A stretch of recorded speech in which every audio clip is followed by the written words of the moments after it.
Morning. Well, lovely to see everyone bright and fresh on a Monday morning.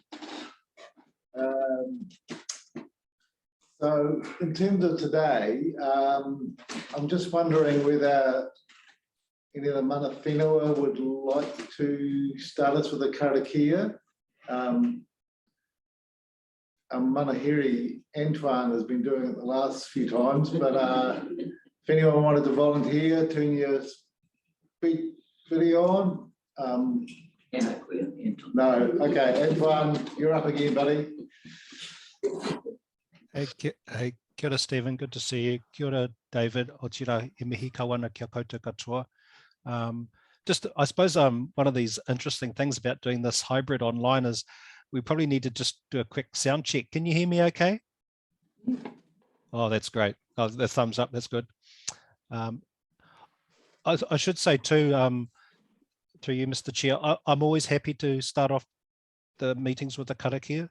And it's always a privilege to do so. And just acknowledge the mana whenua for allowing me the honour of starting our meetings.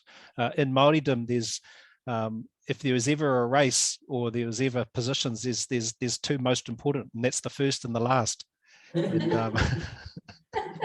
And so it's always a real privilege to be able to start off the hearings at the start and sometimes be able to close it. But certainly for those who wish to offer a karakia, I'm certainly not holding on tightly to the position, but happy to start us off and close us each day. Hui anō, I tīmata i tātou hui runga ngā kupu atua, tutahi māku i mi ana ki o koutou, ko taitinena mai i tēnei ata, ki te whakawhitiwhiti ngā kōru e pāna ki tēnei o tātou mahere i mi a tātou. Wichirai he mihi kawana ki ngā mana whenua i tata ana kia mātau i runga te haerenga i runga te whenua, i tērā wiki, i tīmata i tātou mahi i Puki Ariki, e rongo atu mātau ki Damon, e kōrero ana ki ngā hitori o Puki Ariki me ngā tūpuna e noho ana i reira. O tira mai te tīmatanga o tērā haerenga ki te tūranga Wakararangi i te taha o Puketapu, e mihi kawana kia rātou ngā tini aitua te wairua e haere i runga ngā poko iwi o mātau i runga tērā haerenga no reira. E mihi kawana kia rātou ngā tini aitua ko whiturangi tia no reira haere atura. O tira he huri ngā whakaro ki te kaupapa i mi a tātou, i tīmata i tātou hui. Ko te pū, ko te mori, ko te weu, ko te aka, ko te rea. Ko te wao nui, ko te kune, ko te whē, ko te kore, ko te pō. Ko te pō nui, ko te pō roa, ko te pō uri uri, ko te pō tangatango ki te whai ao ki te ao marama. Ka rongo te pō, ka rongo te ao. Tuia te kāwai tangata i heke mai i Hawaiki. Hawaiki nui, Hawaiki roa, Hawaiki pāmamau. I hono ki te wairua ki te whai ao ki te ao marama. Tūtawa mai i runga, tūtawa mai i raro. Tūtawa mai i roto, tūtawa mai i waho. Kia tau ai te Māori tū, te Māori ora ki te katoa, haumi e, hui e, tai ki e. And just as an acknowledgement of the site visits that we conducted a few weeks ago. We started at Puki Ariki and Damon gave us that wonderful, Damon Ritai gave us that wonderful kōrero of the history of Puki Ariki and the many ancestors of the rohe that connect to that place and those ancestors. And from that time right through those 2 days to the end when we finished at the airport, and we were privileged to hear the kōrero of the bringing together all of those threads of the history of Taranaki and that wonderful artworks, stonework. That was a really wonderful couple of days. So I just wanted to acknowledge that before our SASM hearing, and also just to acknowledge the natural world of things from the small seed that's planted through to its blooming, to its eventual passing, and then a new seed is cast, and acknowledging our travels from Hawaii to this place, Aotearoa, which we've called home, and acknowledging all of those things that join us all together. So it's just, I suppose, a brief translation of what I said in Māori for those who are listening in. Thank you very much. Kia ora, Mr. Chair. Kia ora, and thank you very much, Antoine. That was a very appropriate introduction, and it is a huge privilege for me to have you on our panel, just acknowledging you and your wisdom along with the other commissioners, David and Kit. So I just want to thank you for that introduction.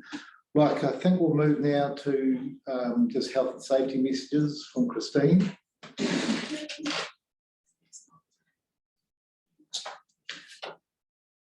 Good morning, everyone. In the event of emergency for us here in the building, can you please follow the instructions of the council staff? Exit through the main entrance at the front. Once you reach the footpath, please turn to your right and walk towards Puhakura Park, congregating outside the Spark building. And just please keep in mind that not to block the footpath for other users. Staff will guide you to alternative route if necessary. If there's an earthquake, drop, cover and hold where possible, and please remain where you are until further instructions are given. Toilets just around the corner here to the left, and cafeteria is upstairs. Due to the COVID level that we've got, the vaccine passes are required for the cafeteria. And just keeping in mind with level 2, red traffic light is that face masks are to be worn unless you're speaking. Thank you. Thank you, Christine. Yes, look, this is another one of our hybrid, what we're calling our hybrid hearings, with some people here in New Plymouth in the room. I think last week, just reflecting at hearing 13, we coped pretty well, I thought. I've been following very closely in touch with the chairs of the other 2 similar hearings that are going on at Selwyn and Porora District. And I know in Porora they're having a process of the commissioners actually being in the council chambers with the Section 42A officers and others zooming in. That's their process. And we're trying to do a similar thing where at least I'm here. As everyone understands by now, I think the connectivity between us as a panel and the general role of the 42A reporting officers is pretty important, that we can maintain the dialogue and just get the I suppose the signals that there's something to say or not, which I find really hard to do zooming in to a big room. So that's working well. And certainly the other commissioners, I think with our protocol of how we're running things, the Zoom protocol is working very well as well. I know it's not easy, and just like to acknowledge you both for hanging in these big days, sort of on the screen all the time and being intensely involved and interested. So just that's a little introduction for me. So this is hearing 14 of the proposed New Plymouth District Plan hearings. Sites and areas of significance to Māori and the associated Schedule 3. I'm pretty sure you've all heard my opening blurb before. So I think there's just a couple of things I'll just remind everyone about. You know, we are independent commissioners. We are here to listen and hear the matters and make recommendations to the council on every aspect of the proposed plan. We're interested. We come from varying backgrounds, and we'll be asking questions from different angles and things. So, you know, that's our role. We quite often like just engaging at a sort of more of a peer level, having discussions with witnesses. So it's not, not necessarily too onerous, but we are looking for facts and information and opinions, and you know, that's our role, and that's your role as participants. In terms of our position with the council, we have issued a statement of interest and potential conflict of interest, which are online. Every hearing, we just pause and ask whether there's any particular matters that parties might have that they're concerned with us hearing, just from what they know about us and any potential issues. Normally just pause for a couple of secs and carry on. So no one's putting their hand up for any issues there. And just in terms of Zoom protocol, what we do is the commissioners speakers on, or sorry, videos on, speakers on when they asking a question. Presenters, whether experts, are video on. If you're speaking, obviously speaker off. And if there's a group representing a particular submitter, we like to have all the faces up again so we can just have some form of connection visually. So those are the rules. Just if you want to interject with me at any time, just please speak up. I don't, just the way the room's set up and the way I'm managing things, I don't always see the old hand signal. So feel free to just interject and we'll play it that way. The other thing about Zoom is if anyone is struggling with the connections, just let Christine know by text or email, and we'll make some arrangements to make sure that we can make something work for you in terms of perhaps coming in or doing something a bit differently if you're just struggling on the end of a connection that's not working so well. So that's introductions. There are a couple of preliminary matters to deal with, but I'll just quickly take appearances around the room and around the Zoom, starting as usual with you, Christine. Good morning, everyone. I'm Christine Brommel. I'm one of the hearing administrators. Kia ora everyone, I'm Joe Ritchie, District Plan Team, Section 42A Report Writer. Tēnā koutou katoa, Aroha Chamberlain, kaitaka wainga with the iwi Relationships Team. Maraha. Good morning, everybody. My name is Lauren O'Byrne and I'm a Senior Policy Advisor in the District Plan Team. So I do the Heritage chapter, which has an overlap with the Sites and Areas of Significance to Māori chapter.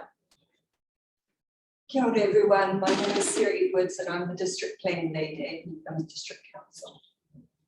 Tēnā koutou katoa, I'm Mahi Maria Waihi and I am a Policy Advisor in the iwi Relations Team. Welcome.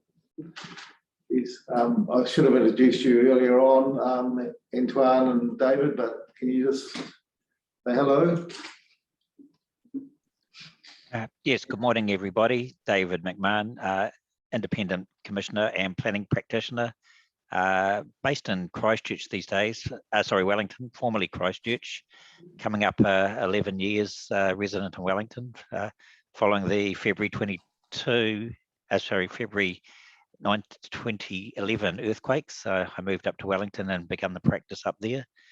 My specialities are planning practice involving designations, resource consents, designations, and plan policy, such as these proceedings.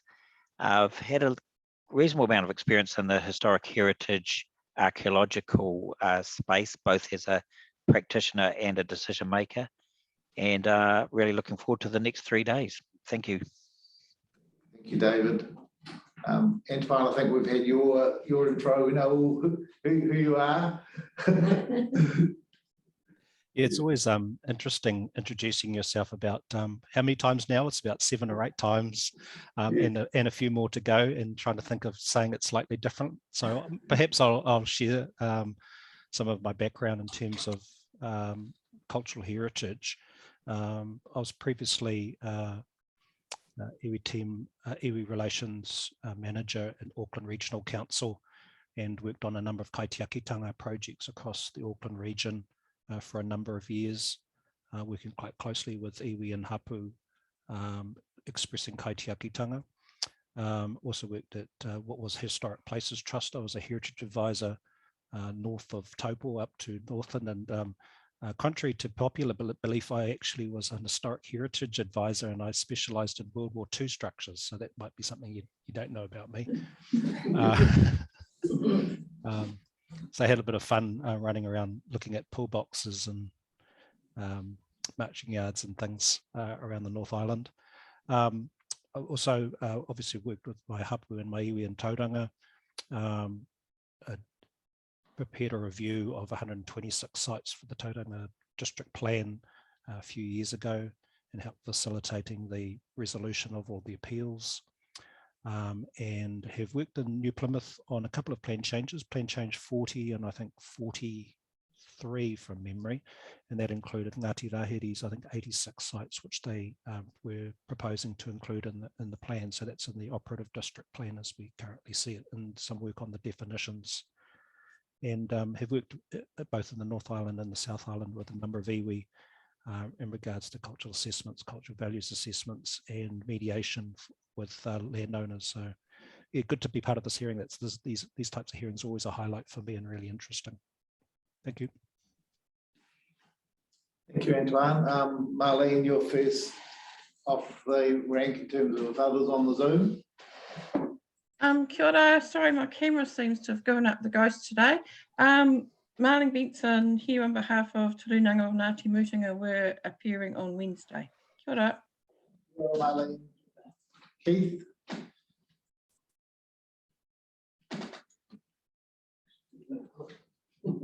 Good morning, Commissioners, Council staff, kia ora whānau.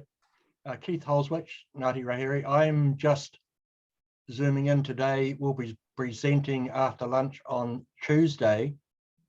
By way of background, I'm a retired land surveyor after 50 years in the profession, and now concentrate my time on helping out my hapu. Thank you. Thank you very much, Keith, and welcome. Kia ora. Is that Tane? Yeah. Ai, kia ora, atamari e koutou. E tēnei wā katuku mihi kia koutou kua hono mai ki tēnei kaupapa hirehere o te wā. Nei rata mihi, ko tāne manu tuku ingoa. He moku puna au o ngā waka e toru. Engari, ko ai tētahi mema o te whānui o ngā mahanga rawa ko Ngāti Tairi. So good morning to everyone. Tāne manukunga from Ngā Mahanga. I'm looking forward to Wednesday, seeing you at 2 p.m, I think, from 2 p.m. I better share some background then. 25 years in the engineering game, oil and gas industry. About 10 years ago, I went into education as an adult educator.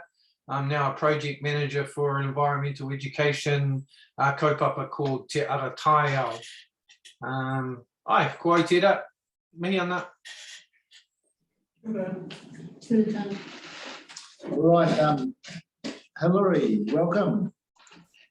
Yeah, good morning, everyone. I'll just get my video. Can you hear me okay? I think we are. Yes, so good morning. I'm Hillary Walker. I'm a Senior Policy Advisor with Federated Farmers. I'll just, we're speaking later this afternoon, so look forward to speaking in a bit more detail then. Mark Cooper will be joining us at this stage. He was keen to join now, but as you'll probably appreciate, there's been some pretty decent weather events over the last few weekends that have kept him particularly flat out over this weekend and different power outages and stuff. So he is hoping to join us at 1. He just apologises for not being here now. Oh, great, thank you, and welcome to our hearing, Hillary. Daniel McCurdy. Yes, kia ora koutou. Yes, my name's Daniel McCurdy. I'm an archaeologist in private practice, contracted by New Plymouth District Council for the Wahitapu and Archaeological Site Review Project. That's been for about 16 odd years now, so a fairly large chunk of my professional life. If I don't get a chance later on, I just wanted to thank all of the submitters and the commissioners for wading through all of my evidence that I've presented. And taking the time to consider all of that. And my big thanks also to the council for embarking upon this project and all of their hard work. And yeah, happy to chime in at any time to answer any questions you might have. Yes, thank you, Daniel. And we saw you in the wings in the last hearing. Obviously, I love your image on the Zoom. Actually, I can give you some background on that. It's actually, we did a large project laser scanning heritage buildings in South Georgia Island in the South Atlantic. Yes. And because it was an asbestos risk, we were all covered in boiler suits. Yes. And that's actually a laser scan of me in a boiler suit, fully masked up. No,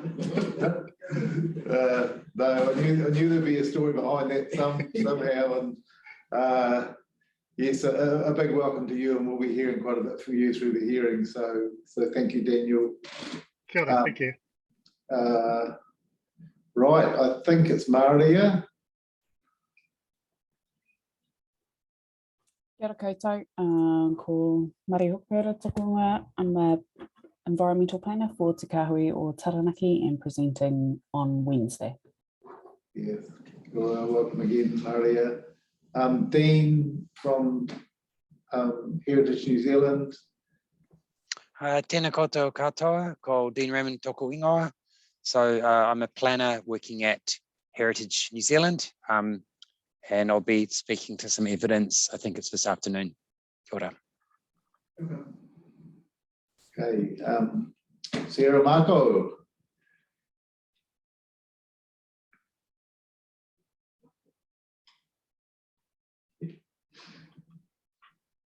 Tēnā koutou, ngā mihi nui o tuana, ngā mihi nui o te ata, tēnā koe, Commissioner Coughlin mō tō tuku karakia, ko Sarah Mako tōku ingoa. No ngā roi ne ahau, engari e mahi ana au ki tiko teitanga o te atiawa, he pou tai ao. Tēnā koutou, Sarah Mako presenting Wednesday, but we'll be listening for the next couple of days. Hilda. Yeah, thank you very much, Sarah. See Diane there.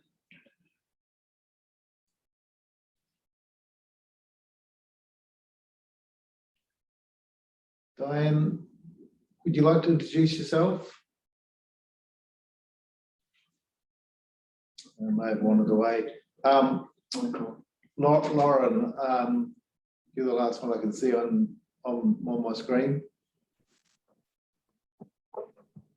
Kia ora koutou, ko Lauren Wallace tōku ingoa. I'm counsel for the council. I will be observing, and if you have any legal questions, happy to try to respond to those. I just need to flag that I've got a High Court Judicial Conference at 10, so I just need to pop out for about an hour then, and then I'll come back in. Great, thank you very much, Lauren. Kia ora. Kia ora.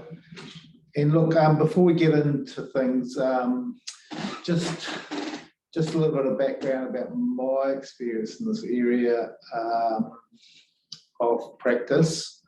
I have a long history of interest and involvement as a practitioner in sites of significance to Māori, both working with mana whenua clients and also just generally engagement for big range of projects all up and down New Zealand. So it's an area of real interest to me, just in terms of good practice and experience.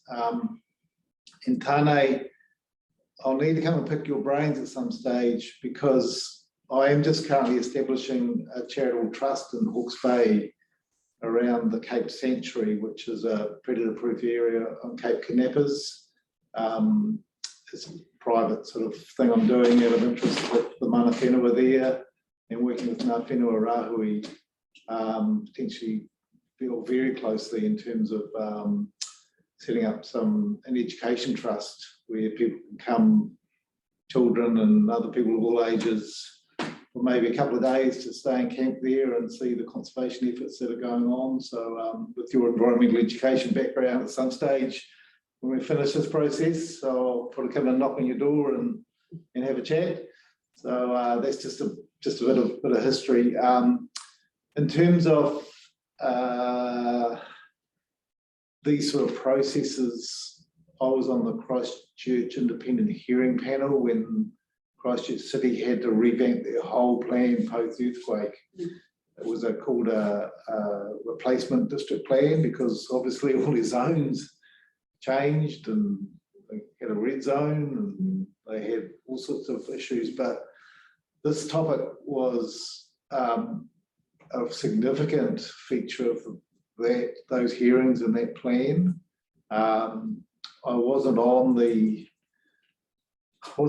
hearing panel. We had two panels running, pretty hard. And I was on different chairs, different panels, but I was asked by the chair there to facilitate a very important mediation facilitation session between all the parties interested in this topic. Mana Whenua, Federated Farmers, probably about 6 or 7 key parties in the room, working through particularly this concept of extents around known sites that you can perhaps see on the ground. So some experience there. Also in Hastings District, our firm's been involved working for Hastings District Council through some appeals and resolution of some appeals regarding these types of sites.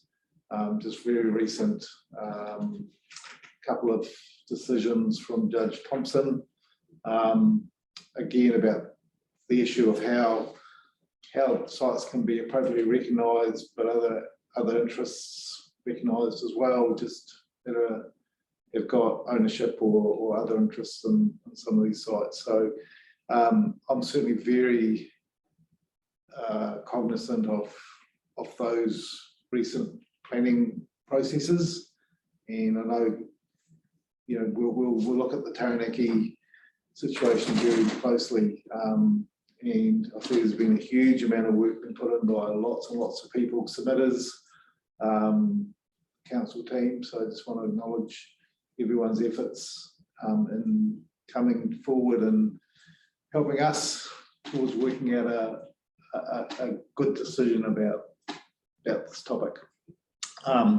So without further ado, there are a couple of procedural matters to deal with. The first one is just acknowledging or letting everyone know that we did have a 2-day site visit looking at, with an introduction and a visit around some of these sites as Antoine has laid out in his opening. Just to be 100% transparent, Antoine, about what we saw and who was there, Antoine prepared a minute number 20, which has been on the website for a couple of weeks now. And for me, that was, and I think the whole panel, just seeing some of these places in person is really important. We were very careful, obviously, not to engage with any submitters about topics. We were just there to learn and see, I suppose. We were accompanied by some guides who had quite a bit of knowledge. Te Poye, Campbell, Mr. Wilkie from the council, and Mr. Zelchis, who have been working on this topic as well. And we did come across a few others on our travels who were actually sort of just there doing their daily business around some of these sites. So just want to put that on the record that that's a decision that we took at the invitation of Mana Whenua Hapu that are appearing for us to view these sites. So that was one matter. The second matter, we have had an application to hear and consider some sensitive information by 2 from 2 witnesses. Julie Healy and Glenn Skipper, and this application has been considered by us, and that we issued an order minute number 21 on Friday regarding that, and I'll just read that, I think, because it's quite important. So a minute says, the panel has received an application for an order under section 42 of the Resource Management Act 1991 in relation to evidence intended to be given at hearing 14, sites and areas of significance to Maori, by Glenn Reese Skipper, Ngāti Tawhiri Kura, and Julie Healy, Ngāti Te Whiti. The order sought is that the evidence not be published on the New Plymouth District Council website or communicated to persons other than the panel members and NPDC staff reporting on hearing 14, and the public are excluded from hearing 14 when the evidence is given and the witness is questioned about it. The grounds of the application are that the evidence contains information, the disclosure which is likely to cause serious offence to tikanga Māori, or disclose the location of Waihi Tapu, and that the questioning of the witnesses in relation to the evidence is also likely to elicit similarly sensitive information. The panel has read the evidence and the matters raised in support of the application for its protection by Ms. Mako, and is satisfied that an order is appropriate and necessary under section 42(1)(a) to avoid serious offence to tikanga Māori. The panel is also satisfied that the importance of avoiding such offence of disclosure outweighs the public interest in making the evidence generally available. The panel therefore makes the order as sought, specified in paragraph 2 of this minute.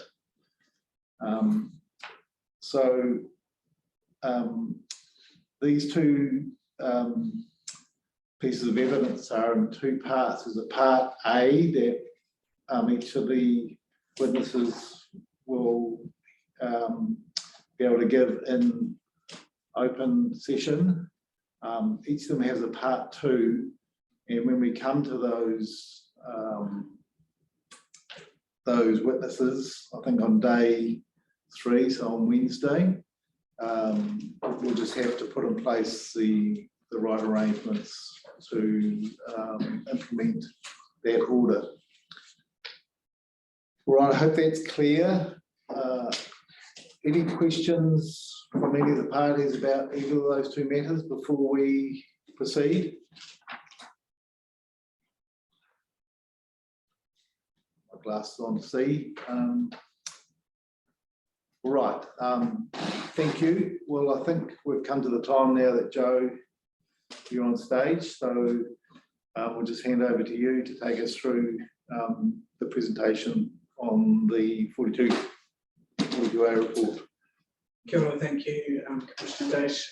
First up, I'd like to say there's actually 2 presentations this morning. Firstly, I'd like to reintroduce Awaha Chamber Iwi Relationships Lead, who's going to present on the archaeological and Waihi Tapu Review project.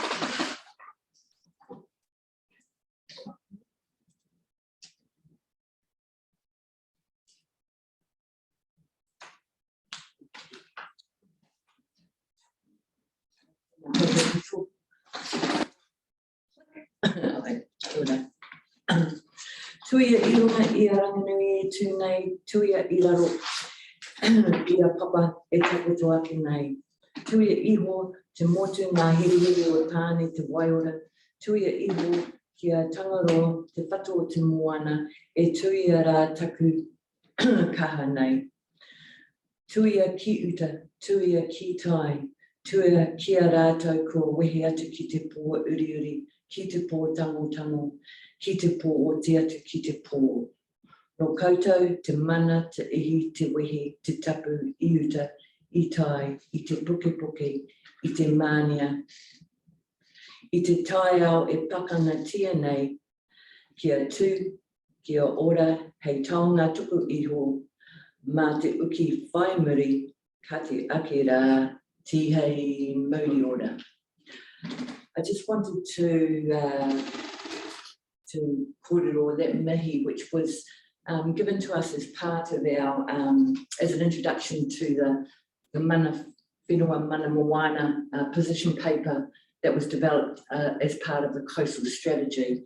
And the Hemi Sundgren wrote it. He was part of the group of that were involved in developing that paper. And I'll talk about that in a little while and why that's important to the work that's been done.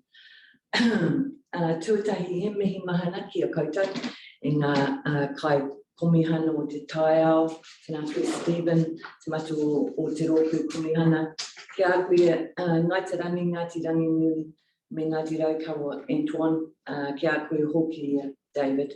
Nau mai haere mai ki te rohi o Taranaki a ko he Māori ko virtual. E te hapu o Ngāti Te Whiti, e te iwi o te atiawa tēnā koutou katoa, me era atu hapu Ngāti Rahiri, Pukerangi ora o te rawa manukore he Puki Tapu, Ngāti Tāwhiri Kura, Ngāti Tūpari Kino, Ngāti Te Whiti, Ngāti Taire me ngā mahanga, tēnā koutou katoa e ngā kaitiaki. E ngā iwi o Taranaki whānau nui huri no e te maunga tēnā koutou. Nō reira e ngā manuiri, e ngā kaimahi o te kaimihira huri no e te pōpa, I runga I tui hono, me era atu wāhi e noho ana, tēnā koutou katoa. Aroha Chamberlain tōku ingoa, mokopono o te awa tūpua whanganui, Ngāti Tūwharito, Ngāti Kahanunu me te uri o hau. Engari I whānau mai au I raro I te maru o Taranaki Mauna, I tupu aki au, I konei e noho tonu au, I ngā motu ko au te kaitaka waina o te kaimihira. Nō reira, tēnā koutou. Nau mai haere mai, tēnā tātou katoa. Kia ora, greetings everyone. Sorry to repeat myself at the end, but, and in particular the commissioners of the hearings panel. So my role today was just to provide a very brief overview of the kaupapa for the next couple of days around sites of significance to Māori, and in particular to outline the big picture of the Wāhi Tapu review project that began in 2008 and which is continuing and will continue for some time yet. So I have a few slides to present as part of the kōrero and intended to outline the big picture. I need to point out, however, that while I was involved in the project at its inception and what we were trying to achieve, Anuru Wilkie has since been involved in the project for the last several years, and I'm sure that that he knows a lot more than I do these days. But I just wanted to outline what I do know today. Click. So the first slide provides you with a picture of the 700 plus Wāhi Tapu sites across the whole region. The majority of these sites are located obviously along the coast and the waterways. The accuracy of the location of these sites have been impacted by a number of factors, which I'm sure Jo will explain in more detail during her presentation. But for now, I just need to point out that the information relating to a proportion of these sites within the boundaries of the New Plymouth district required correcting. The Wāhi Tapu Review project, which began in 2008, was intended to upgrade existing information for accuracy, to identify the extents of sites, and to add any new sites into the district plan. So the Wāhi Tapu Review project stemmed from the Mana Whenua Mana Moana document or position paper, which was developed by iwi and Hapu as part of the coastal strategy in 2006. A Mana Whenua reference group consisting of iwi and Hapu mandated representatives from coastal iwi and Hapu developed the Mana Whenua Mana Moana paper and action plan. Two of the key goals of the plan with high priority were the protection of culturally important sites, wāhi tapu and appropriate management of information, including wāhi tapu sites and sites of cultural importance. It is vital to note that the project didn't come out of nowhere, but, and I mean the Wāhi Tapu Review project didn't come out of nowhere, but instead have been identified by the coastal iwi and hapu groups. So in 2008, when the project began, the relationship between Mana Whenua and MPDC or Council was not particularly good, and while we may hear from different iwi and hapu over the next few days that this is still the case, there has been a lot of trust and goodwill built up over the years. There were some iwi and hapu who wanted council to remove all wāhi tapu information from the district plan altogether. They didn't trust council to hold any of that information and were concerned that they would be left completely out of the resource management process. There was also tension between landowners, Mana Whenua, landowners either not aware that they had wāhi tapu on their land or considering these sites as barriers to any development they might like to undertake. There have been cases where landowners had destroyed wāhi tapu sites and pleaded that they didn't know that the sites were there. It became imperative that we ensured that information was correct and that landowners were aware of any wāhi tapu on their properties.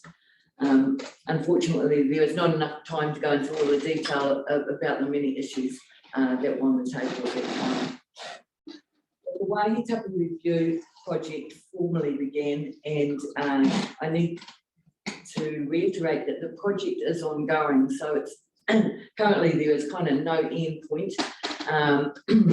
We expect that further down the track there will be less sites needing to be added, but we see it as an ongoing project.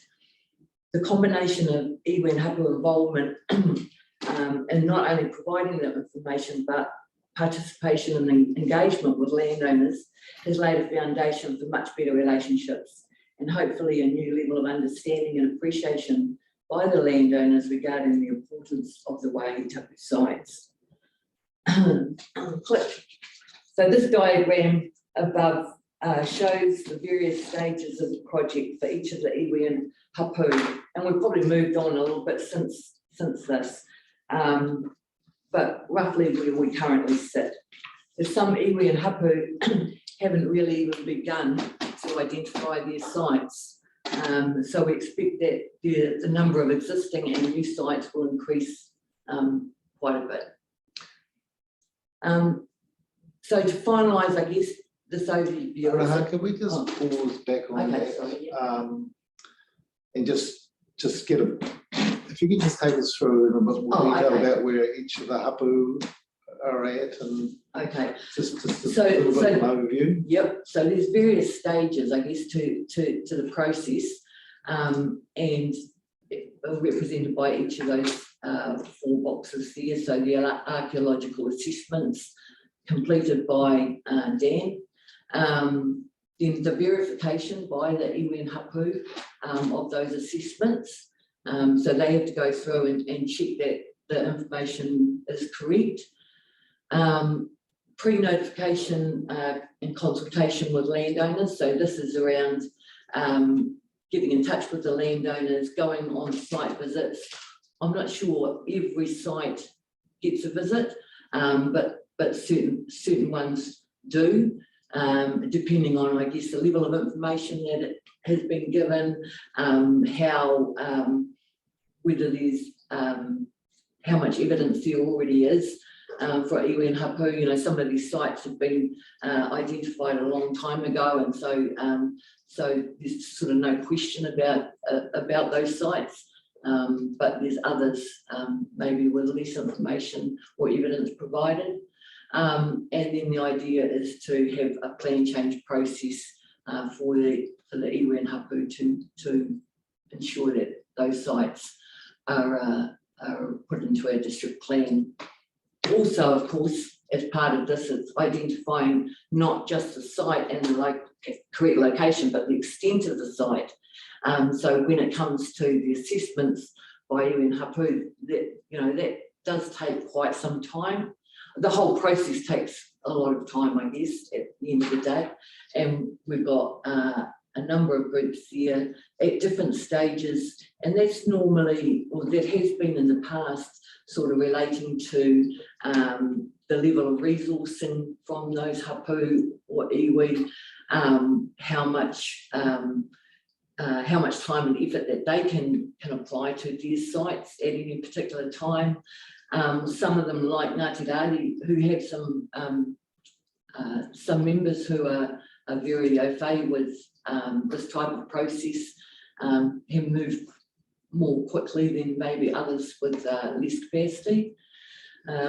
So as you can see, some of those, particularly the iwi, if you have a look at Ngāti Mania portal, only 20 sites there. Ngāti Maru is 35, and Ngāti Tama, although there's 115, all those sites have yet to be verified and by those iwi. I suspect there's a lot more sites to be added yet. We haven't really engaged a huge amount of time with those iwi to date. So yeah, and Pukerangi Order is also one of the hapu with that we haven't spent a lot of time working with. So yeah, so that's kind of where we're at in my time. Yeah, a couple of clarifications, and Joe, you might be able to help us with this as well. So there's the number of sites on the right-hand side, even though the process isn't completed for all of the hapu. My understanding is that there are still some sites in the district plan relating to many of these, the current proposed district plan. Yes, that's correct. There, the sites that were originally identified back in the 1990s were sometimes for the likes of Ngāti Maru and Ngāti Tama, and they may or may not be correct in the sense of the information and the extents that we had for them, but some of them are still remain in the plan, partly because sometimes they're also under the mana whenua of other groups who have come a bit further in the process and have provided some additional information. The number there on the side is indicative, because there's been a lot of change in the way that some of the sites have been represented in the district plan. Some sites have been merged, some have been demerged, if you know what I mean, and there are sort of changes that have happened. We don't have that total is not in the district plan, so yeah, we're that is an indicative process. I don't know quite when that the date of that diagram was, but we've had different numbers and at different times, depending on where people are in the process. Okay, and certainly I see Antoine with his hand up there. The other question I have before we go to Antoine is, we're at a time and place at the moment with information, and we'll work through this process, and there'll be some recommendations and decisions in a process. Is your anticipation that, or is it right that the council is thinking about another plan change sometime soon, or a series of plan changes as on either a hapu basis or a group as you get to into box number 4 there? Yes, that's correct. Obviously, we haven't had time to complete all of the process for some of these groups, and we would need to do that we would need to do a plan change in order to incorporate their sites, whether changed or new sites, into the district plan.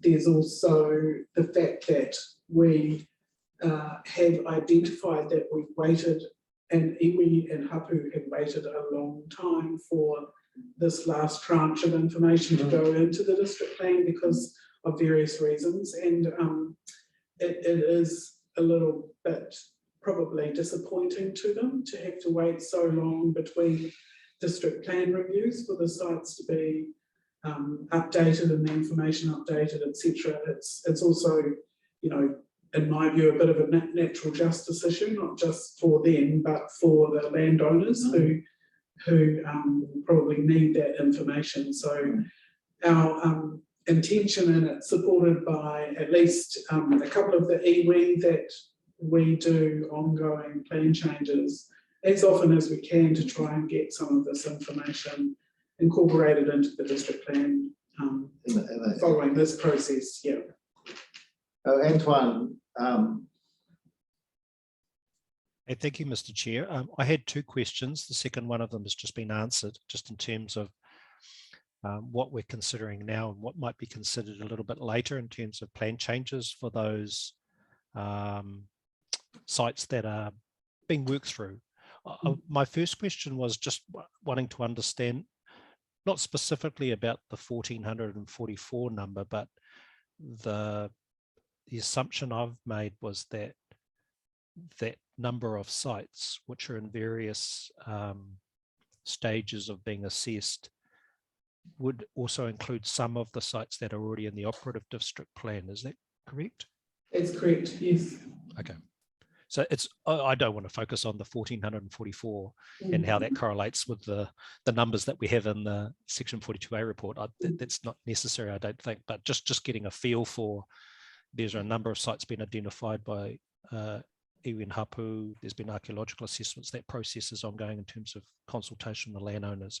But for the purposes of the district, the proposed district plan we have now, we can rely on the numbers that we've had in the section 42A report.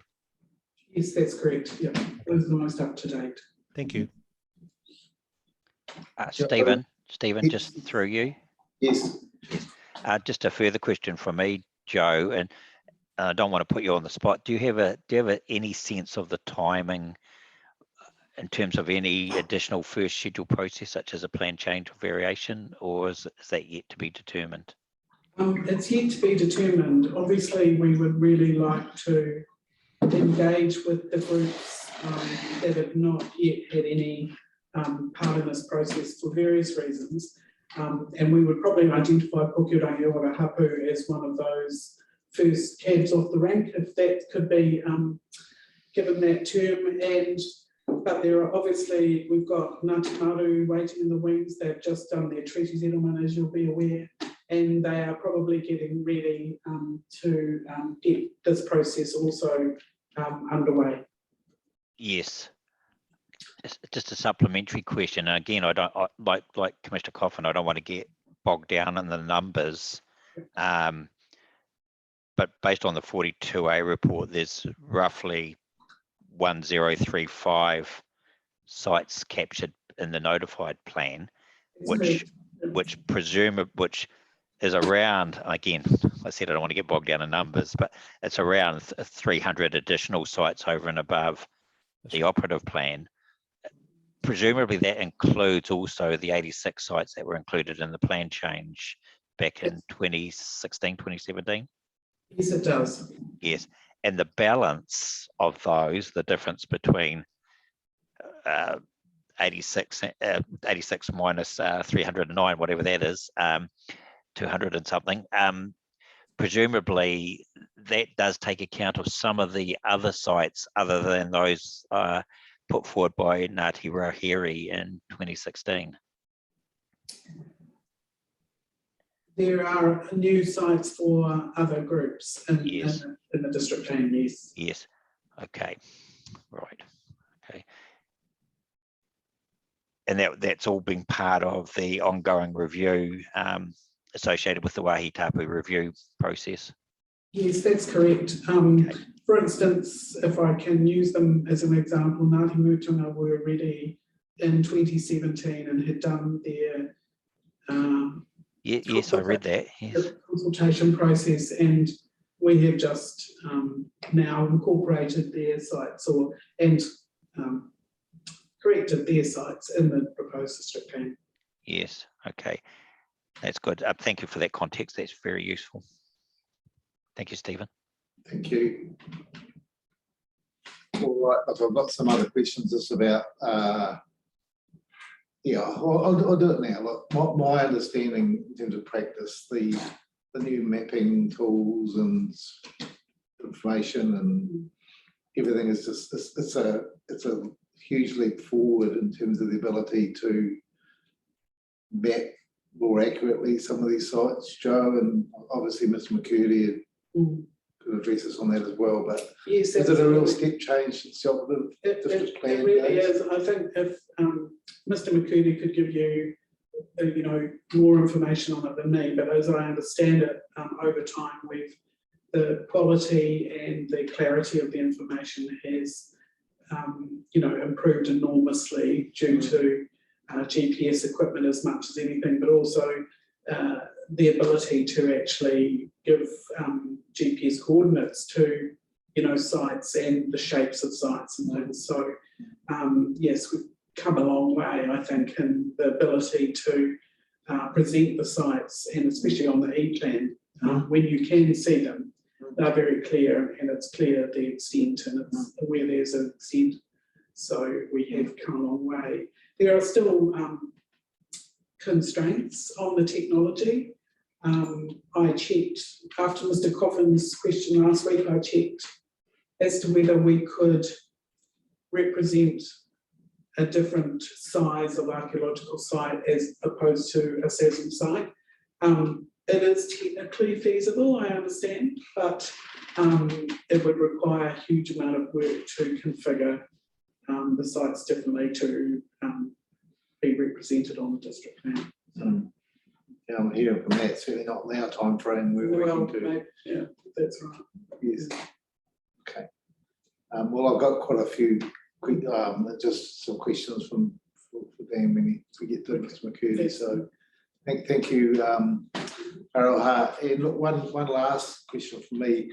You made an observation about it's seems to be a journey for both the hapu and the landowners, and an important one. And council, yes.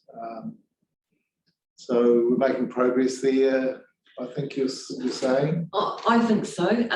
I think that we've actually come a long way if I think back to when I was, when the project, the review project was first undertaken.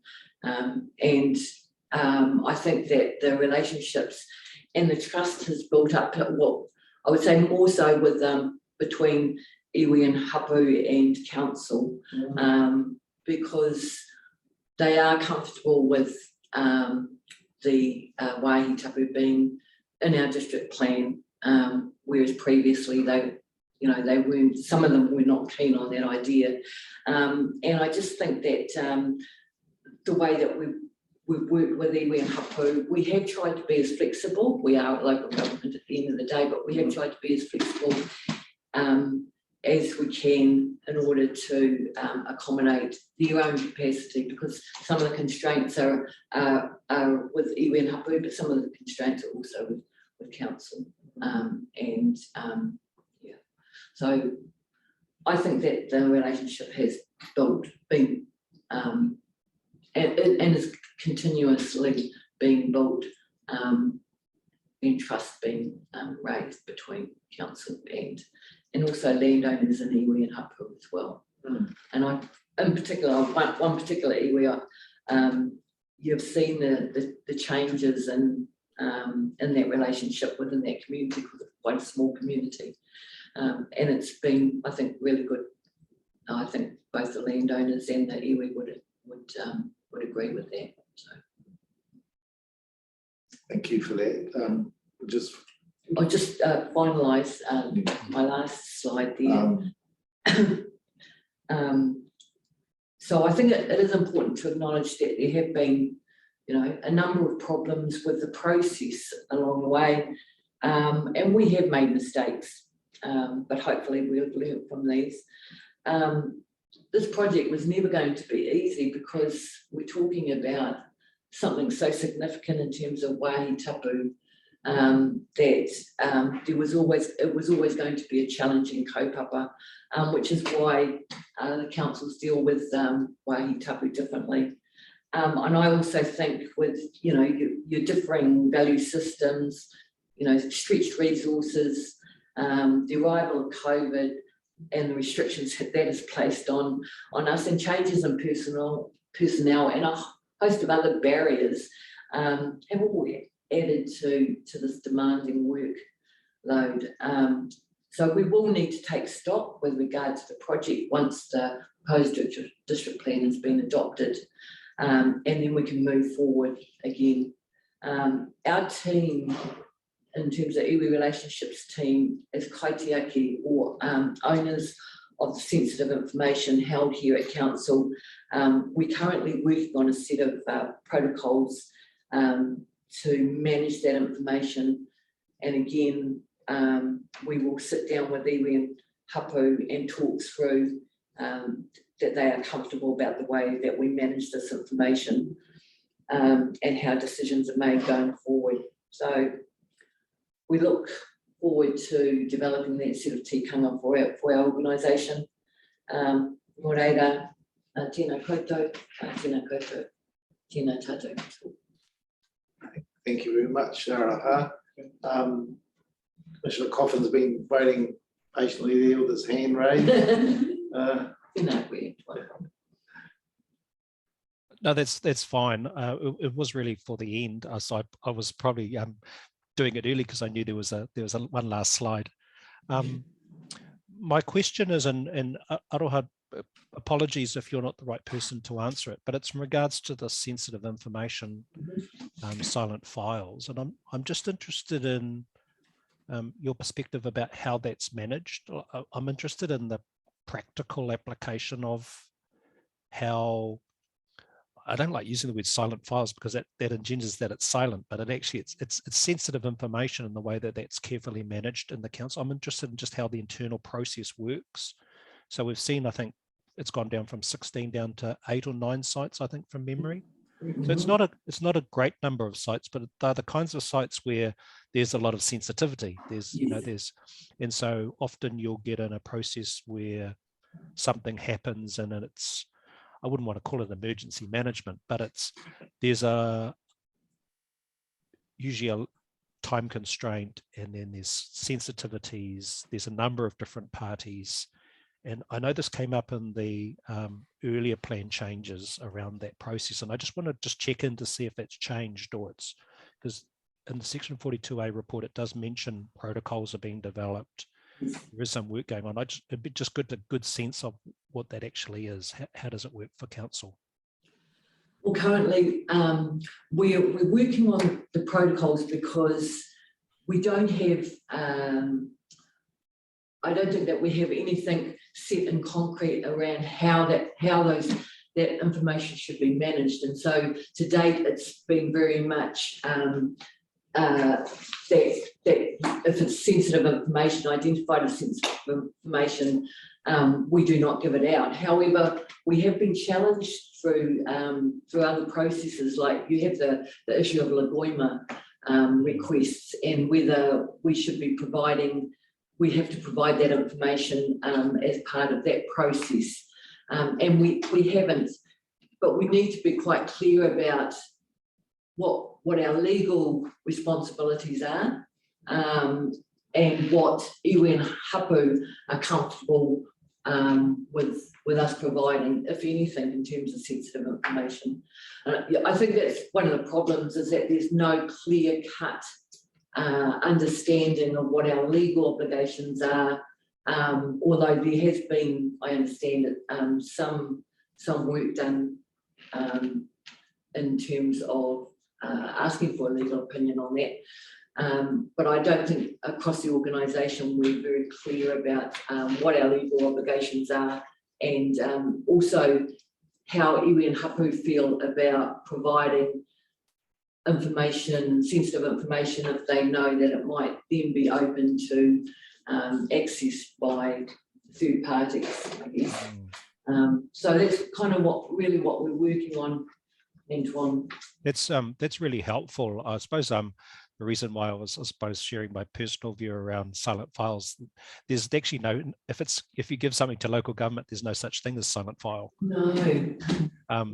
Everything is you can find anything. So, and I suppose that's part of the transparency, accountability requirements of a council.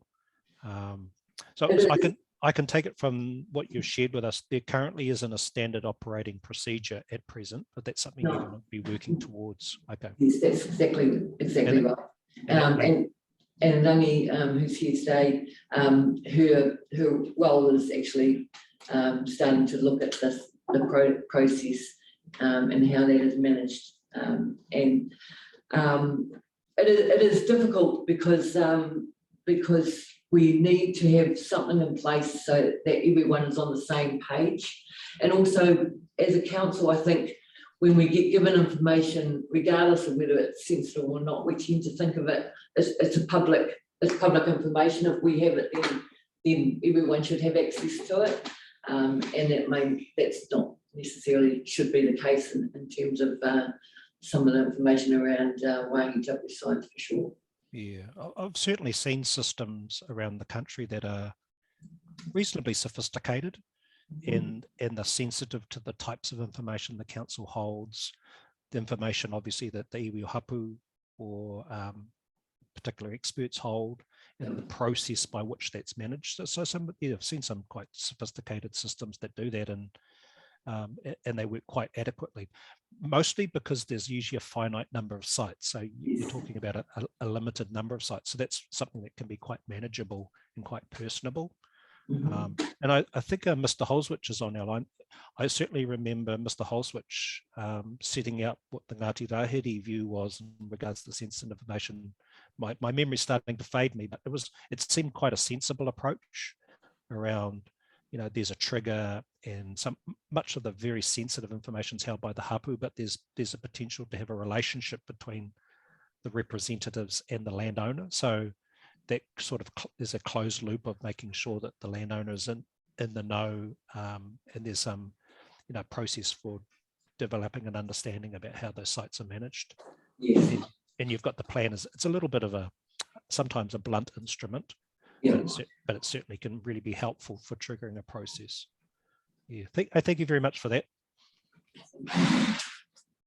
I could provide some further comments on that if you would like, Commissioner Coughlin. That would be helpful because I've got a number of questions regards sensitive information later, but if we deal with that now, that'll be great. So as part of my role, I have access to what we call the Wāhi Tapu portal, which is an information portal on these sites, which is only the access to which is only given to certain individuals in council, and also to obviously iwi and hapu have access to their information. So that information is all held sort of for us by Dan as the archaeologist. It's sort of held in his database. And when I come across a site on that portal which tells me it's a silent file site, there will be very limited information that I could give to anyone anyway. It's basically a site that is of significance to a particular or a group of hapu or iwi. And in my experience, the same goes for the resource consent management team. If they cannot find, the normal amount of information on a site, they will have to go directly to the iwi or hapu that have mana whenua on that site. And that's a sort of standard process anyway, but obviously much more so if the site is a silent file site.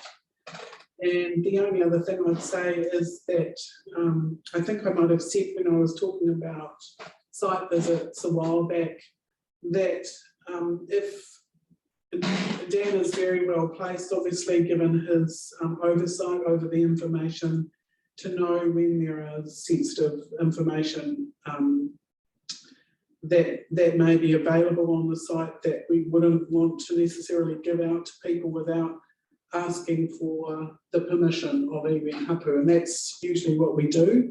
We ask them how much of the information they want us to provide. And in that case, we didn't provide all the information to the people that were going to be at that site visit. And we let the iwi relationships team manage that process on behalf of the hapu that were involved at the time. So there are a range of processes that I personally put into place. But as Awaha has identified, we don't currently have a formal process for managing that information. That's great. That's really helpful. Thank you. Joe, in Aroha, do you think a protocol should be developed and could be developed in tandem with the release of the proposed district plan? Absolutely. In terms of timing, Yeah. because Yes. I'll tell you why I'm asking the question. I do have, as all of the commissioners do have a lot of experience with the obligations of councils under the official information, whatever it's called, Act. Yes. And there are, I know, legitimate reasons where information can be withheld. And I liked the sound of the process you described of access to process of, if there's something flagged within the council, it's held in a particular place, any sort of dialogue about that has to be directed to the appropriate area in Hapu, who then have the ability and authority to disclose if they feel it's necessary. So it would need to be carefully looked at from a legal perspective. But I think it's of such importance that it just takes an element of uncertainty away. If newspapers or members of the public are asking for information, there's a carefully considered, just a simple protocol about how the council deals with that, and the iwi are aware of that as well. I think that would be really, really useful. Do you think there's potential that could be worked on in the next month or two while we form up our recommendations? Well, we have already started on it, and I think that we have it as we will make it a priority. The other thing, I don't think that council needs to hold any information. There's only a certain amount of information we actually need to hold. So, from an iwi and Hapu perspective, it would be better if they held the information, unless it was absolutely imperative that we needed to have it, and that way it's not open to the rumor. But if we do have that sensitive information, yes, we need to have something ready to go, at least some sort of process. And obviously the role of Mr. McCurdy as a trusted holder and keeper, that the iwi and Hapu were comfortable having access, and he's one step away from the council in terms of its obligations of holding information. Yes. I think that all makes sense in principle to me, and perhaps in the right reply you could give us an update, not the verbal one and the written one, Joe, and about possibilities of that, and maybe I know it's the sort of thing that you'd have to go through quite a lot of consultation on. Yeah, absolutely. But yeah, and even if it can't be done for this process, if there was something in train in the process we could reflect in our recommendation reports. Absolutely, yeah. That it's something being worked on around these sort of principles. Yes. And that would be very, very useful for us. All right. Perhaps you, Mr. Chair, just to say that I'm feeling really comfortable about what Joe had set out as perhaps a standard operating procedure framework or protocol, whichever you want to call it. That seemed like a very prudent approach.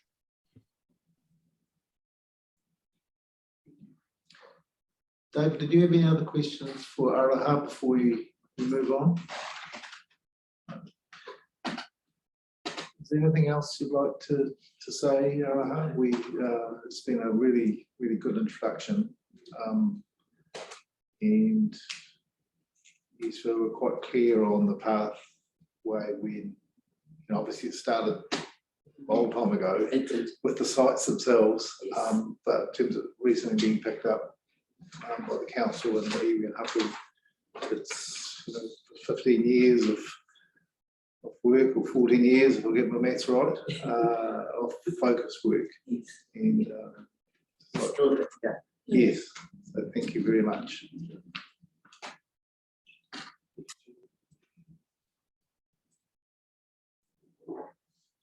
Kia ora everyone.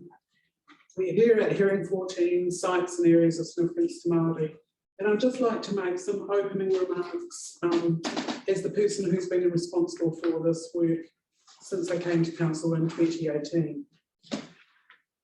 The title of the chapter of the plan, Sites and Areas of Significance, obviously speaks for itself. It relates to a matter of unique importance to Māori, their sites and areas of significance. We are tasked at council with protecting the tangible and intangible values of these sites as a matter of national importance in order to prevent the historic heritage of Tangata Whenua being erased from the landscape. It is important we get this chapter right, given the impact on Tangata Whenua and the 10-year time frame of the district plan. So those are just my opening remarks, and then the next slide, please. Can you just the mapping on this, is that, obviously you've got the Ngāmotu in that area out into the sea. Yes. Can you just explain quickly that the turquoise is for the light green mapping into the sea? That is the marine reserve around marine reserve, yes, around the islands and things. And that's shown in the district plan and mapped in the district plan. Yeah. Yes. Okay, thank you. So next slide. So the outline, we've just spoken with Awaha's given her presentation on the archaeological and Wahitapu Review project to give you some context about the history of that project. I've made my opening remarks and I'm going to go through resource management issues, the operative district plan approach to sites and areas of significance, implementation issues and changes, the national planning standards obviously, and the proposed district plan approach, then the submissions received, the recommended amendments in my report, and the matters that still remain in contention. So here's the operative district plan, obviously a paper-based plan that's been in operation now for a long time, probably since the 1990s. So, next slide, sorry. In terms of resource management issues, that we'd identified that there was damage and desecration to sites through land use activities and coastal erosion. There were also errors and inconsistencies in the mapping of sites in the district. Some of the damage and desecration has been through land use activities, including earthworks, grazing, building and tree planting. And obviously coastal erosion speaks for itself and is becoming even more of an issue over time. So partly the errors and inconsistencies, Dan can speak to that in more detail. Over time, there's been quite a difference in approach in terms of the mapping of sites. Operative district plan, the overview of this plan is that there are two issues that relate to SASM, or sites and areas of significance. The degradation of its heritage resources, which we also discussed last week at the Historic Heritage presentation hearing, and issue 19 related to Tangata Whenua, Wāhi Taonga, sites of significance to Māori. Objective 11 related to the degradation of heritage, has the objective to recognise the district's heritage resources, provide for their protection and promote their enhancement. Objective 19 is to recognise and provide for the cultural and spiritual values of Tangata Whenua in all aspects of resource management in the district in a manner which respects and accommodates tikanga Māori. In terms of policies for those objectives, policy 11.5 specifies that archaeological sites should be protected from destruction and alteration that will adversely affect their archaeological values.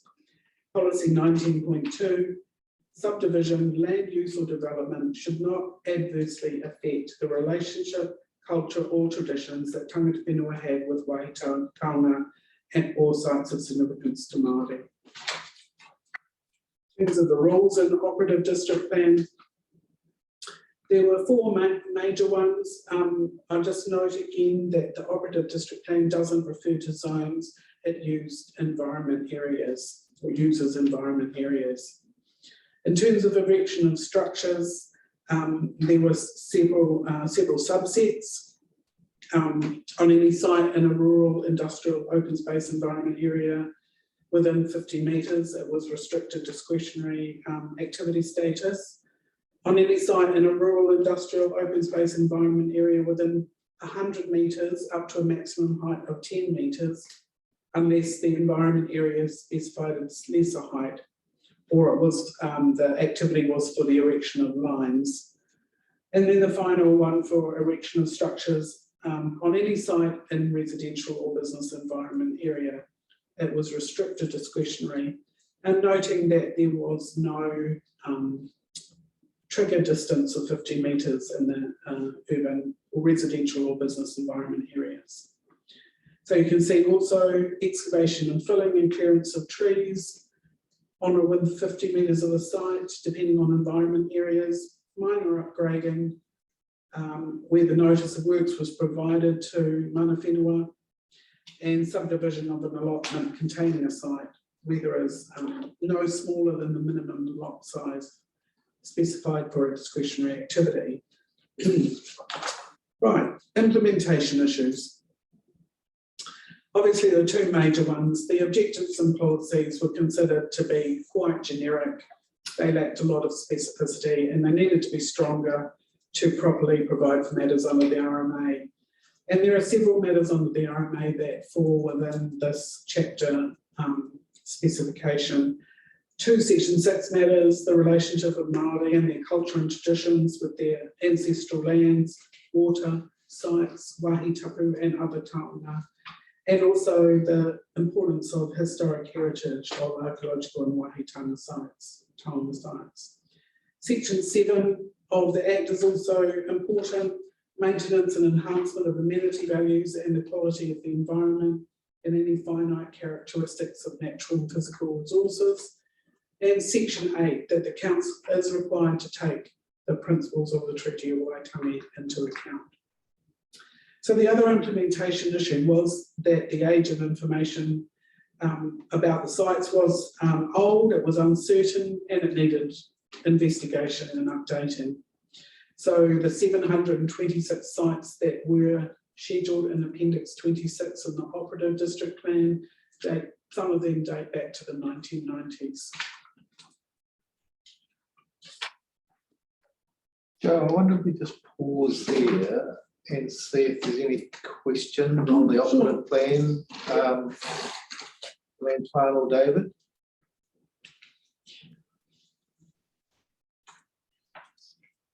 No, it doesn't look like there's any questions there. No, I think, Stephen, I think I've got a pretty good feel for the policies, objectives and rules in the plan, the number of sites and some of the issues relating to implementation, particularly the lack of rule triggering. So yeah, that's a good summary from Joe, I think. Yes. Yeah, I'm the same. Yes. Look, I think we'll take a break. I've missed my morning coffee. And it's a good, I think we're moving into the next phase of things. Sure. So let's take a quick break and be back at 20 to 11. Hey, Stephen, just through you, I've got a question and it's probably not going to come up in the presentation. So I just thought maybe I just ask it now and then Joe and the team can come back a little bit later. Sure. I'm just interested if there's been any thought given to cultural landscapes and how they might be managed, either through this process or perhaps because of the way resource management reform is happening, and we're expecting that it's likely that cultural landscapes will be included in that future legislation, whether that's something you're going to be considering a little bit later. So we've been, talking specifically to sites and areas, but just thinking in terms of then the transition to cultural landscapes, just whether you had any view on how that might roll out in the near or distant future, that'd be great. I think have a chat over morning tea. So it's a very important and broad topic. Yeah. So I'm certainly interested in that as well. So we'll kick off at 22 again. Thank you.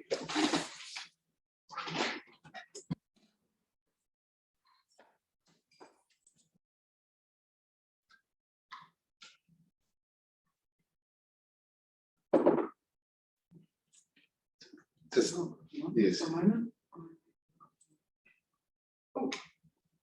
Ooh. That's weird. No, that's other hands. That's other hands. Just getting sorted here, everyone. Where's mine gone? It's okay. I'm sure.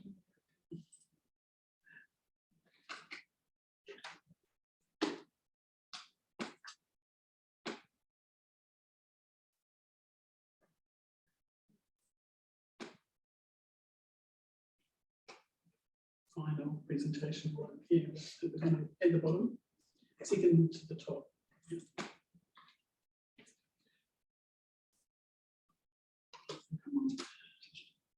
Down about slide 6 or something.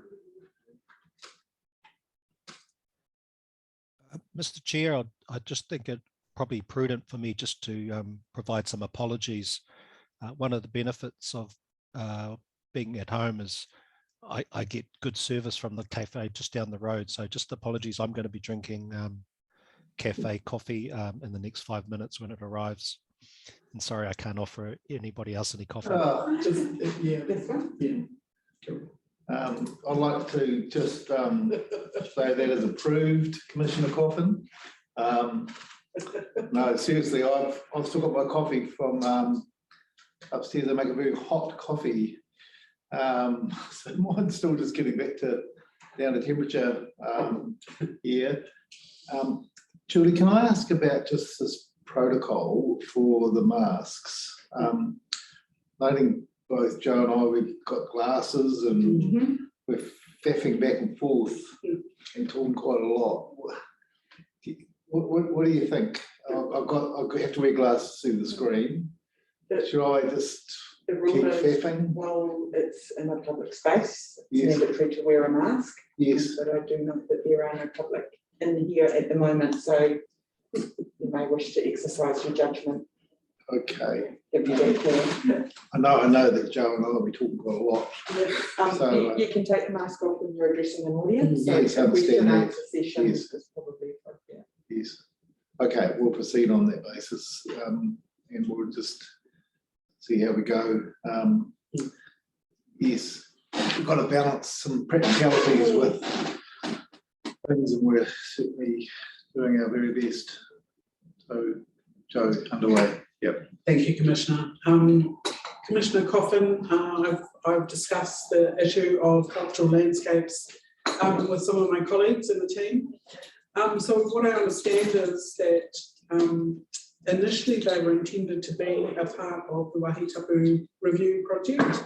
Once we identified sites and extents, there was going to be the next part of that process was to identify potential cultural landscapes. Obviously, we haven't managed to get to that point in the process yet.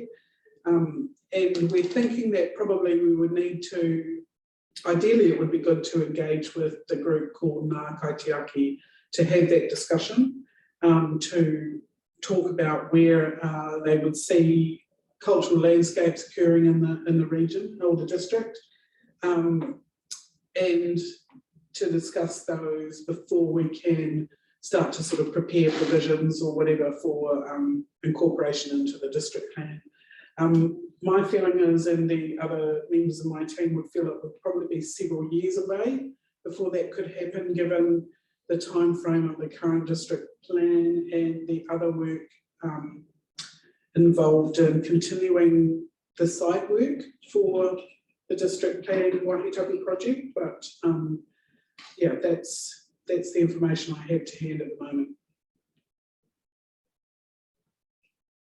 Thank you very much for that. I'm just aware there's a number of other districts, and when I'm saying a number of other, less than 6 and more than 3 around the country who are probably in a similar position where they're looking at cultural landscapes, really scoping it out to see what it is indicating in their respective plans or strategies that cultural landscapes is an area they'll be working of. And I'm thinking of Nelson, parts of Hawke's Bay, where they're just starting to do that initial work and indicating that that works will take some time, and particularly in light of RM reform probably going to be a requirement at some stage in the future. So just wanting to see what the New Plymouth context for that is, certainly in light of the treaty settlements and some of the work that's been done on the Kahui Maunga, you know, that scale. That I think those are the types of things that'll be, you know, Kaitaki and other places. Be interesting to see how that then transpires down into the planning framework at some stage in the near future. Yes, certainly I understand that there is work going on in respect of the Maunga agreement, and I would totally understand that to be part of the landscape discussion in the future. Thank you, that was really helpful. Yes, and certainly I'm very well aware of the work that's going on in Hastings District. We had the zigzag track cut into Tomato Peak fiasco 2 or 3 years ago, which just defies belief. Unfortunately, that track was cut in. It's been remediated, but it still stands out like the proverbial in that very special landscape. You might have seen that with Marnau and Hawke's Bay. So yeah, not and look, I'd have to say that the community was divided pretty much half and half about whether it should stay or whether it should go. So yeah, difficult planning issues. The natural planning standard does allow cultural landscapes to provide for those to be identified, or is it silent? I think it does, but I'm not 100% sure I can check that. Just out of interest. Okay, thank you for your answers to that question. Just to continue on with the sort of overarching discussion on the changes that have happened in respect of sites over time. So obviously that the review project that Awaha's discussed was actually initiated in 2006, but didn't really begin in earnest until 2008. And then there was an initial plan change in 2008, which incorporated some of the NZAA upgrade work. And I'm not all over that because obviously I wasn't here at the time, but I understand it didn't always go quite so well. So there were 726 sites that were largely taken from those NZAA records, and also from discussions with local iwi and hapu. Those were the numbers at the time. We initiated the review project in 2006, as I said, and that was supposed to correct the locations, map the extents, and add new sites, as well as potentially discuss cultural landscapes in the future. Then we had a plan change 40, which amended some provisions in relation to these sites. And then plan change 43 was specifically to amend the info and to incorporate sites for the Ngāti Rahiri hapu of Te Atiawa. So obviously, in terms of the current proposed district plan, where possible, we've got information relating to sites that are of interest and significance to Manakurahi, Ngāti Mutunga, Ngāti Tāwhirikura, Ngāti Tupiti, Otoroa, Puketapu, Ngāmahanga Tairi, and Tāmaki. And then we've still got to do quite a lot of work in respect of Ngāti Maniapoto, or Maniapoto, I think is our term now, Ngāti Maru, Ngāti Tama, and the Pukerangi o the hapu of Te Aotearoa. So we are proposing to do those through plan changes. sometime in the future. And then we come to national planning standards.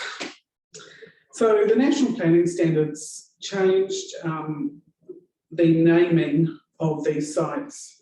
So they became what we had called in the past Wāhi Tapu or Wāhi Taonga, 2 sites and areas of significance to Māori, which is quite a mouthful. So we end up calling them SASM, which isn't fantastic, but it is a lot easier than saying sites and areas all the time. The national planning standards split the Māori and European heritage, which hadn't really been part of our Wāhi Tapu review work. And we had to do quite a lot of rework in the background to take account of that. So obviously, as we heard last week, and just to reiterate, the historic heritage section is now renamed historic and cultural values, and that includes historical heritage, notable trees, and sites and areas of significance to Māori. Obviously, you heard last week again about challenges that the changes pose to our district, because so many of our SASM sites are also archaeological sites and vice versa. Within the PDP, the same set of provisions apply to archaeological sites as for SASM sites. So essentially the rules are repeated twice, which in our view is really unnecessary duplication.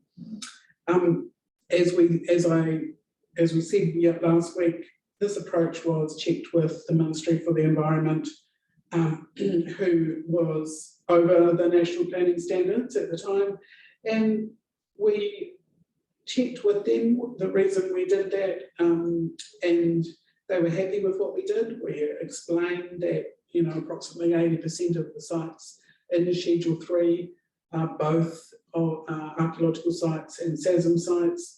And so we were allowed to go ahead with the approach that we've taken.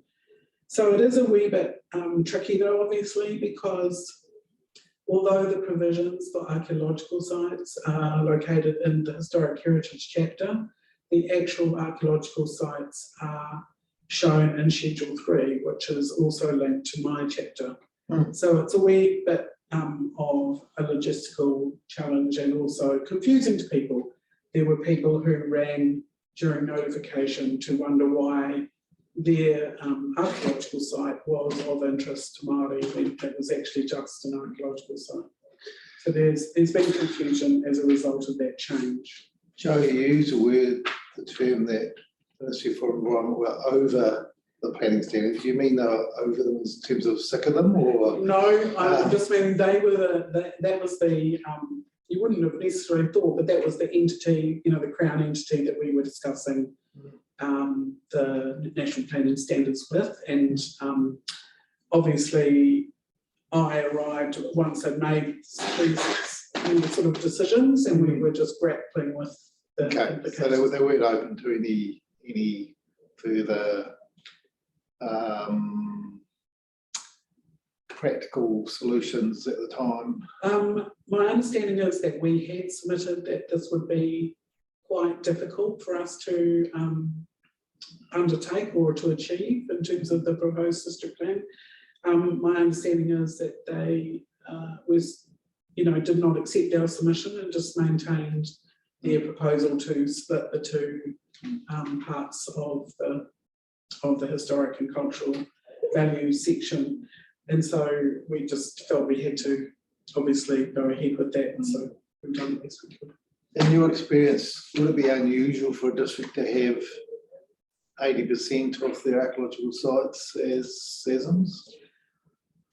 I think so. I think looking into the rules that other groups or other plans have got in terms of this chapter, I've noticed that not many other areas in the country, not many district councils in the country, have notified as many sites as we have, and they've separated out their archaeological sites from SASM sites.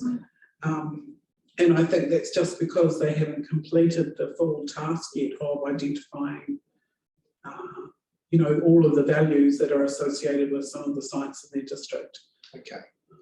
Yes, but given the challenges you've discussed from a plan making and plan use perspective, you're doing your best between Lauren and you to make sure that it's as clear as possible. Yes, yeah. I think there are potentially other ways we could assist. It might be easier to put the 10% that are purely archaeological sites into a separate schedule. Or a sub-list in the same schedule. Yes, that's right, we could do that. So there are, from a plan user point of view, we could make that clearer potentially. We haven't really gone very far ahead in that discussion because obviously we've been involved in the review process, but yeah, that was something that came up when we were in the notification process and people were submitting on how unclear the schedules were. And is there potential to do that, even some easy fixes like that, or would that just go unravel the whole way the plan operates? I think technically we could do that, yeah, quite easily, just to add another appendix. I'm only speaking for my schedule, not Lauren's, so there may be some further discussion we need to have about the technicalities of that. Yeah, could you do that for us in a written right of reply? Just because I know it is a sensitive subject for plan users, and yes, I know from experience you can get sort of grumpy even not understanding something, not easily going to be able to work it out, and then that exacerbates any sort of underlying tensions there might be. So, yeah. Okay, thank you. We've got 2 hands up. Ah, 2 hands. Who was first? Antoine? I think David was first, but you go. You go, Antoine. Okay. Just on that point, thanks for raising that, Mr. Chair. There already is a bit of a halfway house already. We've got from the site ID from 4,000 onwards. You've got the pre-1900 buildings, so you've already got a sort of a indicative sub list already, and certainly where the nature of the site is significantly different, and there's a number of them that all fit together. That seems like a prudent way of communicating the types of sites, which you've done with other types as well. That seems to be a prudent course of action. Thank you, Antoine. David? Yes, this was an issue that was on my my list of questions too, Stephen, so I'm glad you raised it. I don't know that there's any easy fix. Certainly the split that Joe's provided in the 42A report between those sites that are on both archaeological sites and SASM sites, those that are just archaeological and those that are just SASM, was useful for my understanding. Whether that becomes 3 separate components of Schedule 3, I'm not sure, Joe. And I guess that has some indications for how Schedule 3 is then listed in the rules, whether it's Schedules 3A, 3B, C, or just Schedule 3, or whether it becomes Schedules 4 and 5. For I'm not too sure, but I mean, there's some mechanical issues involved there. That aside, I guess the wider question in my mind is whether we're duty bound from a mandatory point of view to completely follow the national planning standards, in the sense, I'm taking some license from the chair's question about the unusual nature of this district in terms of having a high proportion of archaeological sites, which are SASM sites, and I wonder whether that's a point of difference that might allow a differentiation in approach that might avoid duplication. But I guess the question is, are we duty bound? Are we mandated to follow the national planning standards in that sense, or is there some discretion in the way in which the intention of the national planning standards is delivered? Any thoughts on that? because we did submit already on this issue to them, I feel like we probably need some legal advice on whether we could depart from the national planning standards in this area. It does make sense, as you say, to that because the district's so different, we could take a different approach, which would still largely fit within the overall approach, but just be dealt with slightly differently. But we haven't really discussed, since we had to do all the extra rework to do this, to separate the sections out, we haven't really discussed, whether we could actually take another tack. So I haven't got anything more to say at that. I presume, Joe, we wouldn't be limited in terms of scope. I mean, if these were matters that the panel decided to tackle, we could do these under clause 16 of the first schedule. They are really administrative changes that don't change the outcome. They're not changing the rules or the objectives or the policies or the actual listing of sites. It's just how they're sliced and diced and shown to avoid duplication. Yes, well, I would love that to be the case. So, that would be great if we could. Okay. I guess in that sense, Stephen, the issue for you is whether you've got an appetite to take on the minister on this matter. I don't expect an answer. No, let's have a chat about that. I'm certainly got an appetite where there's a saying about sometimes the law is an ass. If it's just so patently obvious that New Plymouth District needs to be very, very clear on this aspect in its district plan, given the nature of the district, and it's a ways and means thing.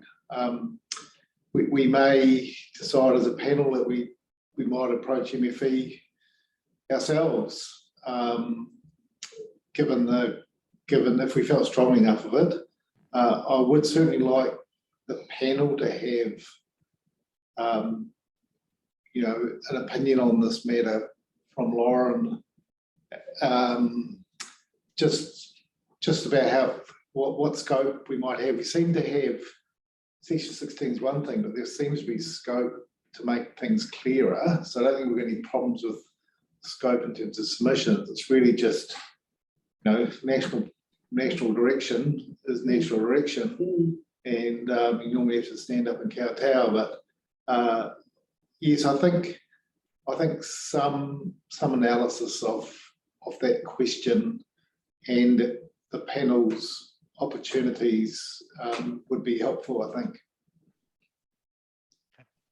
Whether Lauren would like, if Lauren might be at a high court. Hello, I'm back, sir. Hello. Hi.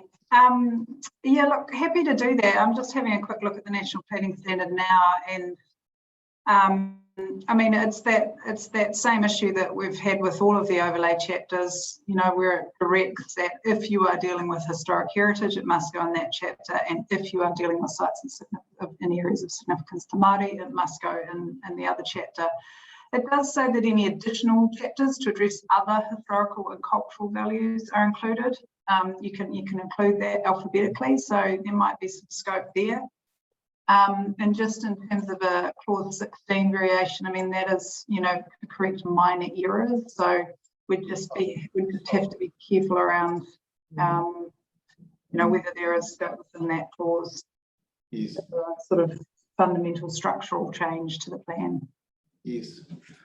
Well, let's leave it with yourself and Joe and Lauren and the team to ponder that. I'm also very mindful that we're on a very strict timetable. It might not be worth the hassle. So just be honest on that, which I'm sure you will be. Yes. Thank you. Yeah, no problem. Thank you.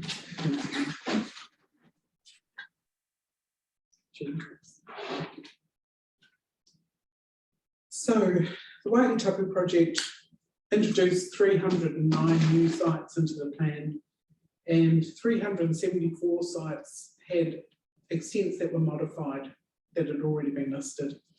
The total number of sites increased from 726 to 1,035. And as we've just discussed, only about 10% of those are archaeological sites purely. There are about 10% that are SASM purely, and 80% of both archaeological and SASM sites. So Dan can speak to this in more detail, but the review process has been extremely resource intensive, especially human resources and time. There's been a huge amount of involvement by kaumātua and pukenga of iwi and hapu, iwi liaison and the archaeologist, and often a planner. There have been a lot of planners involved over the time of the Waihi Tapu project. So generally Dan McCurdy, the archaeologist, researches the information and the map extents, and then discusses all of that information with iwi and hapu. So obviously the evidence is critical. Assessment includes as many layers as possible, the oral history of tangata whenua and also landowners at the site, NZAA site records, some of which are very old, historic plans, aerial photos, modern and historic texts. So there's a lot of evidence that goes into identifying these sites.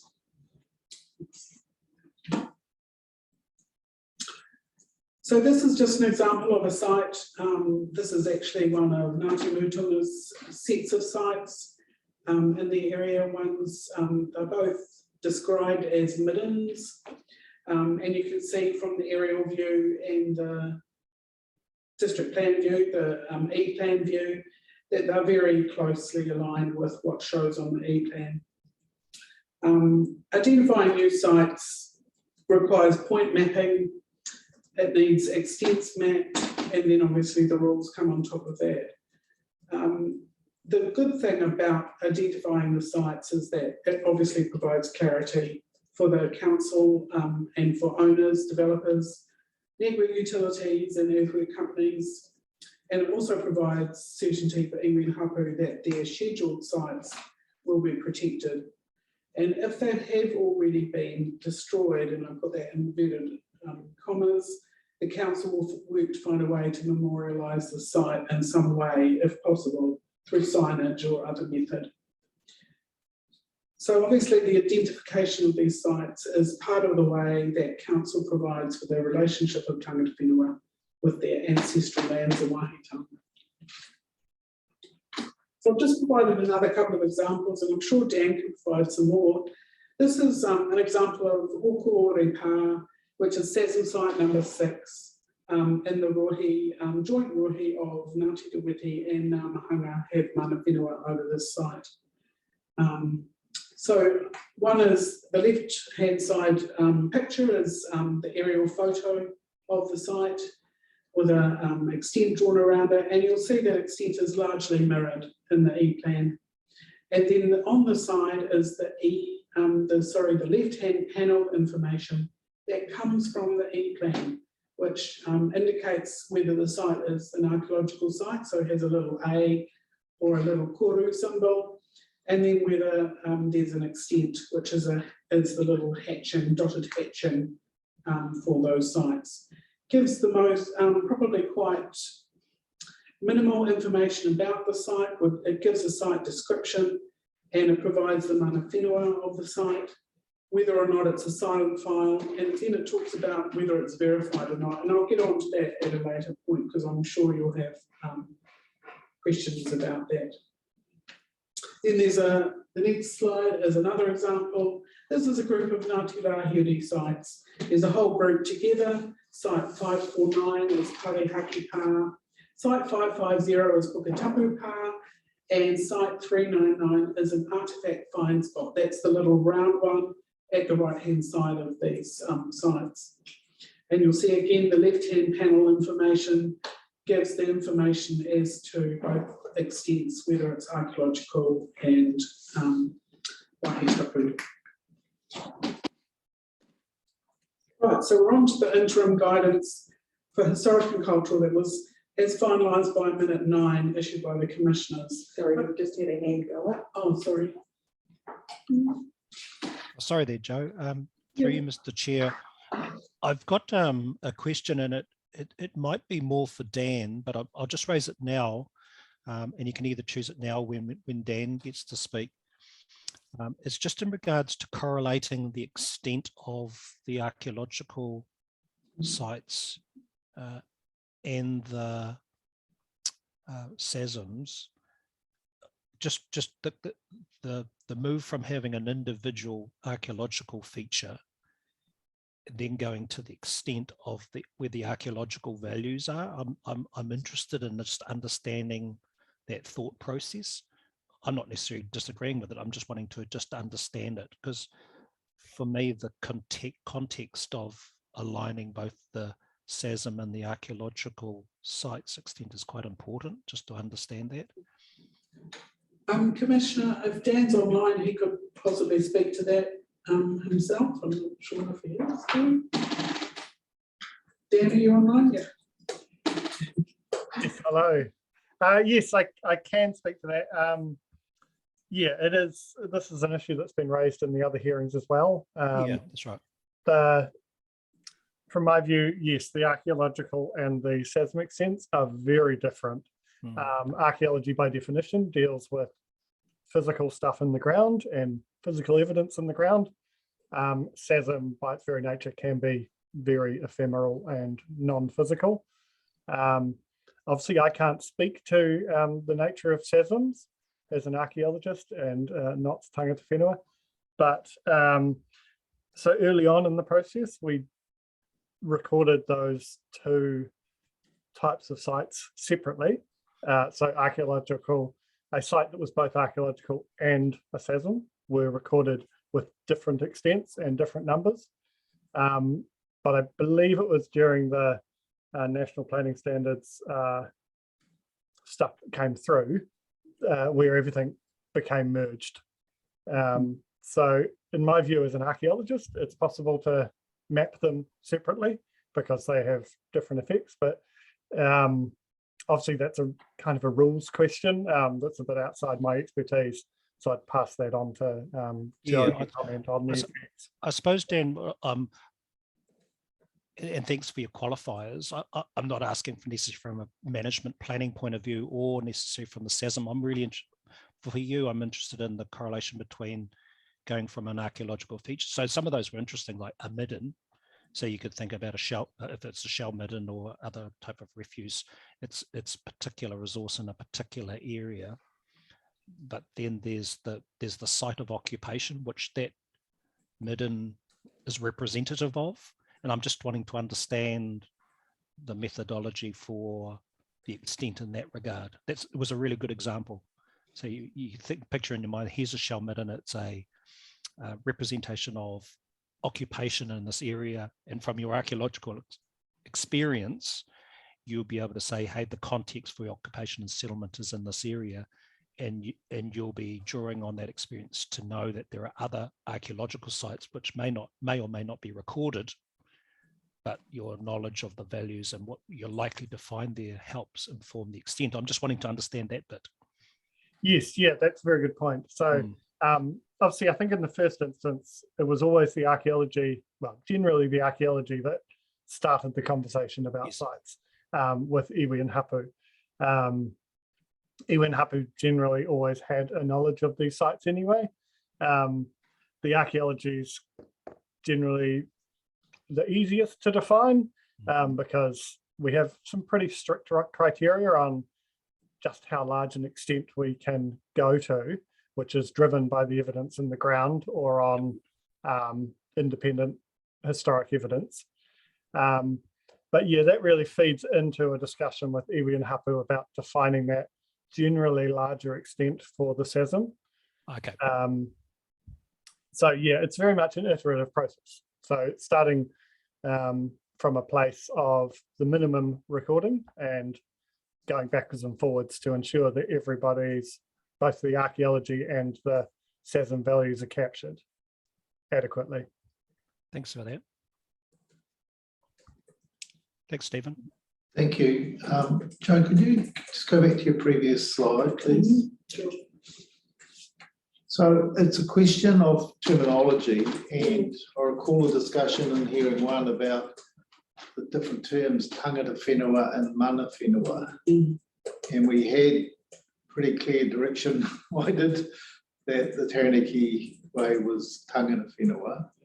Are you looking to change the reference in here, see mana whenua Ngāti Rahiri to tangata whenua, or have you got scope to do that? We don't have scope, but I'm not looking to change it because this particular reference refers to the actual group that has mana whenua over a particular area as opposed to the tangata whenua of the whole area. Would that be right? That's correct. Okay, so the terms are in common, both are in common usage. Yes. So it's still appropriate to use that term here, which I understand. Yes. And certainly Araha, we'll hear from. We'll certainly hear from others if that's not right, but I can understand that distinction. Yeah. So thank you for But that. just help to clarify, Yes. I think the group. Thank you.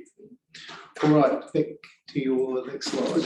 Okay, so Commissioners, you'll be aware of these. These are the finalised strategic directions for historic and cultural values that came through Minute 9. So I've just added in the final changes that were made as a response to these. So I just wanted to remind people that there are strategic objectives that guide the policies, objectives and policies within the SASM chapter in the same way that they guide the objectives and policies in the historic heritage chapter. So obviously there's a sense of place and identity and social and cultural well-being that's being recognised and provided for. There are values associated with historic heritage, including SASM, that are protected from inappropriate activities, and that tangata whenua relationships and interests and associations are recognised and provided for. On the next slide, there's similar interim guidance. I won't read it all out. That's for tangata whenua. There are five strategic objectives in relation to the relationship essentially that we have with tangata whenua and council. And this is the finalised Minute 9 version of those strategic objectives that were discussed in quite some detail because, as you recall, there were again specific strategic objectives that were put forward by iwi and Hapu that I tried a couple of times to get right and didn't quite. So I think the thing that is reflected in these particular strategic objectives is that the agency that we need to provide to tangata whenua to exercise their kaitiakitanga in the resource management process, the information and expert cultural knowledge that they hold in respect of their own information and knowledge, and the fact that they were wanting to protect, develop and use Māori land, which should also include treaty settlement land in the future. So, Joe, this is still interim guidance, as you understand. Yes. Are you comfortable as policy planner with where these have ended up? yes, I am. I think they've become a good amalgam, I think, of the strategic objectives put forward by iwi and Hapu and what we were trying to achieve, which was objectives that are as simple as possible and as easy to read as possible, and put forward the key issues for the region in terms of the relationship with tangata whenua. Okay. And Araha, have your feeling about the interim guidance of strategic objectives we've ended up with? Yes, I'm comfortable with those. Okay, thank you. And so then we come to the proposed district plan SASM objectives. These are, as I said, these are another part of the objective group, which follows on from the strategic objectives. You'll see there that the wording is SASM are recognised, protected and maintained. The sites of significance are recognised and protected, the relationship of tangata whenua with those sites, and that they are also appreciated by the community and acknowledged as important to the district's identity. I haven't put all the policies in on this slide. Obviously, I've just put their leading clauses. So policy 1 maps and schedules SASM. Policy 2 provides for the protection and maintenance of SASM from inappropriate activities.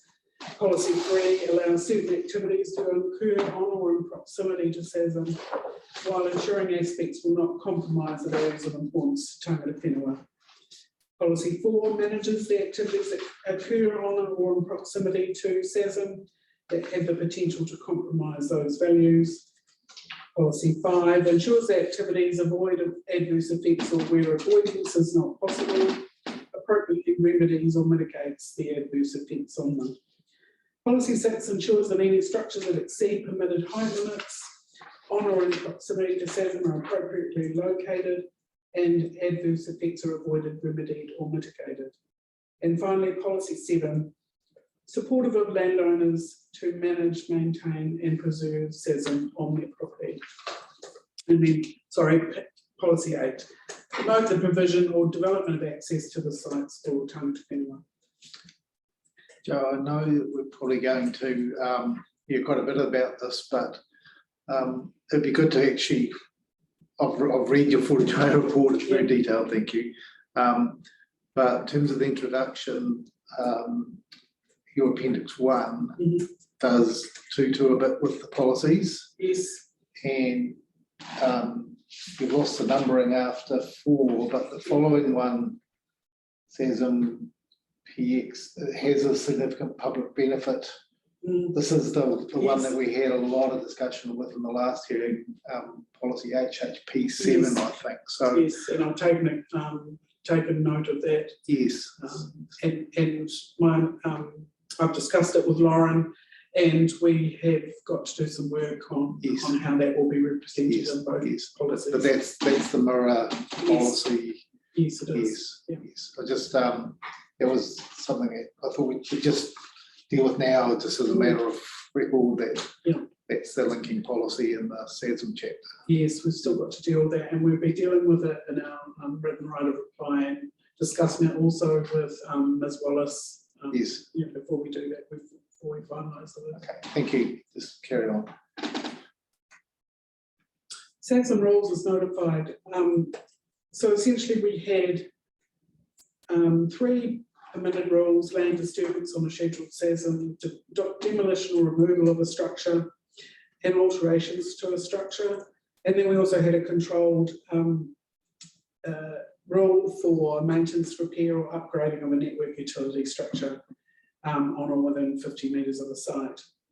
There were the normal activities of erection and of a structure, additions and relocation that were permitted, but then cascaded to discretionary if the standards weren't met. And then 2 fully discretionary rules: earthworks on or within 50 metres of the SASM, and subdivision of land containing a SASM. So earthworks included the clearance of trees and the erection of new structures, but did exclude the land disturbance permitted activities and earthworks associated with network utilities. Last time in the historic heritage hearing, we discussed the definitions of land disturbance and earthworks. I won't go through that again because I'm sure you understand, but I have noted that Iwi and Hapu definitely did not like those definitions because they thought they were ambiguous. And since then, I've realised that the earthworks section 42A report writer had also suggested we use the National Planning Standards definition of cultivation. And I hadn't even turned my mind to how this would be incorporated into these rules, but we haven't incorporated cultivation into the SASM as notified. Just on that, Joe, Kit and I heard the earthworks chapter. It seems like an eon ago, but it was only late last year. It was over Zoom, so it was an all Zoom hearing, so wasn't that easy, but certainly that was an absolutely key theme, the linkage of the earthworks, land disturbance, cultivation definitions as they apply in the earthworks chapter and in relation to these two chapters, hearings 13 and 14. So yeah, you've already picked it up. Yeah, so just it's probably quite, in terms of the process, if you, in your write a reply, could just reference back to the earthworks 42A report and look at how you and Lauren are proposing to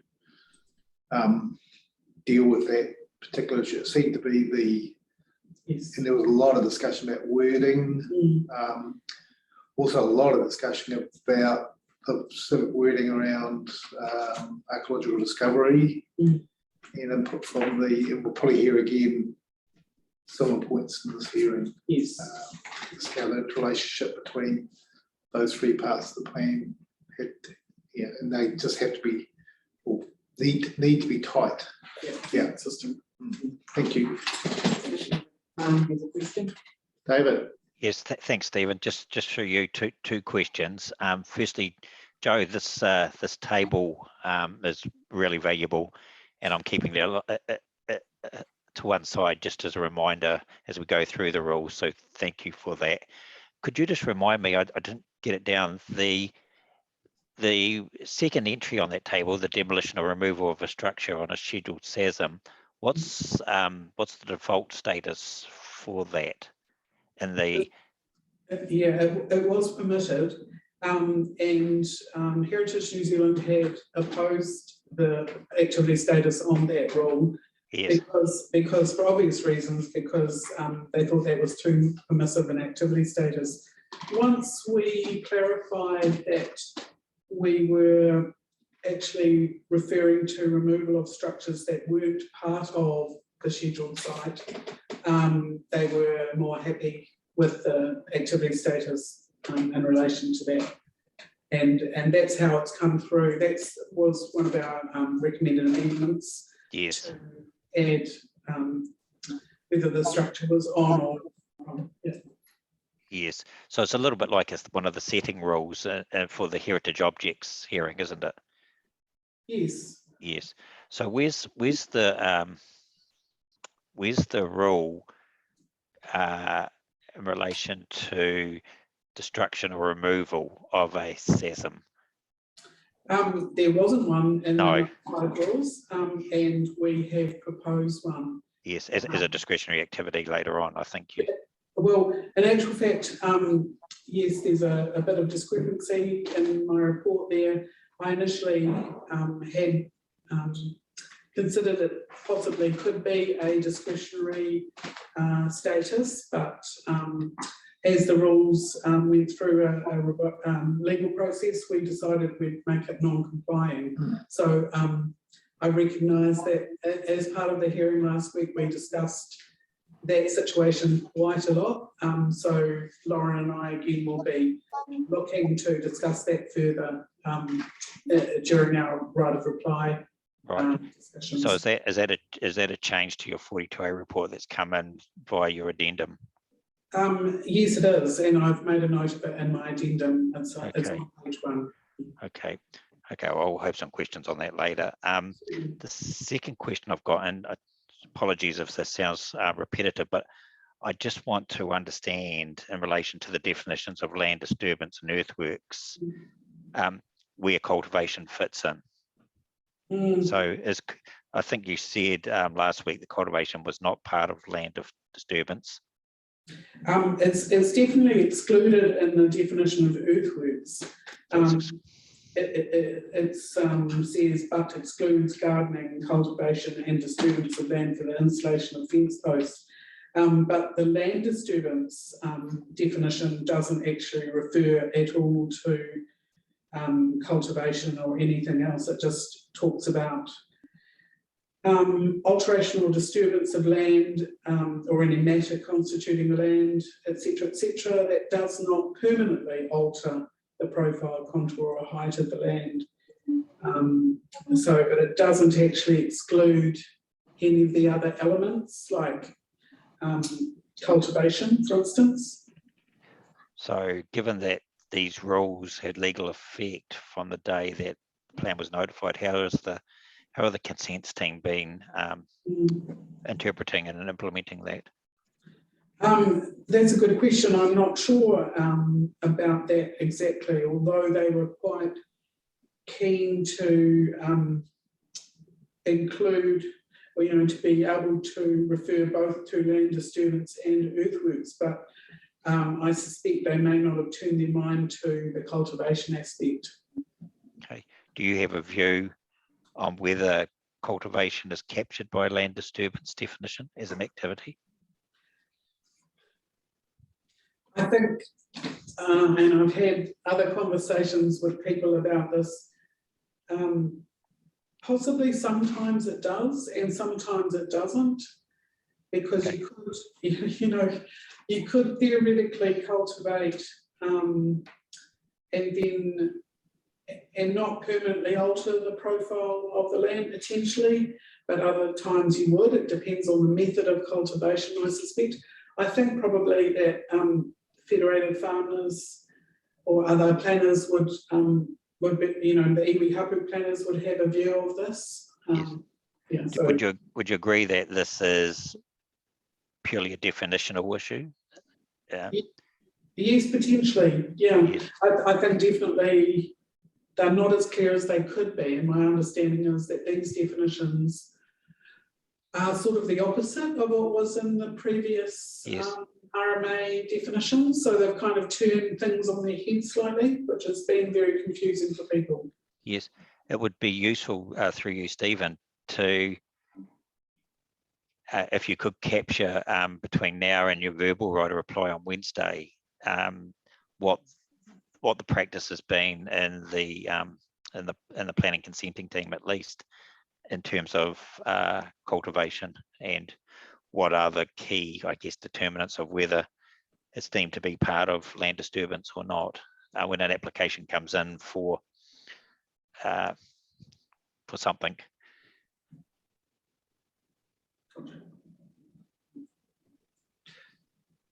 David, thanks for raising those points. Very important, and I agree with your suggestion there. I happen to own and operate a vineyard and a cropping block in Hawke's Bay, and they're on alluvial flats, so and we have a pan underneath some of our land, so we certainly use heavy machinery and heavy deep ripping in terms of drainage.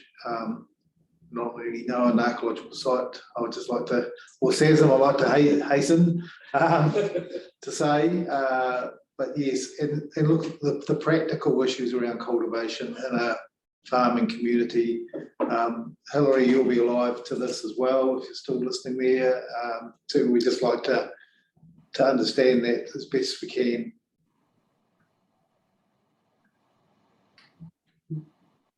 Right.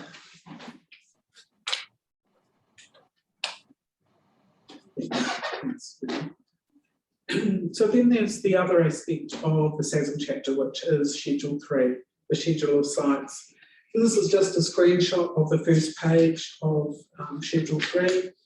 It's contained in the plan as an appendix, and it sets out various attributes or information about the sites. So obviously it has the site ID, the number that we refer to at the left-hand side, in the site description or classification, what kind of site it is, the site name or names if they're available, the street location or place from which you can access the site if that is possible, then the mana whenua or the iwi or hapu group or groups who hold mana whenua over the site. The next set of attributes is whether the site is a silent file site or not. Most of them are not. As Mr. Coffin's identified, I think there's only approximately 9 sites that remain silent file sites in the plan. The next column was whether the site was verified or not, and I've recommended that in my report that this column be renamed mapped extent, which I think is more beneficial to planners and to people looking to find out about the site and how we approach it. And then whether the site is an archaeological site or a SASM site or both. And as I noted earlier, most of them are both sorts of sites. The New Zealand Archaeological Association reference, if there is one, and then the Heritage New Zealand Pāhuri-taonga category and reference, if there is one. And we haven't, unlike Lauren, Schedule 1 and 2, we don't have quite so many sites with HNZPT category and reference details. Thank you. So this site, slide is probably an important one because it's a flow chart of the process we've gone through to get the sites into the E-plan. So following through from the left-hand side, once the data set is provided by Mr. McCurdy, the data has to be uploaded to the Council's TEC1 database. That's the internal database that governs every other aspect of the Council's information and processes. That data has to be then joined to the GIS points and polygons of every site. That data is also hosted on the Council's Open Data Portal and Map Layers service. And then, of course, the final process is that the proposed district plan pulls all of that data from the TEC1 database and the GIS part of it into the E-plan maps, and that's hosted on the E-plan. I note that the more often the data is transferred, the more potential for mistakes to be made inadvertently. In particular, I note that investigating various issues with Schedule 3 since notification and since my report was completed, I've noted that the Schedule 3 is actually a static PDF document that was created from the transferred data set. But then I have made some changes to that Schedule 3 to complete the data set before we notified. So there are some discrepancies, and so we need to address how those things talk to each other. But having said that, that investigation has also alerted me to the fact that some material in the schedule is correct, but it's not correct on the E-plan. So we have a little bit of work to do to align some of the information. So I'm wondering if there are some questions on that. Yes, there are. Commissioner Coffin has got his hand up, so I'll let him start. Yeah, thanks for this. That was helpful, the slide, just to understand where the data home was and how it gets exported or imported into the various parts. The plan on one side and then the GIS on the other. I'm just interested to know how you manage changes to the source material. Like, for instance, a landowner applicant applies to Heritage New Zealand for an authority to damage or destroy an archaeological site, and it happens to be scheduled. And for whatever reason, Heritage New Zealand grants that authority to destroy a site. Just putting aside that there may be consents required, etc., because it's a site that's been scheduled as well. What happens? I'm more interested in when there's been a change to the source information, like, for instance, the site has been destroyed, or there's been further work done, an archaeological assessment, and the site extent is much broader than was originally identified, or it's conversely much smaller than it was identified, and you're dealing with a a static plan, just how you manage those situations. Are they one, there's a tension you can't resolve, or is that just something that gets dealt with through a consent process or an assessment process? That's a very good question, Commissioner Coffin. I would have to say this has been on my mind for the whole time I've been here. We've had an experience of sites that have been destroyed through authority that the district plan team, me in particular, have not been aware of. And so we haven't known to actually change any details. And so that's one part of it. That's a sort of an information gap or a lack.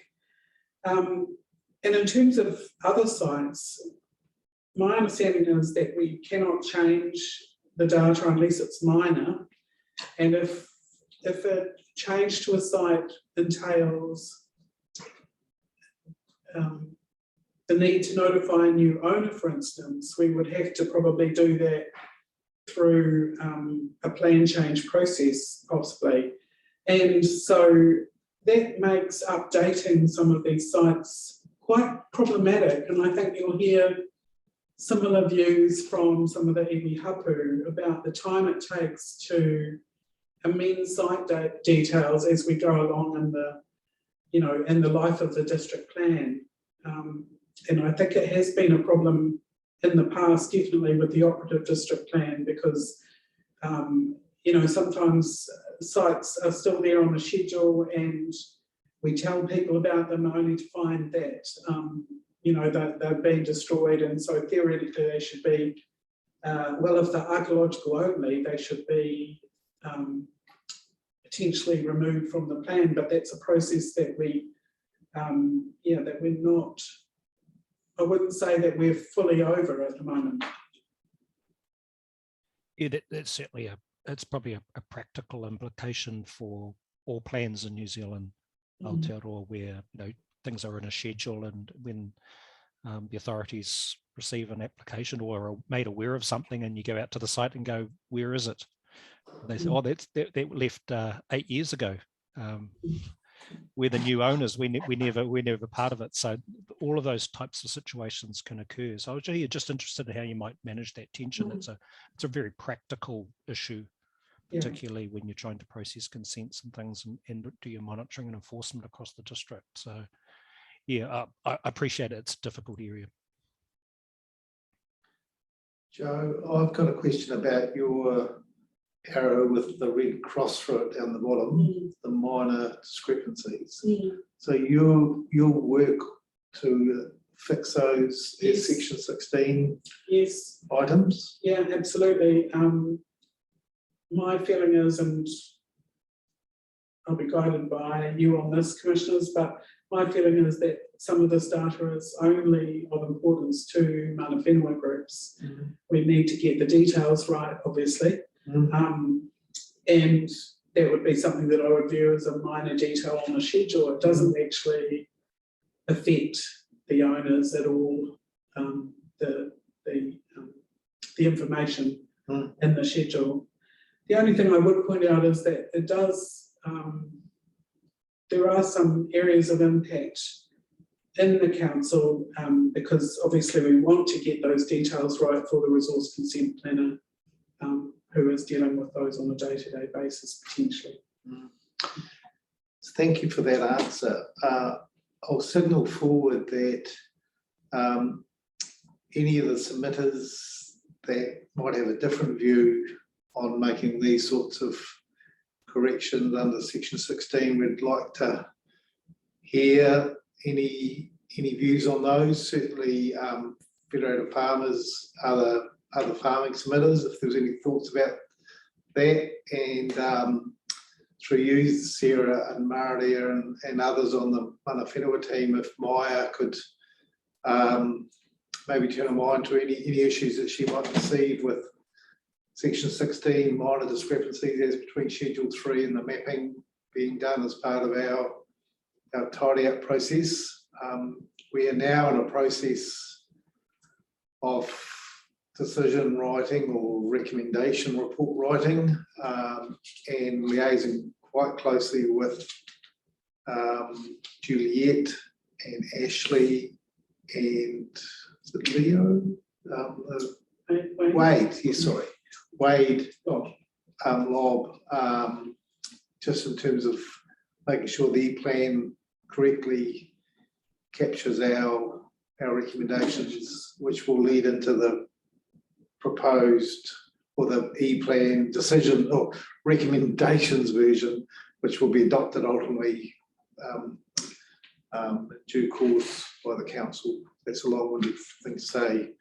You know, there will always be errors. We'll pick them up maybe a few years in advance, but as many errors or discrepancies we can fix. So yes, we'll just hear from any other parties on the way through this hearing about if there's any sort of comments about that process. Thank you, Joe. Thank you. Last few slides.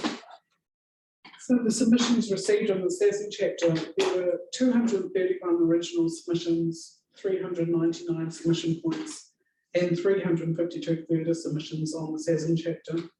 There are another 170 submissions, 244 submission points, and 350 further submissions on Schedule 3. And there are another 11 submissions and 6 further submissions on the definitions. So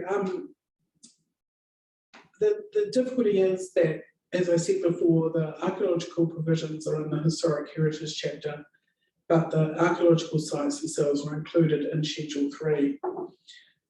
The SASM chapter received a lot more submissions than the Heritage chapter in respect of the archaeological sites, and so has essentially driven the amendments to the provisions for both of the chapters.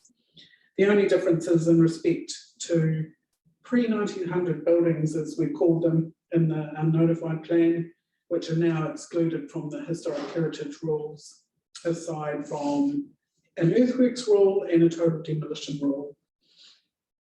In general, there were submissions wanting to replace the current rule framework from iwi hapu submitters, submissions wanting to amend the provisions, which came from a range of submitters, including iwi hapu and network utility operators. There were submissions from landowners wanting to reject the notifications of sites on their properties, others who wanted to clarify the mapping approach generally in relation to their properties and other sites.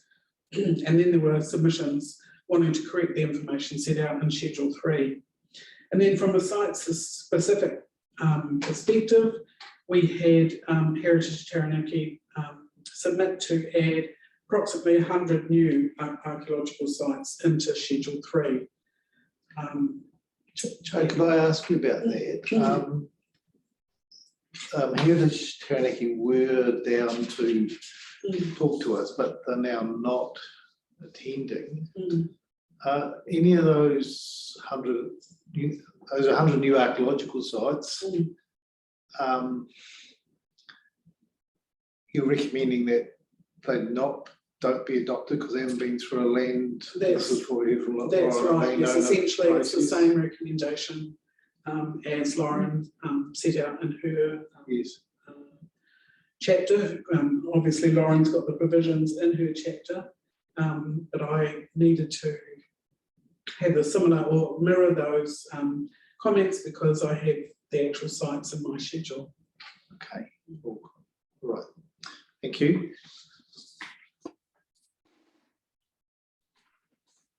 Through you, Mr. Chair, I've got a question in that regard, and it's probably for Dan later on, and it was just trying to understand, because I think at 3.3 of Mr.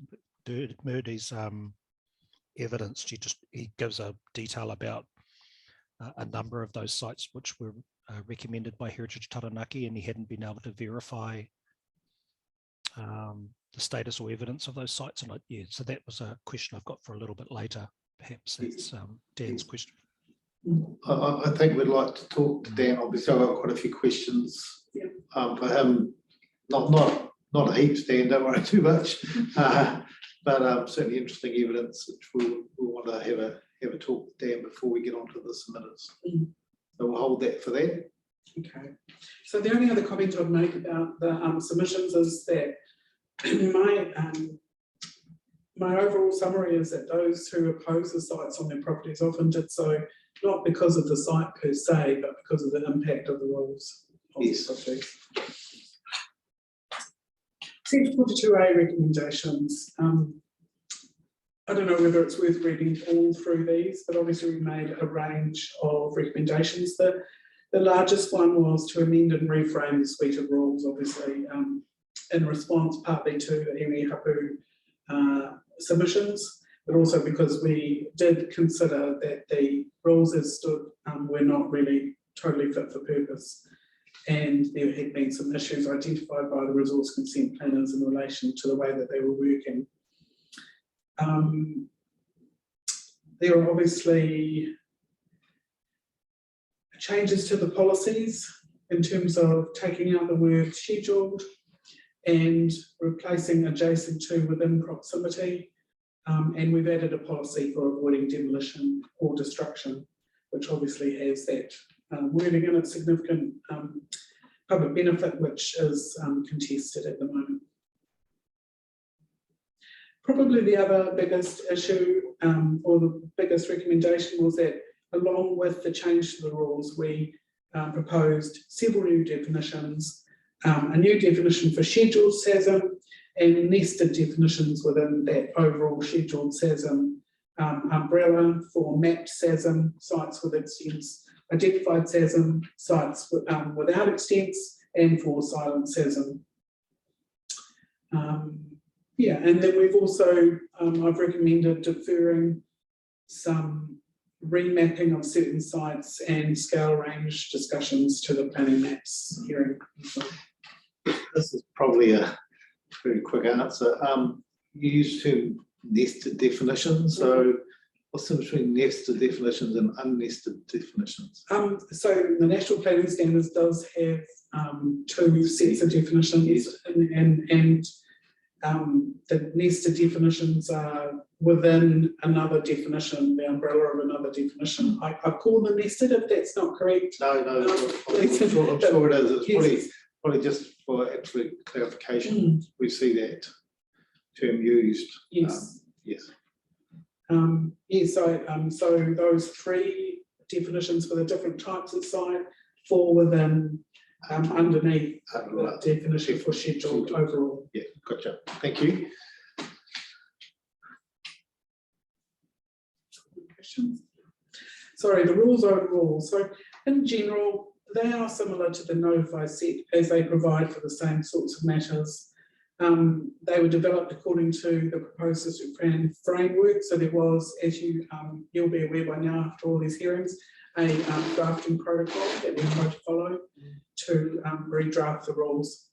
They do provide different approaches for urban and rural zones, and I'm aware that that is not something that is preferred by iwi hapu.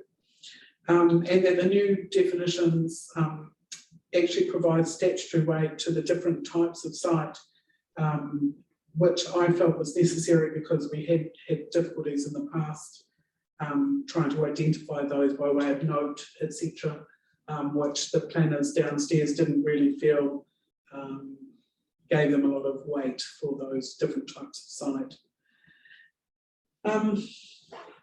Planners downstairs, meaning resource consent planners. Yes. Sorry. Are they in the basement? Are they? No, they're not in the basement. Sorry, they're just downstairs from us. Oh, okay. Yeah. So I think the other thing from my perspective is that we tried our best to provide for those main two elements, which were the differences in urban and rural zones and these different types of sites. I'm not sure, I'm not obviously an expert, but I'm not sure that the RMA really turned its mind in 1991 to providing for an ongoing process like the Waihi Tapu process, so that we have got sites that are still and may always be unidentified, and so need to be perhaps treated slightly differently. But that's a potential for another discussion down the line. Joe, we heard last week from Sarah and Mare about their preference to have not differentiate rules between zones. In a nutshell, why do you think the plan should have different provisions and rules between urban and rural? I think, well, obviously we're following the guidance set by Plan Change 40, but also we would need to notify probably hundreds, if not thousands more people of sites being near to their properties in the urban area if we allowed for that 50-metre trigger area to be included in the urban zones as well. So at the moment we just wrote to the people who had that site on their property. And I think, you know, we would need to actually then notify a lot more people that their properties were within 50 metres of a site. That's the key issue, I think. That's it's another bit. Thank you. Perhaps to add to that, just my distant memory of Plan Change 40, that was certainly one of the considerations was the process of notification and engagement with landowners who might be affected by a particular rule. And the other part of it was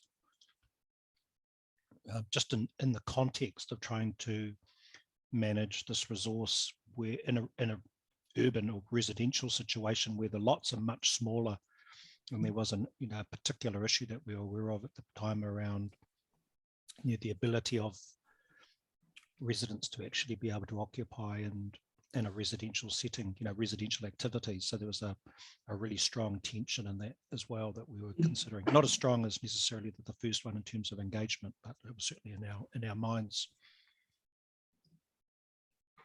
Thank you, Antoine. So I don't know whether we've got time and how much more time you want me to speak for. Look, I think what I'd like to do, if we could first finish with any questions on your last few slides. Your report was very well crafted.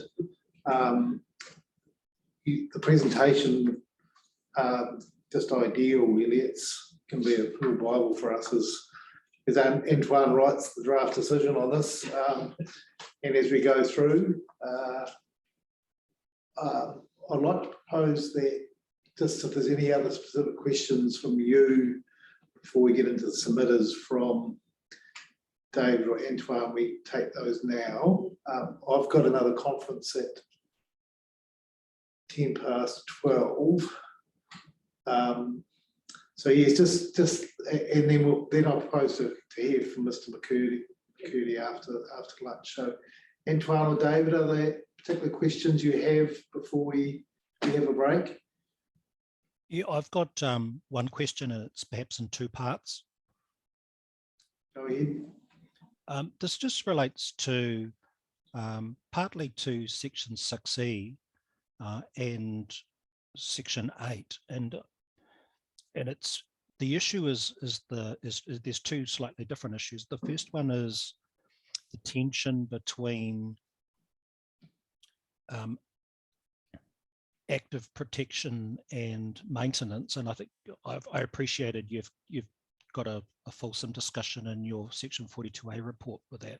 And I was just trying to think back in terms of a principled approach. And in the Section 32A, Section 32 report, there was a discussion in regards to the principles of the Treaty of Waitangi and used the term partnership, participation and protection. So it's kind of like a catch-all of the principles.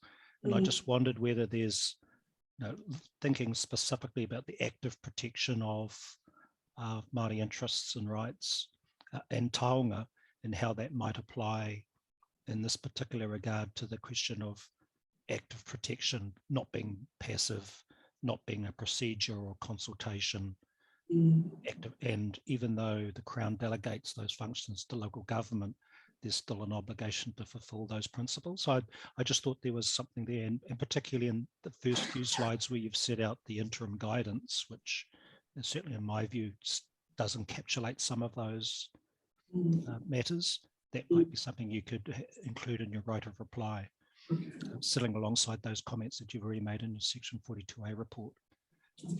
So perhaps that's a request rather than a question. My second one is a question, and this is certainly because Maya Wakaira, who's providing the legal submissions for Te Atiao, isn't here with us today, but there are representatives, Ms. Mako and others, so they might want to pass this on to Ms. Wakaira.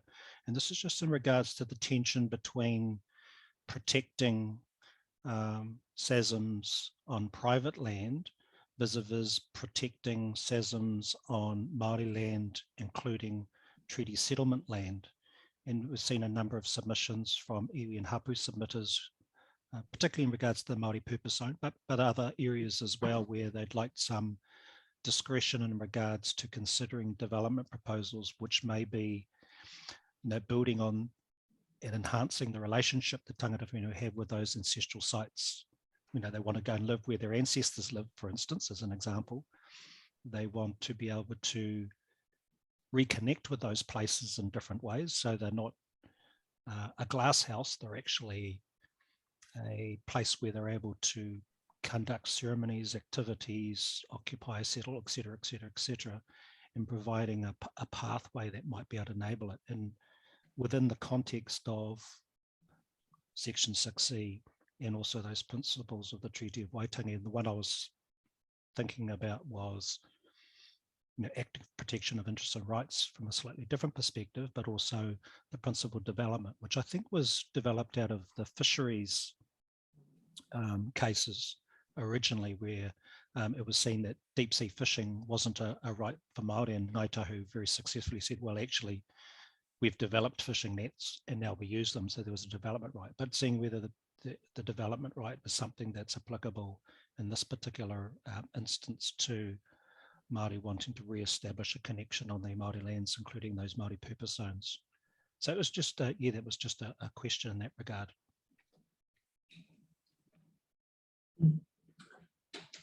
I'm not quite sure how to answer that, Commissioner Coffin. I think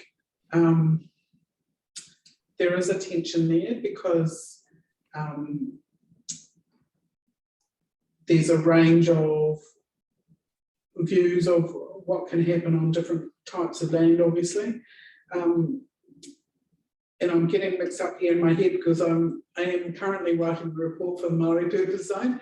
So I'm very hence why I'm raising it now. I'm very much in that space. I think there is definitely a tension between the protection and maintenance and, for instance, access to sites here.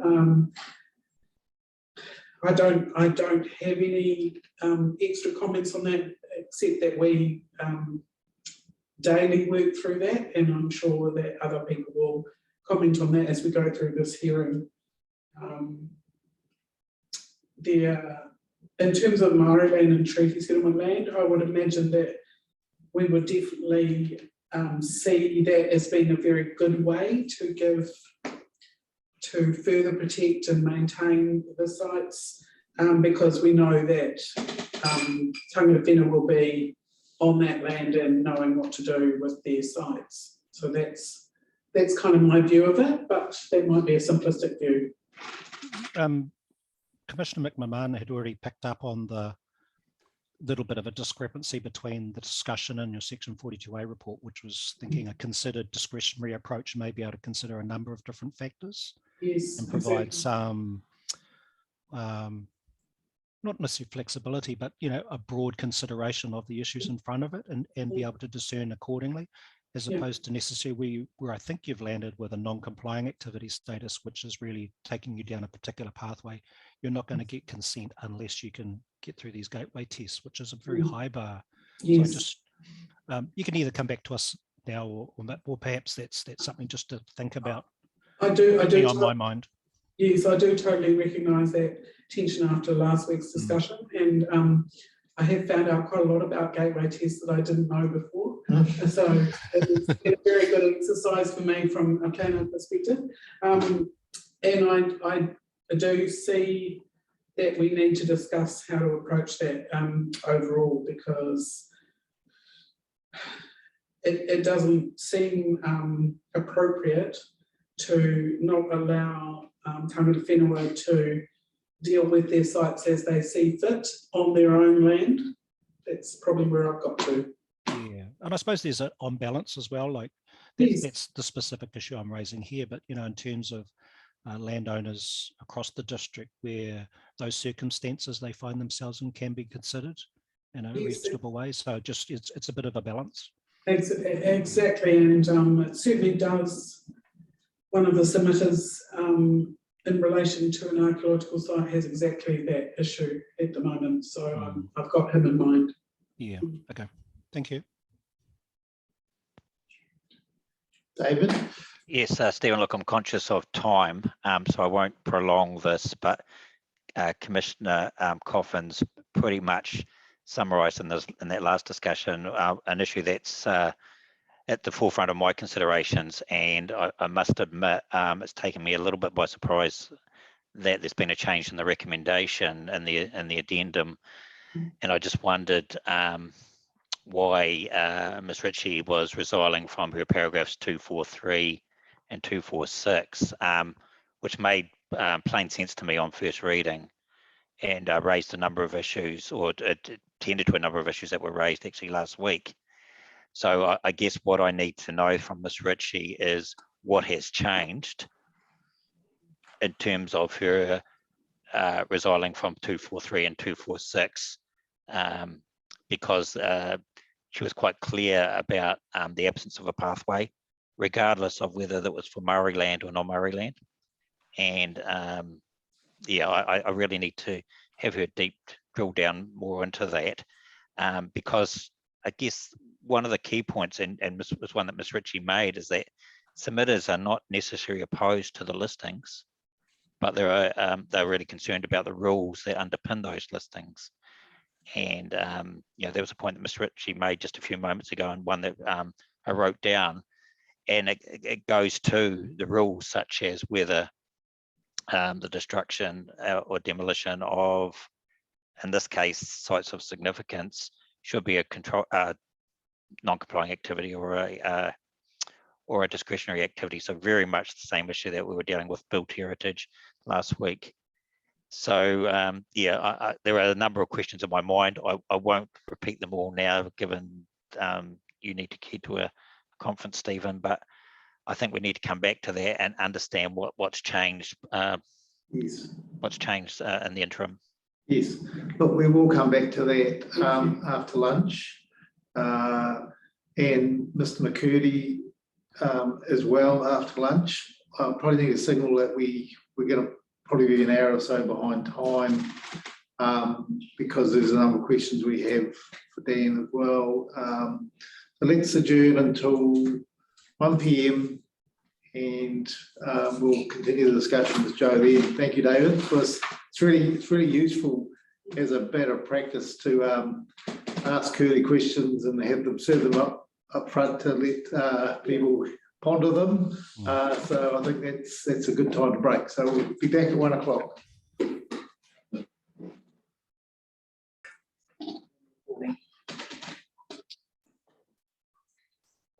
Welcome. Just after 1 o'clock, and we're back. Still talking with Joe Ritchie, who's a 42A reporter on her report, and we now have two commissioners with headphones on. And welcome back, Antoine and David. Hope you've had a good break and a bit of a rest. There are two additional people just online, so would just welcome those, Stefan and Hamilton. Could you just turn your videos on and introduce yourselves? Sorry, Commissioner, Hamilton's Hilary Walker. I'm just trying to find the video. I've just moved into our presentation room because it's a little bit easier, and now I can't find the video. So I'll sort that out by the time I have to speak. That's great, thank you. And if Stefan's there, might not be. Right, let's just carry on then. David, you asked that question before the break. I think we've all got that in our heads. So Joe, just come back and tell us about your addendum and your change of recommendation. Thank you for the question, Commissioner McMahon. So we were having discussions on this issue ourselves quite a lot, but while I was undertaking my report, and unfortunately, because of the rules sort of took over towards the end, and there was a lot of to's and fro's regarding the rules before I had to put my report up. I didn't get a chance to go back to retrofit my report to align with the Appendix 1, unfortunately. And what we came to, the position we came to, was because basically all the other overlay chapters have got a similar non-complying rule, and we wanted to achieve consistency with that. So that was the main driver that changed that approach between my report and the Appendix 1. And obviously, given last week's discussion at the Historic Heritage hearing, we're in agreement that it is a live issue that is obviously going to need some further work and discussion with legal representation, etc. So that's basically the reason for it. That's the reason for the change between my report and the Appendix 1 where we landed in terms of activity status. Thank you, Joe. David, do you want to continue with your questioning? Well, certainly don't want to get into a debate. I guess if there is a supplementary question, it is does Ms. Ritchie no longer think that the imperatives that were captured in those two paragraphs no longer apply? In particular, that paragraph 246, where she said that a non-complying status proposed by the Heritage New Zealand would make a consenting pathway onerous, and that she considered the amendment to apply a discretionary activity rule to the status to the rule mitigates the submission. So I guess what, apart from consistency, which I don't want to belittle, it's an important point, and I do have a question on that. But is she saying that imperative about having a consenting pathway present is no longer one that she subscribes to? I certainly think there's still merit in the discussion I've set out there. It's just that our discussion went further in the end and plumped for non-complying as a consistency issue, and yes. that's probably all I can say. Yes, I guess the other paragraph that was interesting to me, Ms. Ritchie, was paragraph 243, where you said that at least a discretionary activity provides for consideration of the effects arising from a proposed demolition or destruction, which may in certain instances overrule the activities for positive reasons. And that really goes to the consenting pathway. Putting consistency aside, and as I said, I don't want to belittle that, because I want to come back to consistency across the plan in a moment. And you would have heard my discussion with Ms. O'Byrne last week about, well, in terms of the gateway test of a non-complying activity, no one's going to agree that the effects are less than minor. So it's always going to be a policy consideration that the gateway test relies on. And is there a need to have the heavy-handedness of a non-complying activity to achieve an outcome that would be allowed through a lesser status, such as discretionary, i.e. decline, or approval if the circumstances warranted it? And I guess that's a philosophical issue that's perhaps underpinning the questions I put to yourself and to Miss O'Byrne last week. So the the arguments that you raised in 243, do you think that they're no longer relevant? Joe, before you answer that, just a reminder about your obligations as an expert. This is your expert opinion. It's not our opinion in terms of a team opinion. Okay. So we're it just goes to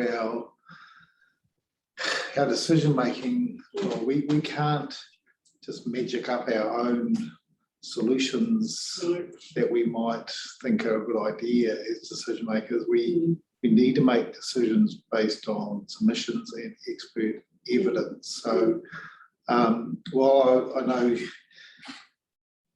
and appreciate that you and Lauren sorry, as experts, you and Lauren with similar chapters, Lauren and Byrne, need to rightfully discuss this and consistency. But we are interested in your expert opinion as an expert planner. Just while you answer the question, David. Yes. Yeah. Okay. I still think the arguments I put forward in my report have merit, and they do answer the ability to provide for a consenting pathway when there are difficult decisions to be made. Yes. In respect of both heritage and SASM. Thank you for that. That's important to hear that. Stephen, I'm not going to prolong this. I just have one further question, and it's about consistency throughout the plan. And this issue of consenting pathway first arose for me as a member of the panel during hearing 5, which was the SNA matters, and Ms. Macbeth will remember a long series of questions regarding consenting pathways. And I had thought in her right of reply that she had changed her recommendation to provide some consenting pathways and change some of the activity status for activities so they weren't reliant solely on non-complying activity. It's a while since I've read that right of reply, sir, but that was that's my impression. Similarly, with the subdivision chapter, which had a right of reply just before Christmas, I think, or just after Christmas, a similar recommendation was made that changed activity status. So, in relation to Ms. Ritchie's earlier comments about the need for consistency, I'm already seeing some movement in the recommendations from officers to, particularly in relation to Section 6 matters, which are incredibly important, but where there is an objective relating to protection and providing for those matters, but where there are policies which provide what I would call not an outright avoidance, but a controlled or qualified avoidance framework. So, protection is the desired outcome, but alteration, damage, or destruction is anticipated in certain circumstances, and the policies usually outline those. In historic heritage, we heard that it might relate to public benefit or greater public benefit. The discretionary activity, that rule that Ms. Ritchie raised, had matters in a new policy that might talk to public benefit in relation to SASMs.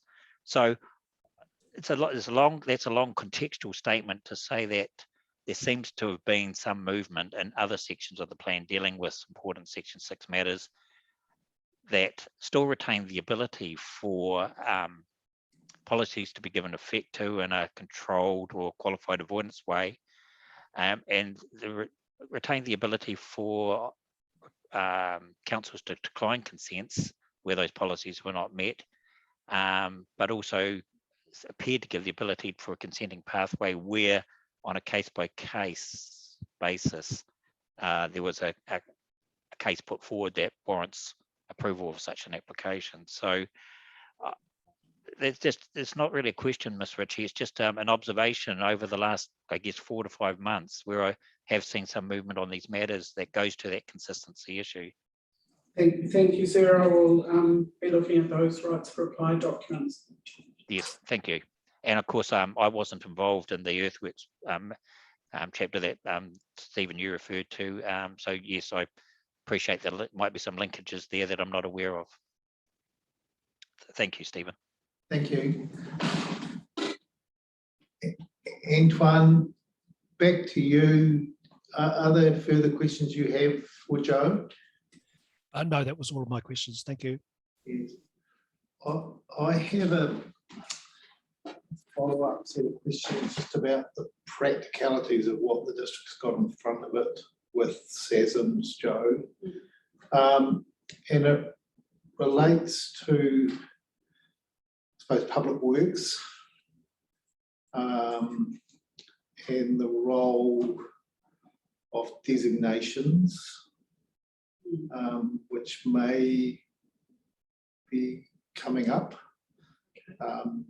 When we did our site visit, we stood on top of a beautiful power site, the Area Q area. Remind me, Antoine, can you remember the one which not Pukerangi-Ora, no, this is the one that looked out over State Highway 3. And we went through a farm gate into a farm that was managed by PKW. Oh, yes. Yes. Tapuero, was that the name of it? Tapuero. I'll just, it's important for the context of my question. So I just find, I think we probably had a note of that in our minute. It was a power site that certainly Tarangi was, his hub was associated with. We looked towards the sea where there was some Waitapu areas that were by the sea, and there was housing proposed all around, and we looked back to State Highway 3 and there'd been a power site that had been cut through by Te Rewa Power. Te Rewa Power. Yes. All right. So my questions are around public works and particularly around urban areas and state highway projects, which are getting constrained by, or were constrained and are continually constrained by areas of SASMs. And my questions relate to there's further projects on that corridor being assessed that could well be squashed around a whole lot of constraints. The relationship of policies in the district plan, and particularly strong avoidance policies, can they be overridden by a public works designation, or will the requiring authorities need to take cognizance of policies of the district plan if ever that had to occur, that there were further works that needed to impact on PAR, and also extents of SASMs, because the extents are actually becoming much broader now. And just whether you turn your mind to that. I've certainly thought about this in the past and in previous jobs, but I haven't really looked into it in terms of the hierarchy of those two things. So I'd really like to have think about that, if that was okay, Commissioner, and come back to you in the written right of reply. Yes, yes. It is a speciality that both Commissioner McMahon and I have around public works designations, the interface between notice of requirement and Yeah, I'm thinking aloud really about some of the real practical threats to SESMs and extents that are going to be potentially quite tricky. There's those issues of public works. There's also the key issue about the ability to be able to operate successful farming operations in and around these places as well, which is a different topic. Yes. Stephen, could I just come in there too? Yes, sure. Yes, because I think that's a great example of the difference between activities that might otherwise fall foul of the policy framework and the non-complying activity status. Designations for public works have the luxury of having a little bit of slack cut for them by what section 171 and 181 have to say, Ms. Ritchie. And, you know, I talked about the gateway test for normal activities being shall not be contrary to the objectives and policies, and the effects shall be less than minor.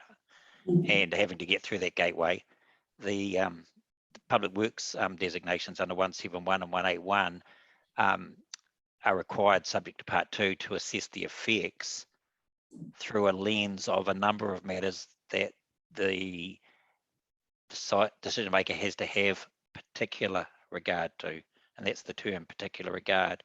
And those matters include the policies and provisions of the plan.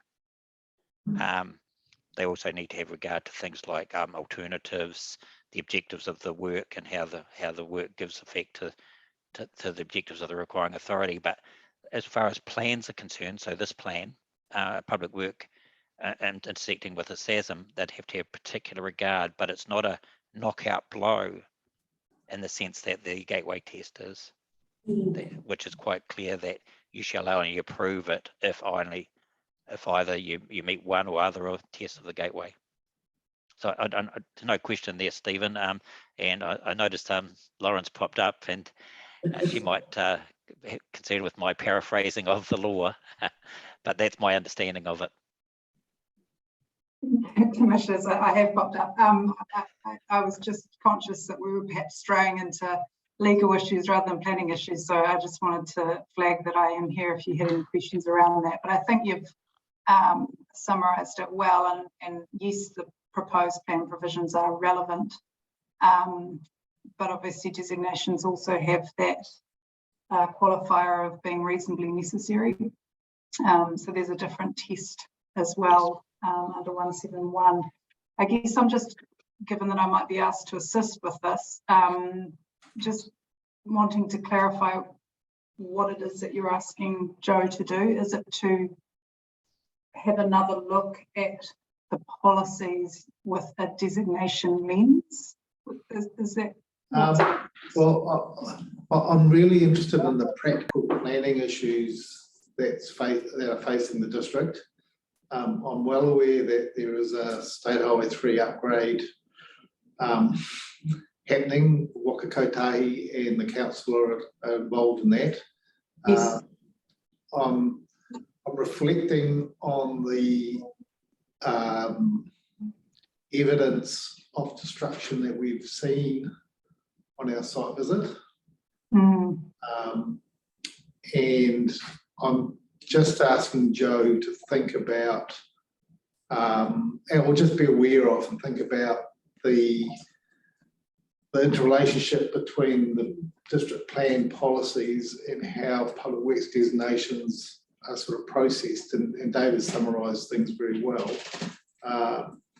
And just with obviously different legal tests required by decision makers under the designation provisions in the Act, but just thinking about the lens of the policies about how a decision maker would need on a Public Works Act designation would need to sort of work through the policies.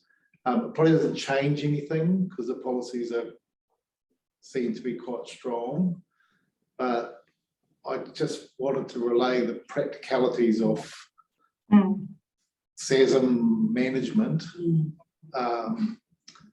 in and around, and this is for everyone, I suppose, to think about that's interested in this, in and around those powers that are held by the Crown and by requiring authorities for designation of land for public works?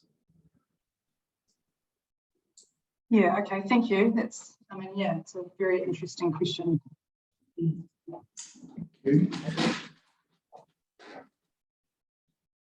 Thank you.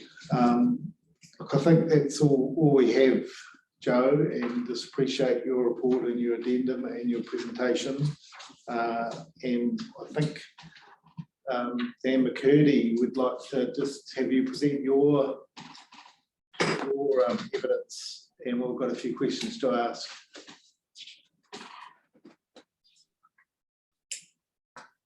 Thank you very much. Yes, I only have a couple of comments in addition to my evidence. Obviously, my evidence is quite long, so is it okay if I take that as read?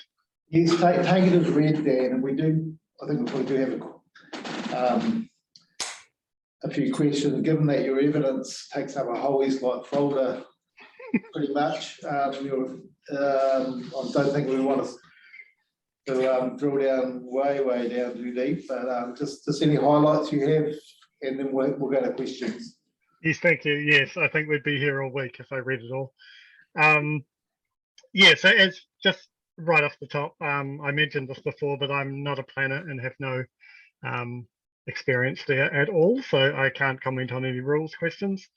Generally, because I suspect this will come up, basically I've recorded sites in the district plan based on their merits, so based on our recording standards, regardless of how the rules may affect people. My reasons for that are that rules change, and the rules have changed throughout the 14 odd years that we've been doing this. I will admit that it's sometimes hard to force myself to ignore the effects that these sites have on people whose property they land on, but the sites, ultimately they're there long before any people buy that land. Yeah, I understand that you visited an archaeological site that I'm working on at the moment, actually, down Epiha Road. Yeah, my apologies for not being there when you were there. I was actually working on this. So, but if you did have any questions on that site, I'm happy to answer those in detail. And I could go through how we got to this situation in detail about the error that was inherent that Joe referred to earlier, but I think she covered it off quite well. But if you did have any specific questions on that inherent error, I'm happy to answer that. And yeah, really wanted to highlight that there's been a dramatic change from when we first started this project back in the late 2000s to now, that the amount of data that's been available to us has, it's massive compared to what we started with. So if we were having this hearing 10 years ago, it would be a very different hearing, I think. So we've been able to drill down on these sites and get much more clear extents and locations, thanks to this enormous amount of data that we now have at our fingertips digitally.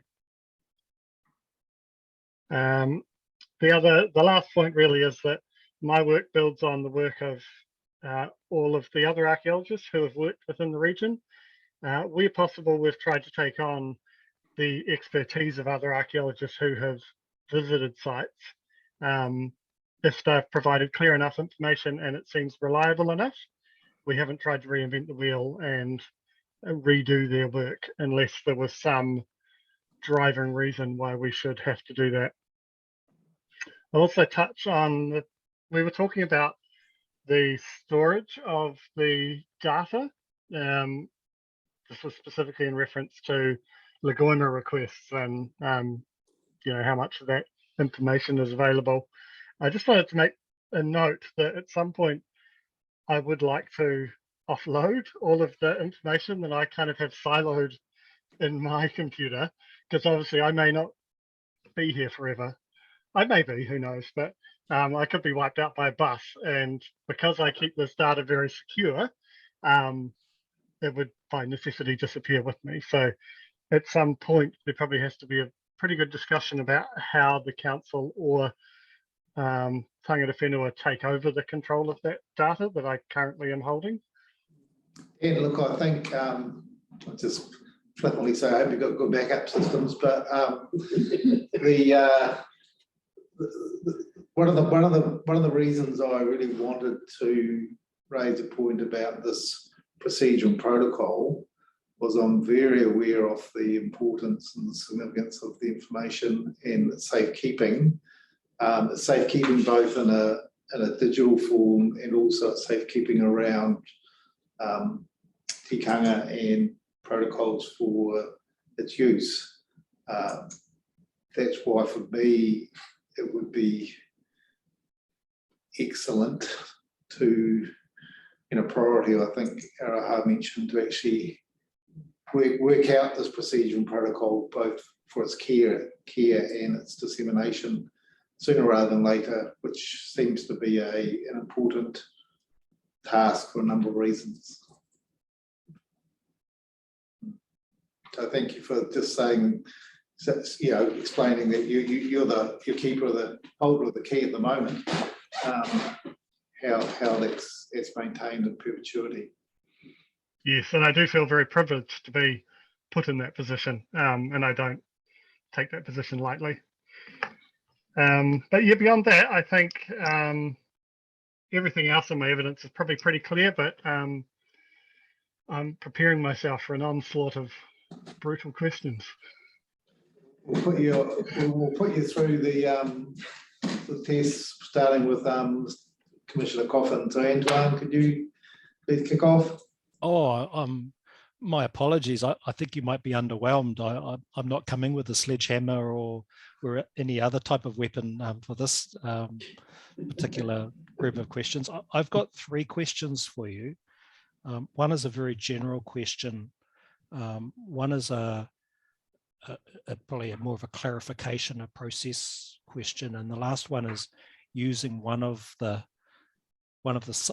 sites in the appendix, which sort of follows on from my earlier questions around discerning the archaeological extent. And I'm just going to pick on one which will actually be subject to the hearing probably tomorrow, I think, just to get an understanding of archaeological methodology. So the first one is the general question.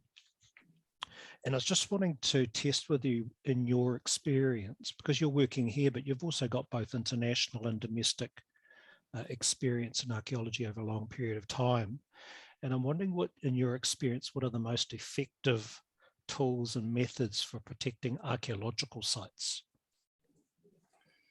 So my short answer to that is specifically in New Zealand, my experience is the most effective tool is the district plan and having very clear locations and extents. So that's why this project has been a work of passion for me, because at the end of the day, the Heritage New Zealand Act, although they are there to, their overall goal is to try to protect heritage, they don't have quite the same mechanisms in place to actually stop the destruction of sites, in my experience, that the District Council does. I suppose I should clarify it a little bit more. I'm thinking specifically of archaeological sites that are on private land as opposed to necessarily public land like the Dock Estate or reserves and the such like. So your answer is still the same? Yes, and but I'd also add that very close relationships between iwi hapu and landowners is really beneficial. We've found a massive change throughout this process in how landowners particularly view these sites and whether or not they want to go and build their house on them after they've had really long discussions with iwi and hapu and kind of understand the significance of these sites. Thank you. My second question is, this is in relation to your evidence, and it's just that as your sort of cover evidence, it's at 3.3, the paragraph there, and this is, as you're going to it, this is just in regards to the I think it was 103 sites from memory that were recommended by or submitted by Heritage Taranaki Incorporated to be included. And from my looking at what you've said here and what I've seen in the schedules, you know, a smaller number than the 103 have been included in the schedules, but I was just wanting to just get some clarification on what was the barriers or the reasons why you weren't able to verify the status or the evidence of the other sites that didn't go into the schedule, and how many of those are there? I'm assuming that I've taken a guess it's 103 minus the ones in the schedules, and those are left over, but that's an assumption. Yes, that's right. Yeah, so my role in this was I took the 1880 plan, that the Skinner map, yes, which had all the beautiful footprints of the buildings. I digitized that into a shape file, so a GIS layer, for the council, and provided that to the council. But beyond that, I wasn't asked to review the quality of the information. Okay. I have looked at it personally, and I see no reason to discount the status of those sites, but I can't really specifically, I can't comment on any specific sites within that data set. So just to confirm, so it wasn't within the scope of your work to review all of those sites? That's correct. Okay. Yeah. Thank you. Now, this is my third question, and maybe my last one, but we'll leave it open in case David or Stephen raise anything that's of interest. Now, I'm looking at pages 37 to 39 of your appendix. Mm-hmm. And as you're getting to, and just for the benefit of those listening in, this is specifically regards the submission of Alistair Jordan at Maud Road, submission 301.1, and it's regards German Hill, which the commissioners did see from a distance, but we didn't visit the place. And I suppose the name German Hill is sort of conjures up all sorts of. Could I just interrupt, Antoine? Yeah, sure. I think the Jordans, they heard that we're an hour behind time, and they were going to be here listening in. Okay. They're due in about 10 minutes. I wonder whether it would be good to hold that question for Dan. Yeah, sure. I might just ask the question, and then we'll wait for the submitters to come and join us. That'll be great. I just noticed you've got the green line, polygon, which I understand was the previous extent. You've got the purple line, which is said to be the extent for the proposed plan, and you've got the small. They look orange or red to me. I'm not quite sure if they're orange or red. I'm a little bit colorblind on those ones. We'll just call them red. The little red, which I understand is the archaeological features. And I'm just wanting to understand, using this one as an example of where, from your view as an archaeologist, you've identified these features, which are quite discrete, and then how do you correlate an extent that includes those features? So for instance, I'm wanting to understand what's the difference between having groups of the features, then there might be 3 or 4 or 5 or 6 groups of features that are their own discrete sites and areas, or archaeological sites, as opposed to the wider purple area, which seems to take into account topography and a number of other factors. I'm just wanting to understand the difference. Thank you, Anton. I think just for order, we're best just to wait until the Jordans arrive, and we'll come back to that. It's a great question, and it's a very interesting. This one seems like a good example, so I can. Yes. Then that applies to the others. Yeah. Thank you. Okay. That was all my questions. Thank you, David. Yes. Good afternoon, Mr. McCurdy. Can you hear me okay? Yes, I can. Great. Look, so I've got 2 clarifications on the answers you gave to Commissioner Coffin's questions, and then 1 question of my own. Just starting with the clarifications about, first, in relation to the most effective tools and methods, you were pretty certain that the district plan is the best tool in your view. Is that based on I guess, I don't want to be too descriptive here, but is that based on your experience with the less effectiveness of the district, of the operative district plan, and the potential for the proposed district plan to pick up some of the gaps which the operative plan didn't deal with? Is it based on a sort of a negative positive as opposed to a positive? If you understand my drift. Yes, yeah. Well, so as archaeologists, we're very much at the coalface of the destruction of these sites, Yes. and it's been pretty depressing to see how many sites in the past have slipped through the cracks simply because they weren't on a map. Yes. And no planner, it's no fault of the planner that it wasn't on the map, so they didn't Yes. know that enormous site was there. So yes. Or if it's very much the a site mix. was on the map, it didn't include an extent component around it. Yeah, and to be honest, a lot of these sites were, well, some of them were out by up to 1 kilometre. Right. So we're talking landowners 10 farms down, Yes. maybe getting letters about these sites that aren't even on their property. Okay.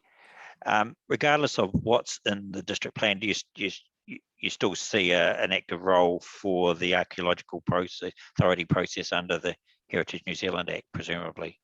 Yes, absolutely. Yeah, they are. I mean, they serve very different purposes. Yes, thank you. That's a good clarification. And the second clarification was regarding the additional sites sought in the submission by Heritage Taranaki. And I just wanted to, you made it quite clear in your answer to Commissioner Coffin that it wasn't part of your brief. Was that the original brief, or was it a brief associated with assessing submissions that have come in post the notification of the plan? That's a tricky one to answer. So I think it's just before you answer it, Mr. McCurdy, I'll tell you why I'm asking the question is I'm trying to understand how these additional sites were derived by Heritage Taranaki, and why they might not have been part of the original review that kicked off in 2007, 2008 that was referred to this morning. So that's why I'm trying to understand this, because I think you said that, and I don't want to put words in your mouth, I think you said something along the lines that on a cursory examination, some of them might have merit, but you just haven't done the work to ascertain that.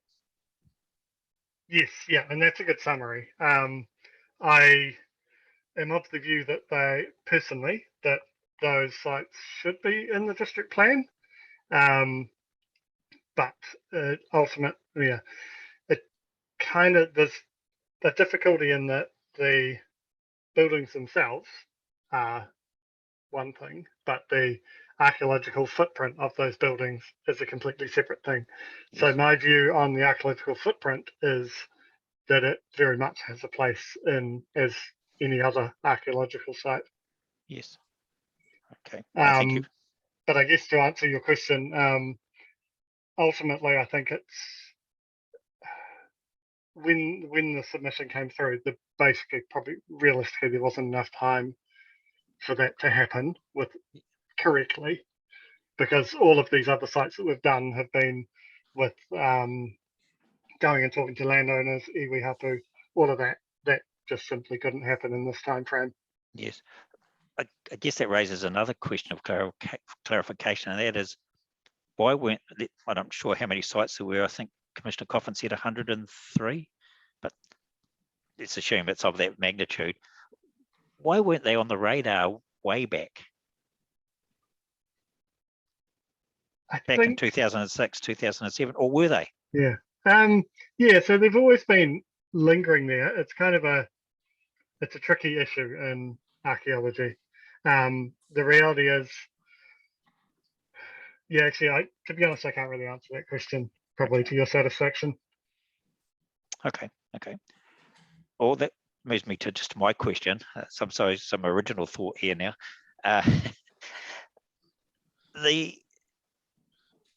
Ms. Ritchie made an important point earlier about many of the submitters aren't necessarily challenging the existence of a scheduling, or they may be, but some aren't, but it's the rules associated with the scheduling that's of concern to them. And we'll have, and you've quite rightly distinguished your role between identifying sites and leaving the rules to the planners, and I appreciate you making that distinction, so thank you for that. In terms of the first role of identifying the sites, is a site either in or out? Is it as simple as that, or is it more nuanced? Yeah, no, that's a very good point. If you asked 10 different archaeologists about a particular site, you would probably get 10 slightly different answers.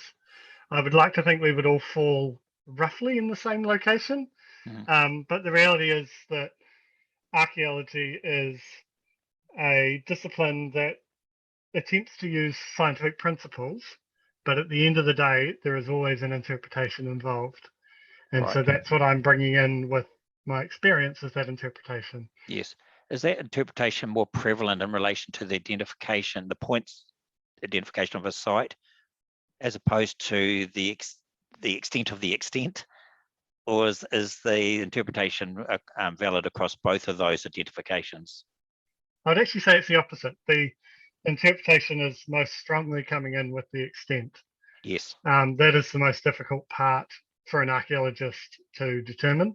Yes. Because, yeah, the center of a site is, you generally know pretty well where it is. Yes. And I should clarify that when I say center of site, it's kind of the most relevant center, so it's not necessarily the geographic center of the site. Yes, that aligns with evidence we heard last week in relation to the archaeological sites and built heritage, where I can't recall who it was. The statement was made that the extents associated with SASMs generally will be more extensive than the extents associated with archaeological sites, because of the different values being given weight and being accorded weight, particularly the spiritual values or the more transitionary type values. And would you subscribe to that view also? Yes, I think if I get the gist of your question, I think a good way to discuss that is that there has been quite a shift within archaeology in general, from a thinking of locations as sites, specific little things in the landscape, and moving more towards an archaeological landscape approach. Yes. Which the extents move us a little bit closer to that, but yes, it isn't all the way there. So obviously there's been a little bit of discussion about cultural landscapes. That is, yeah, it's pretty obvious from what I'm saying that I would like us to head in that direction. But yeah, for me, the extents are getting us closer to a more correct recording of the archaeological footprint on the landscape. Yes. But in saying that, they will never be perfect, and they just can't, by the fact that you're drawing a line on the ground. There's always a chance that there'll be stuff outside that extent, and there'll always be the chance that that extent is slightly too broad. Yes. So we've tried to reach a happy medium. Yes, and that's where the balance lies, isn't it? That's right. Okay, thank you for that. And it just finally, and this is not a question, but it just struck me based on your comment about you being the holder of this information and the security of it, maybe that you become a person of interest to Maori because of your knowledge on sites of interest to Maori. So maybe we should be scheduling yourself, Mr. Makuru. I'll turn off my video. On that light note, that was everything from me, Stephen. Yes, thank you, David. Dan, I've got a few questions, but I wanted to follow up two themes that have already been raised. The first one is around the 103 sites that Heritage Taranaki have identified. And we did hear from Ivan Bruce last week. I think you're listening in. That just confirm that, I suppose, just for the record. Yes, I heard. I was there for all of those hearings. That's correct. Yes. We're not hearing from Ivan or Hamish in this hearing, although Ivan Bruce has submitted some evidence for the hearing. Have you had a chance to read that? Yes, I have looked over it, but as noted, I haven't gone through every single site and checked whether I agree with every single site, Yes. but I have looked over it all and it all looks solid to me. Yes. And Ivan and myself are pretty much in agreement on those sites. Okay. I wonder whether you have that evidence available, Ivan's evidence handy. If not, we can probably bring it up. I believe I do have it. It'll just take me a quick moment to find it.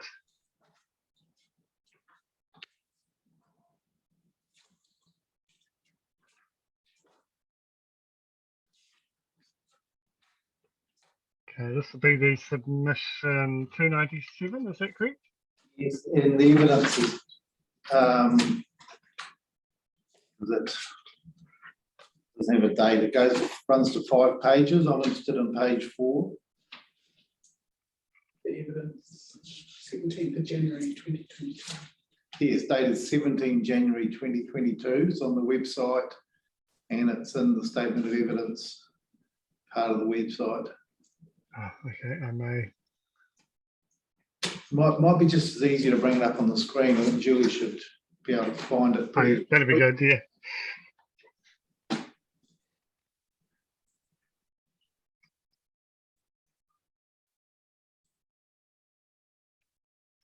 At the hearing or before the hearing?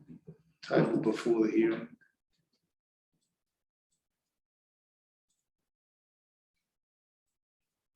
It's Heritage Taranaki. Okay, so just zoom through to the bottom of, well, page 4. Oh, yes, this is a 5-page evidence? Yes, yes. Yep. Okay, so I'm particularly interested at 4.3 through to 4.5. And this is, we've heard just now from you that you and Mr. Bruce are pretty much in accordance that these sites should be in the district plan from an archaeological perspective, but there's a planning process where the 42A officers are saying to us, look, to bring these into the plan, we need to go through a reasonable, responsible process to do that. I think that's where the evidence lies between archaeology and planning. Is that pretty much as you understand it? Yes, that's a question for me, is it? Yes, that's my understanding. Yes. All right. Just enlighten me about what you think about paragraph 4.5. And I'll read it out. While we understand that the concern and anger that landowners may feel about finding that their property contains an archaeological site, as the NPDC are aware, the potential effects exist anyway because the archaeological site is protected under the HNZPTA. So that's the act that Heritage New Zealand administer. So just my question really is, they're protected as pre-1900 sites by that other piece of legislation, correct? They are protected to a degree. Yes. So the buildings themselves are protected from complete demolition. Yes. And the sites, we're at the nub of my question here now. What's the nuance, in your opinion, between their protection under the Heritage New Zealand Puretonga Act and being the district plan? Right, yes. So the issue there really is the practical application of these legislations. So it's a lot easier for things to slip through the cracks if they're only protected by the HNZ PTA. Whereas in the district plan, when these resource consents and etc. are going in, that's when eyes are on whether there is a site on that property or not.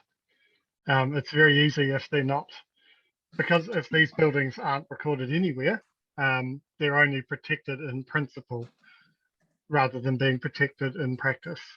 That would be my distinction there. Okay, so if you're a landowner how would you know if you had essentially an historic site that was listed under the Heritage New Zealand register? The short answer there is if it's not on the district plan, you probably wouldn't, unless you happen to go to the Heritage New Zealand list and look it up yourself, which you'd probably have no motivation to do. Whereas in my experience, people are quite keen on getting limbs on their property to find out whether there are issues like that. And that kind of goes to one of the reasons why I feel so passionately about this project, is that the more information that we can get on the district plan about these sites that are already there and are already protected anyway, the more information that provides to landowners, so they can manage their own risk around property purchases and changes on their property. So this, I see Lauren popping up again. There's some legal issues here. I'll continue with my line of questioning, and Lauren, feel free to participate. So in the ordinary course of events, and Mr. Raymond's online as well, if you're on the Heritage New Zealand register, do you know whether landowners are made aware by Heritage New Zealand that they have a site on their list? You may or may not be able to answer that. I'll ask that of Mr. Raymond if you can't. Yeah, I think that'll be a question better sent to Mr. Raymond.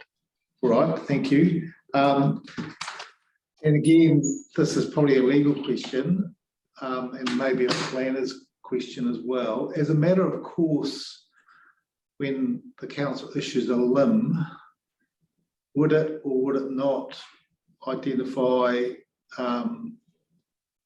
a historic place that wasn't in the district plan but was on the Heritage New Zealand list? Yeah, I think that'll be a question for the Ms. Ritchie. Sorry, Commissioner, could you ask that question again? Yes, so would a limb issued by the council to a prospective purchaser or anyone ordering a limb identify an historic place that's on the New Zealand Historic Heritage list but not on the district plan? I think it might do for some of the properties on the Heritage Schedule number 1, but I'm not sure at the moment whether it would show any property on Schedule 3. It would show the sites we've got on the district plan now via the district plan. And in the operative plan as well? Well, the operative plan only used hard copy maps, and the sites were so poorly represented on those that it was always an issue. I think some heritage properties that were already listed would have been apparent on the operative district plan, but I'm not sure about any additional ones. And brought forward and identified on the limb? Yeah. Okay. But if it was, my understanding is if we haven't specified it in a district plan, whichever district plan that might be, it wouldn't show up necessarily on the limb. Okay. I could be wrong on that. Yes.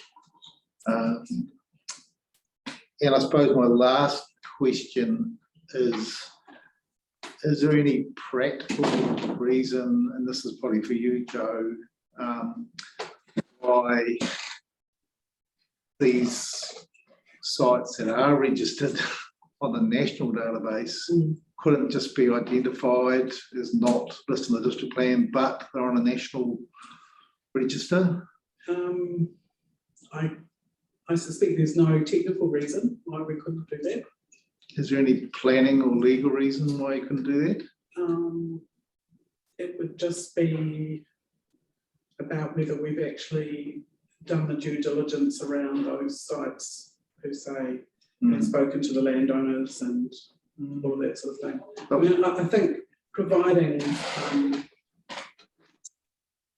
non-district plan related information on what they can and can't do with the heritage building would be possibly quite useful. But we've also got the problem that those lists change. Yes.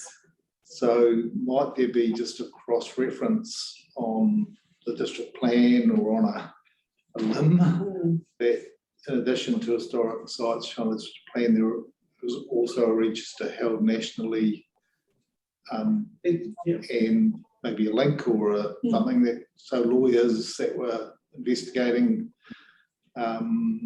issues around new potential ownership and planners are alerted to the fact that the district plan is not necessarily the last word. Yes, I think we could do that. So any other comments on this line, Dan, and then I'll get Lauren to inform me if I'm running up the wrong tree. No, nothing specifically other than to say that it would be my preference that as much information around heritage was centralized in one location rather than having to be cross-linked, because those, as has been noted before, those links quite often break down. Lauren, you're waiting patiently, so what are your thoughts on this one? I might be stating the obvious, to be honest, but I'll boldly state it anyway. You know, the question was put to Mr. McCurdy around a comment in Heritage Savanaki's submission around that landowners may feel anger, but the potential effects existing way because the archaeological site's protected under the Heritage New Zealand Act. I guess I just wanted to make the point that so under the Heritage New Zealand Act, an archaeological site is defined as anything pre-1900. So those buildings that are pre-1900 or those sites that are pre-1900 are automatically archaeological sites if they are before that date. You then come into this dual responsibility under the Heritage New Zealand Act and the RMA to manage that historic heritage. And obviously there's a different process under the Heritage New Zealand Act, but under the Resource Management Act, there is the Section 6 duty to protect historic heritage. And historic heritage is defined as anything that includes a site that has the quality of an archaeological site.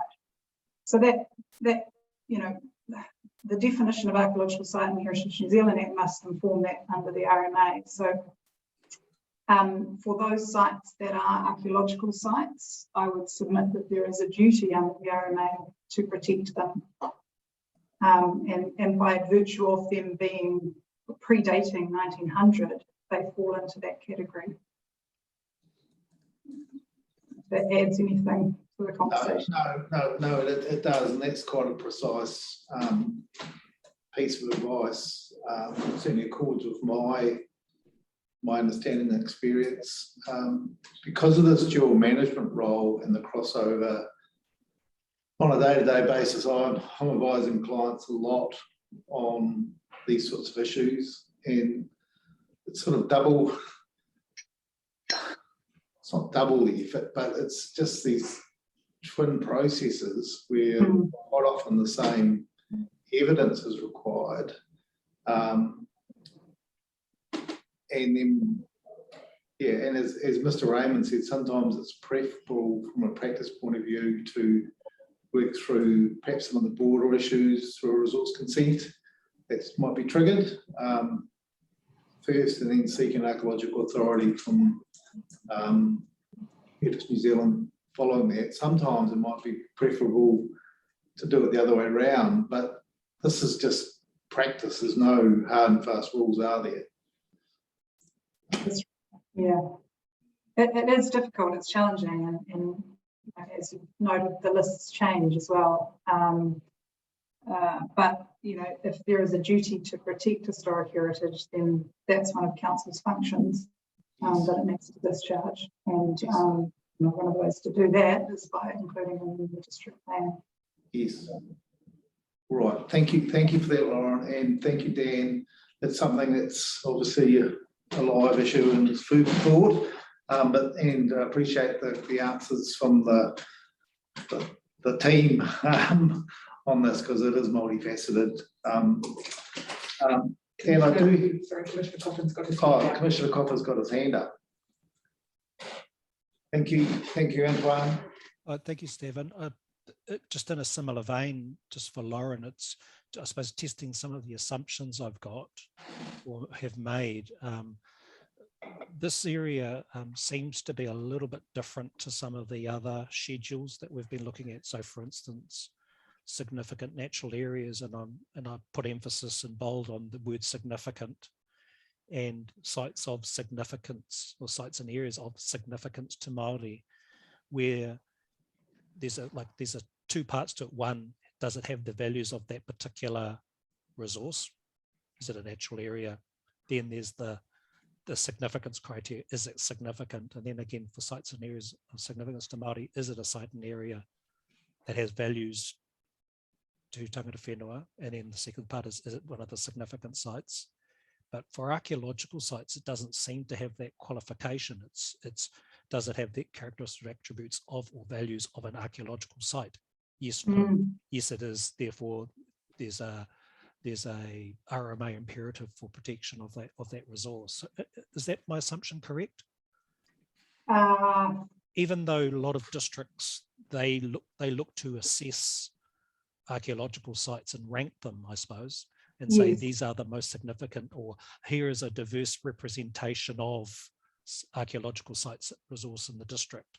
Yes, and that's certainly my experience, is that the district plans will have a set of criteria to help determine archaeological sites which are of high value and those which aren't.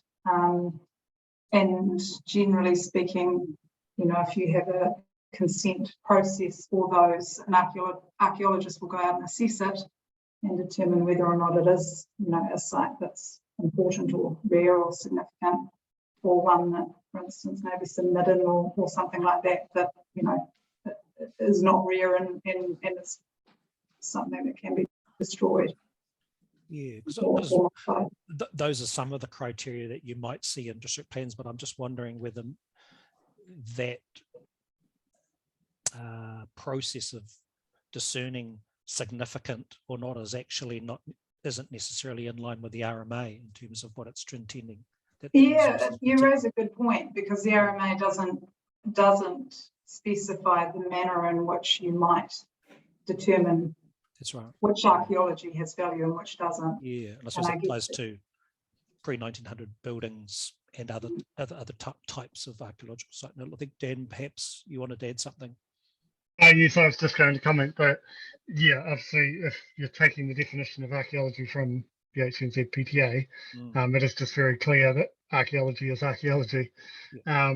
And yeah, determining significance for archaeology is quite complicated, and we write full reports per site to determine that. Right. And in my view, would probably be outside the scope of a district plan.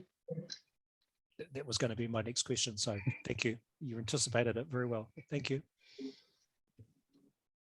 Thanks, Mr. Chair.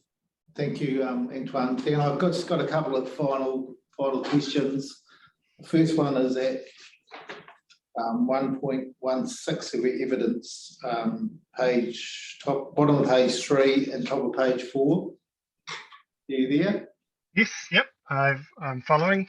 Yes, so I'm interested in your site recording guide, McCurdy D 2015. So my question really is, you say that that's a third revision and it was created by yourself. You also say that in preparing that you defer to the Walton and Prickett document. Has either the Walton and Prickett or your guide been peer reviewed? In short, no. My understanding is that the Walton Prickett was not peer reviewed. It's a monograph from New Zealand Archaeological Association, but no, it wouldn't be. And mine was not. Your one was not, and your one was not, had any input from iwi and Hapu involved in processes? I'm thinking back. I don't believe so. No. Okay. If I could just explain that though, this is because by definition I wasn't dealing with sites in areas of significance to Māori. But yeah, it's a good point. Okay. It was just establishing the facts about that. I'm not criticising the document or not intending to at all, or your method, Dan, to just make that clear. I do have a couple of questions about interpretation, which Commissioner McMahon touched on, and on your page 7. Before the interpretation question, where you go into your red numbers, 4.3.5, about towards the top of page 7.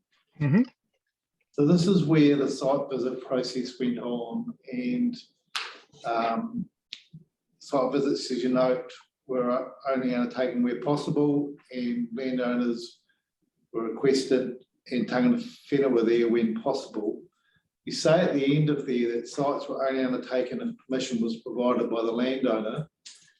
Could you give us a rough percentage of sites where you could not access because you could not obtain landowner approval? Yes, it's very, very low. So most landowners were welcoming. I would say probably in the single digits, maybe 10, 20 maximum that said no. So 10 to 20% said no. No, sorry, 10 to 20 full stop.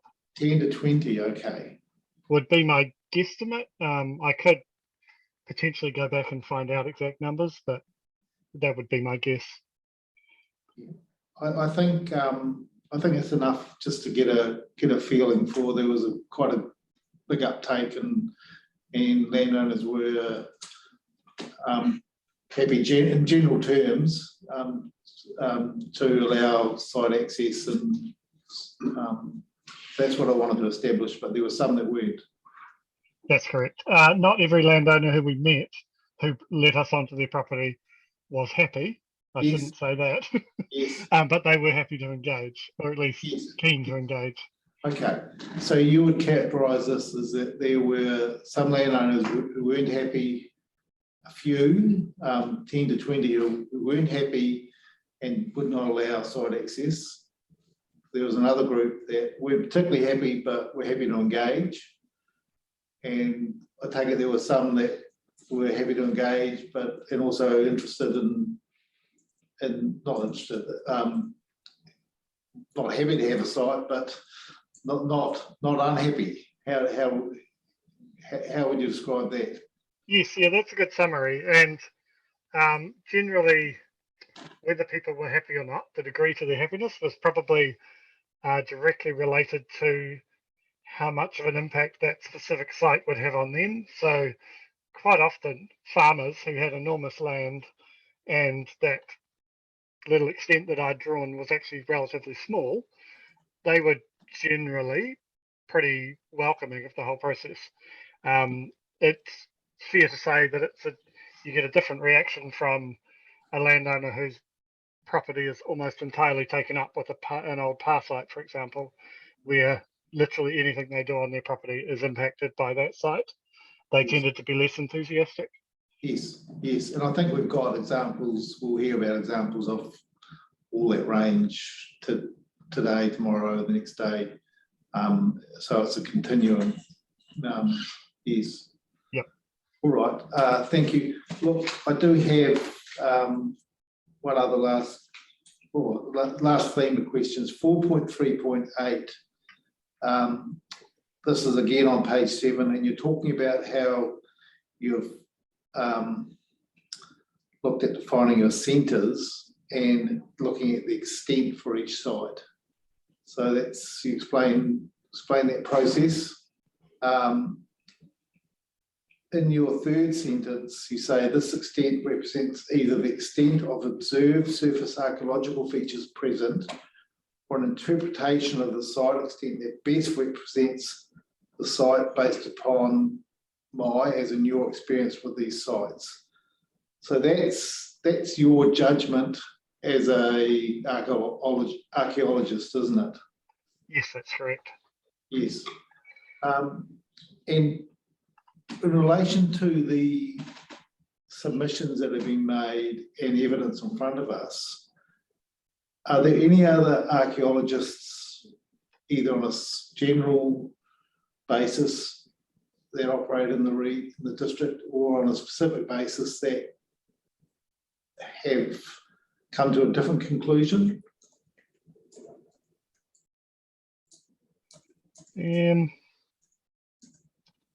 Off the top of my head, I can't think of any specific sites where that has arisen. But yeah, I would imagine that you would be able to find another archaeologist who may disagree with some of the extents that I've created. But I just want to confirm that we don't have any evidence, and we won't be hearing any evidence, so I can read from archaeologists that either in terms of the general proposition have a different opinion than you, or on a specific site. Ah, right. No archaeologist, to my knowledge, has raised any specific objections to any specific sites. Or their extents. Or their extents. Yes. Okay. Thank you. Actually, sorry, I need to back that up. There is one, and it is the site that we were discussing later today. The Mr. Kiss. Okay. That Commissioner Coffin raised the question about.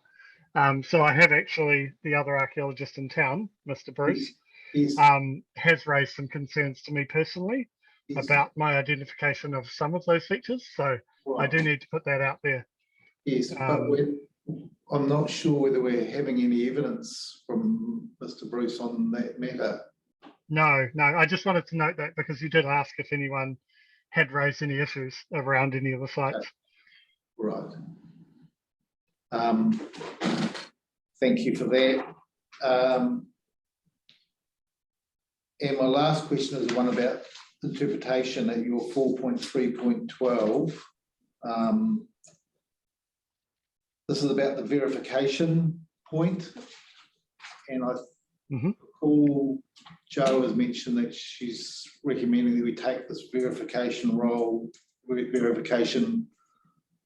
change the name to mapped extent. Mapped extent.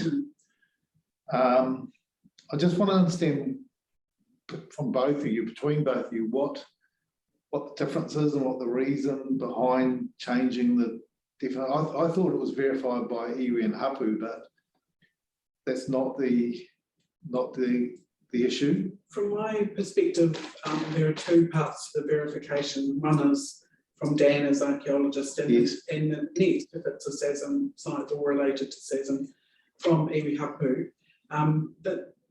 But the verification point isn't really appropriate for the schedule. So what I wanted to refer to in the schedule is whether it had a mapped extent or not, not necessarily whether it was verified, because theoretically they should all on some level or other be verified to be incorporated into the district plan. So that was my submission. My recommendation. And Dan, do you support that change? Yes, I do. Yeah, I think it's ended up being erroneous in the schedule.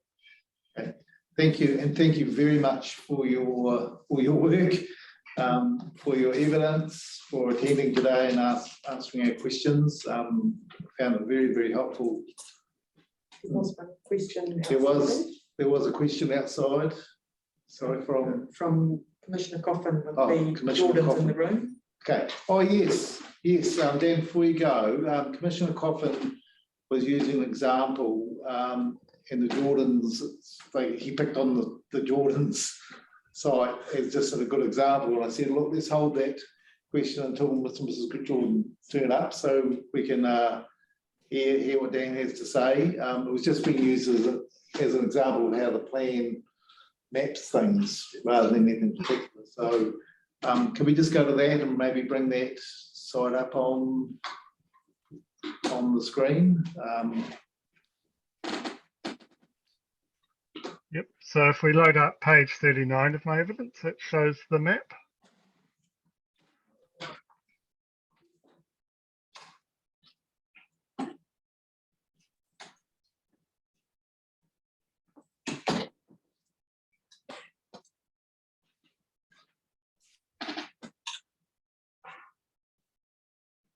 I've got the right evidence. Yes, this is my appendix 5. Well, my appendix 1, but Page 35? 36, was it? 39. 39. 39. Well, 39 has the map.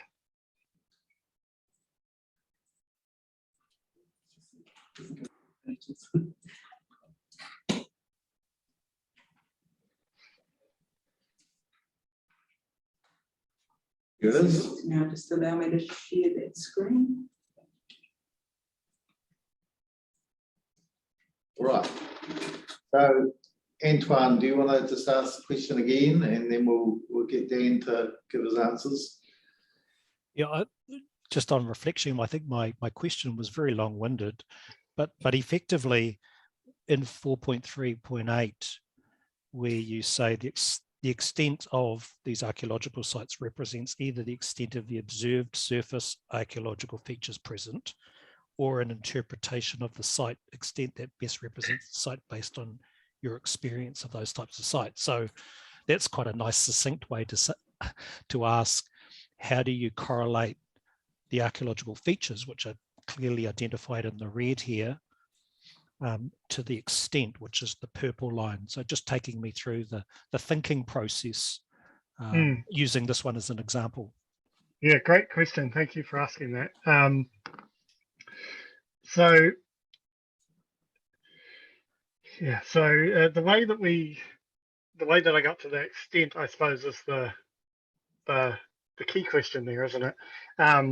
So you'll see the green extent there that was based on bringing in original records of that site. So that came from New Zealand Archaeological Association records. There were some pretty detailed plans of where all the features on that hill are. So that initial mapping came directly from that. And at the time, I didn't question that evidence. However, that's one of a series of sites that the evidence in those NZAA records has been questioned in the past. So we decided that it was definitely worthwhile going and clarifying if the evidence was correct. So we visited the site with the landowner, with New Plymouth District Council, and with Tangata Whenua.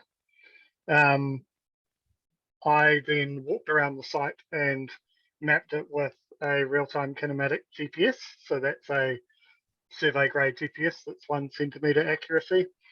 So that is where those red features are coming from. Those are features that I've identified on the ground as I walked around with my GPS.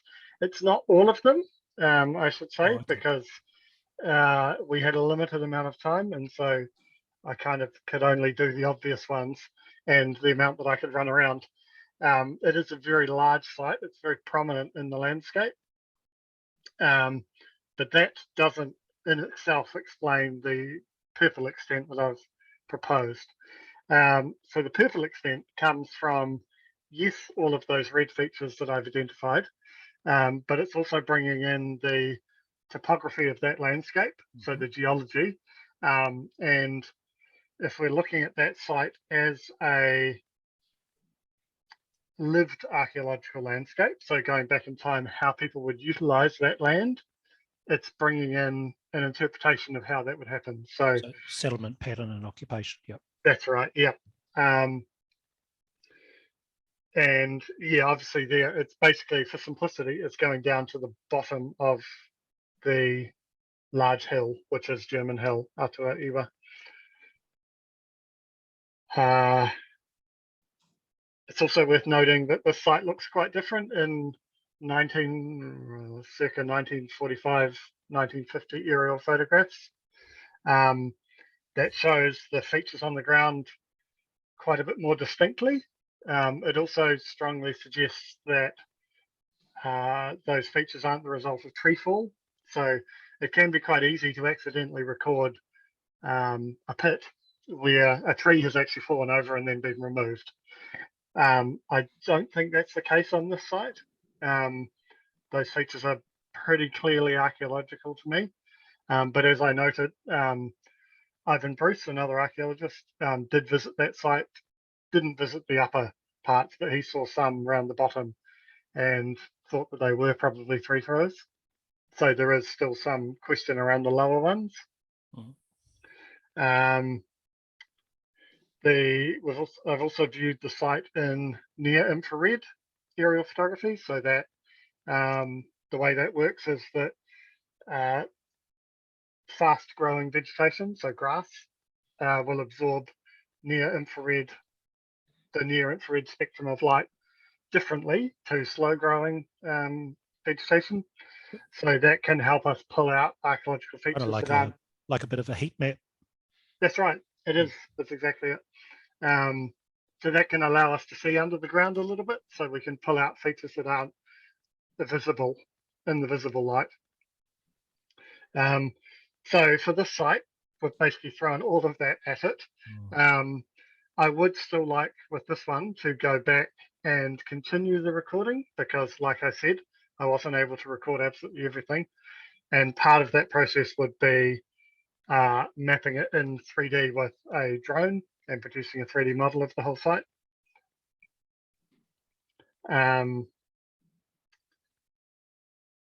This one is different to a lot of the other sites in that we weren't able to rely on historic maps of the site. A lot of sites, early surveyors provided us really good maps of them before a lot of the modern damage from things like farming and residential developments happened. For this site, we didn't get that, and that's true of a lot of inland sites. The surveyors didn't tend to go into as much detail about sites that they encountered. But it's worth noting this possibly wouldn't have looked like a site to early surveyors anyway. It's so large, and it's been relatively lightly used archaeologically. That's really helpful. Thank you. That really expands on that very short sentence about your interpretation and experience of the site. So just taking me through a number of different sources, a number of different applications of methodologies. So that's helpful. Perhaps finishing with a dumb question. The name German Hill, it just seems quite unusual. Is there a particular reason why it's given that name? And even the Māori name is unusual as well. Actually, the landowners may be able to comment, Sure. because I believe it was them that told me the origin, but my understanding is it was because there was a settlement of, I believe, Polish people living Okay. around the bottom of the hill, and so somehow that became Mistaken German. identity. Okay. Yeah, but people smarter than me will know that. Okay. Thank you. Thanks very much for your explanation.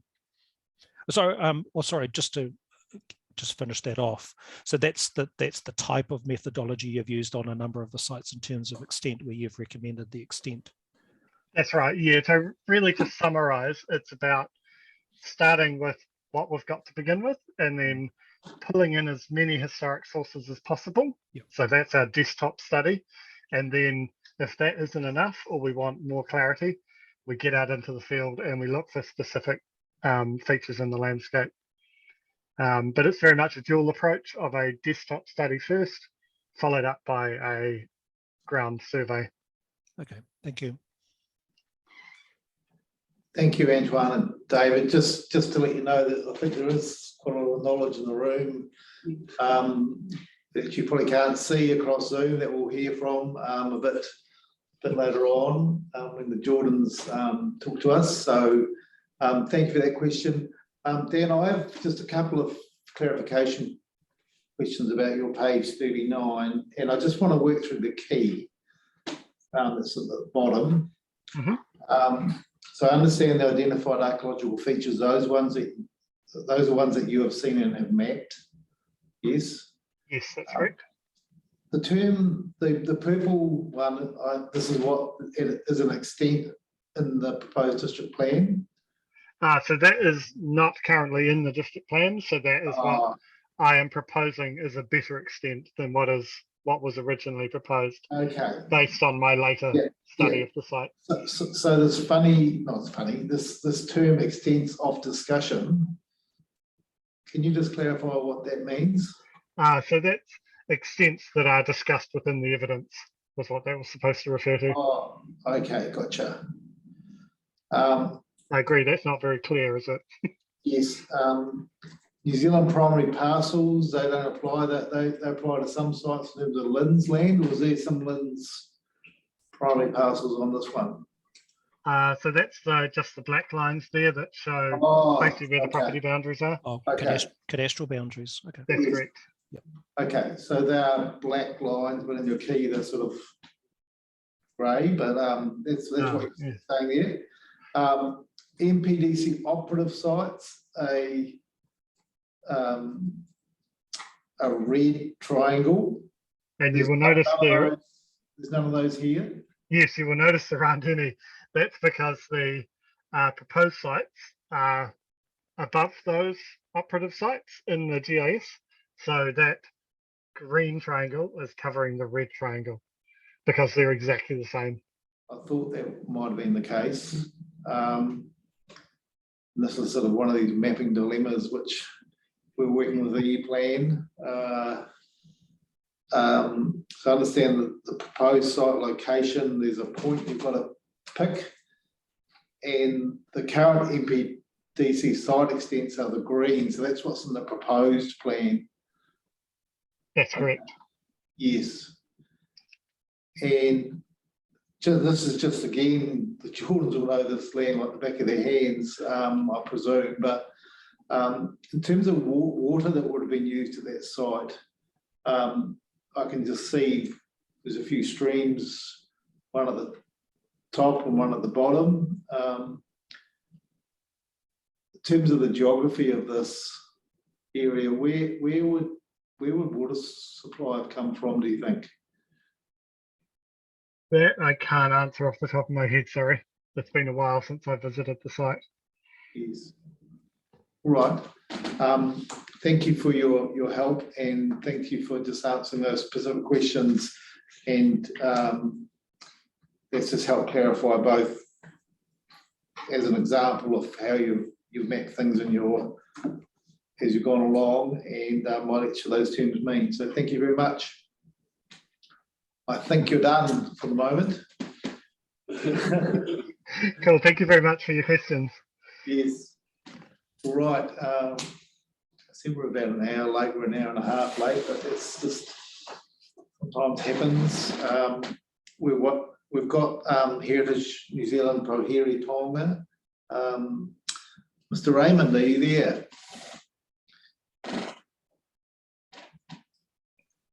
I am here, just turning on the screen and so forth. So yes, can you hear me? Can you hear me and see me well enough? Yes, you are loud and clear. Thank you. Yeah, thank you very much. I have been listening into most of the discussion today, and I've heard my name once or twice, so I expect there'll probably be some questions popping up. So with that regard, my evidence for this chapter is pretty brief, so I don't really want to dwell on much else apart from areas where there may be questions. So just anticipating that, looking at my evidence chapter 13, paragraph 13, sorry, paragraph 13 talks about the new proposed policy to avoid destruction and the associated rule. So I certainly agree that a consenting pathway is really is needed for this chapter in these sort of places. And I understand the Commissioner's question about his comments or questions about that regarding if there's an avoidance policy, it needs to be qualified avoidance. And I understand Mr. McCurdy, is that correct? Was saying there's not really any hierarchy of sites, but in practice there may be, and some are obviously significant past sites, some are more middens, and some are even described as find sites where some things have been found.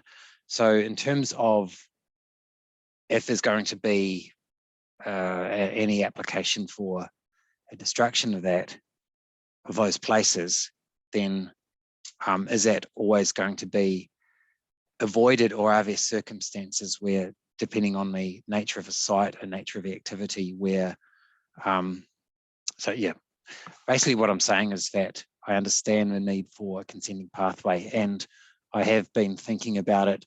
If it's not going to be significant public benefit, then there needs to be some other qualifying words, and I don't have a good answer for that at the moment, but I understand there may be scope or maybe opportunity for some discussions with other planners that are from council or from potentially other submitters to nut out possibly an alternative which works.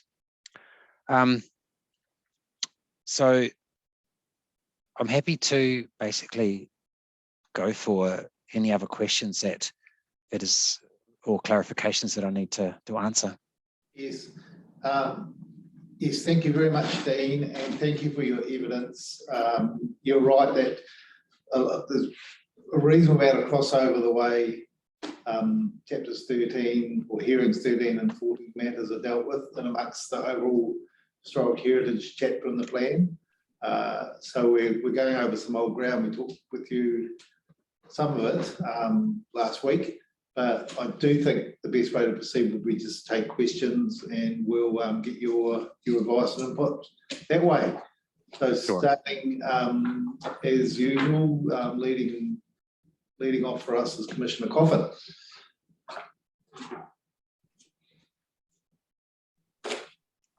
Hi there, Dean. You've been listening in. I've got a couple of questions. The first one is around, you would have heard me, just it was just a clarification with Lauren, who's the legal counsel for the council, just in regards to section 6, particularly as it relates to historic heritage, and we've got a number of other matters in the plan which, you know, significant natural areas, with emphasis on the word significant sites and areas and sites and areas of significance to Māori.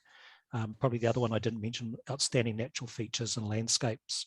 So it's not only are they categorized, do they have the values of that particular resource, but also there's a significance criteria and some thresholds, and that doesn't, on the face of it, doesn't seem to be the case for archaeological sites in the RMA Part 2, but lots of councils do apply a criteria for determining archaeological significance, and they might term it as, you know, a diverse and representative range of archaeological sites in the district or region meet these criteria of rarity, different types of archaeological significance, you know, telling the history of a particular district, et cetera, et cetera, et cetera. Or they might have a thematic approach to those. So you'd probably have much more experience than I do in that regard. But I'm just wondering, for the purposes of this plan, you know, is the way in which the council are currently identifying and scheduling archaeological sites without necessarily that significance criteria, is that an appropriate way of managing the archaeological resource in New Plymouth?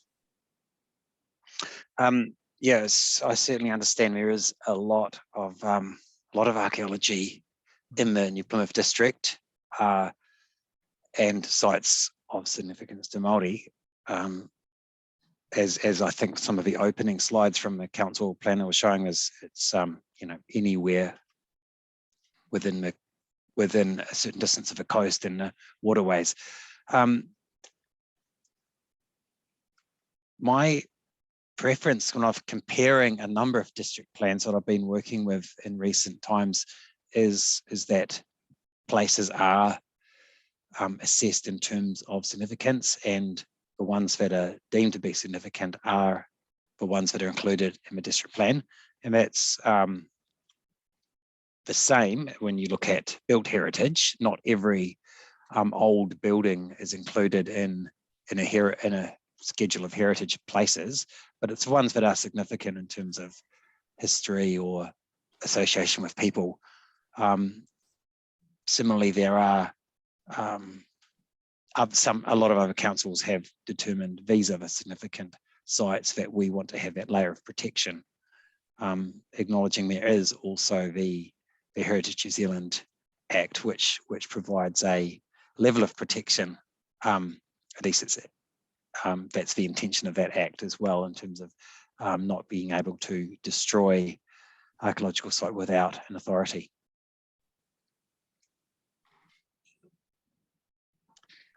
Does that answer your question? Yeah, I think so. I suppose the only qualifier to that is for the purposes of the plan, what's been, we see currently in the proposed district plan is a robust process, and there'll be submitters who support or oppose to parts of it. A process which goes into verifying location, that it does have, there's more of a description of the archaeological values and the extent and the process of engaging with tangata whenua, mana whenua, landowners going through that process of making sure that they're informed of it, notification and opportunities for them to submit on it. So I'm not discounting those are important processes, but in your view, do you think those are important qualifiers for inclusion in the schedules, rather than, because another approach could be you don't have a schedule of archaeological sites and you just say all archaeological sites in the district are therefore subject to these objectives, policies and rules, and rely on the NZAA site recording scheme, so for instance, as an alternative. I think I'm perhaps showing a worst case scenario. I'm just saying, here's an alternative universe. What do you think about that one? I think that alternative has, from what I understand, is that all of the NZAA sites may not be accurately mapped. Some might have been put in a number of years or even decades ago. A different alternative would be the significant sites are included in the schedule. Everything else that's a recorded site is put in the district plan and the GIS as an information layer. Okay. And a lot of other councils take that approach. Hastings has that in the district plan. Another one is proposed district plan of Central Hawke's Bay. They don't have any rules around them, but you can go to their e-plan and you can see these are archaeological sites, so that a landowner, potential purchaser, potential developer is aware of that. And the district plan would have some paragraphs that say, if there's an archaeological site, you need to contact Heritage New Zealand, you may need an authority, and it's a separate process. Okay. So it's just alerting people to these things that they don't need to be, even if the places are not in the district plan, people don't need to be ignorant of their existence. And of course, there are also archaeological sites that are not recorded, and they still come under the protection of the Heritage New Zealand Pauratonga Act. Okay. Thank you for that. So just in terms of those sites which may be recorded in the site recording scheme, but they're not scheduled, in terms of the current provisions that you've seen, the provisions are in the Historic Heritage chapter and the schedules in the SASM chapter. Are you pretty comfortable with the approach, albeit in terms of your evidence you provided to us, there's some specific matters that you're wanting the Herington panel to pay attention to? Yeah, I am, and overall, happy with the approach. I think it's it's comprehensive, and as the council planners have said, it's an ongoing process, and it's really important that the process is at least engaging with mana whenua, if not to a large extent led by them. So in terms of sites that are significant to the Taranaki, the New Plymouth Māori, those are the ones that are being put forward and verified and mapped and subject to a set of rules. So yeah, I am happy with the very thorough approach you're taking. My last question is just regards alert layers, and I just wanted to be clear about, this is at your paragraph 12, and you've said that it's a method that's been proved useful in some jurisdictions. So it's two parts of my questions. One was, I just wanted to clarify what you understand as the alert layer being implemented here in the New Plymouth, in the proposed plan. And then secondly, if you could share with some of the examples that you think are really effective in other jurisdictions. I think that paragraph was in response to a comment in the 42A report. Yep. Discussing use of alert layer. Okay. So I don't think the plan as proposed uses the alert layer approach. Yep. And an alert layer for sites and areas of significance to Māori as such is probably quite a different thing to an alert layer of recognised archaeological sites that are recorded. Mm. So they are more the archaeological sites. Would be all over the district, but not necessarily. Well, I think the point is sites of significance to Māori would most likely be a lot wider, and the report writer said they would cover a large area of the district and wouldn't be very useful if basically you're colouring in a map with, you know, who knows, 40, 50, 60% of the district. That doesn't really serve, that wouldn't serve a particularly useful purpose. Yeah, that was going to be my second question in terms of implementing an alert layer, which you'd think in a coastal area. And certainly from our site visits, we were, I think, blown away would be an appropriate term, by just the amount of settlement and occupation across the district, just from the sites that we saw, let alone, you know, in terms of an alert layer of all of the other discrete sites which may represent occupation and settlement. Yeah. So I just wondered whether, you know, the alert layer is something you think is useful, but for in terms of the proposed plan, is that something you're promoting be implemented, or is it something that the council should think about in the future as part of its management system? I think it's an alternative approach, which does work, and well, I think it works in other districts. I've seen. I mentioned a couple of examples over on the East Coast, but I'm not actually advocating for New Plymouth to pull back all of their scheduled archaeological and sites of significance to Māori to only include a few of them and the rest be an alert layer. I think they've gone down the track of let's schedule whatever we can and let's have rules around it and protect what we can, because there has been, you know, there's been a history of destruction, and obviously the intention is to turn it around and manage and look after these places that are still there. Thanks for that. Just this is a very specific question. This is just in regards to, I think it's paragraph 18, where it's just the, this is in regards to height. I'm particularly interested in heights of buildings. And I was just wondering if in your experience where you've got examples of a poor heritage outcome that's involved building heights in association with archaeological sites and sites and areas of significance to Māori. Just no, when I don't. read your evidence, I was trying to think of a situation where that's that's a particular issue. Well, that was actually my point is I don't see that as an issue. Heights of buildings, and there's some recent proposals I've seen in Wellington, for example, where there's a particularly high building proposed adjacent to a heritage building or heritage area, which can have quite adverse effects. But in terms of an archaeological site, and I've taken some of my opinions been informed by discussions with archaeologists that I work with in this office, and based on that input that I've had as well as experience in various places, the height of a building, whether it's however many stories, it doesn't actually impact on the archaeology of a nearby site. The impact on archaeology would be what's happening on the ground, whether you're disturbing the ground, which is potentially has archaeological material. Yeah. But I did I put a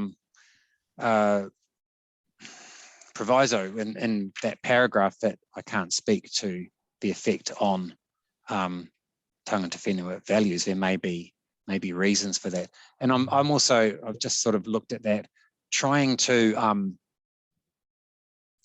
simplify, if possible, the sets of rules around these sites. And they're quite complex, and I know the authors have reworked the whole set of rules in terms of particularly the archaeological chapter, and I think sites of SASM chapter as well.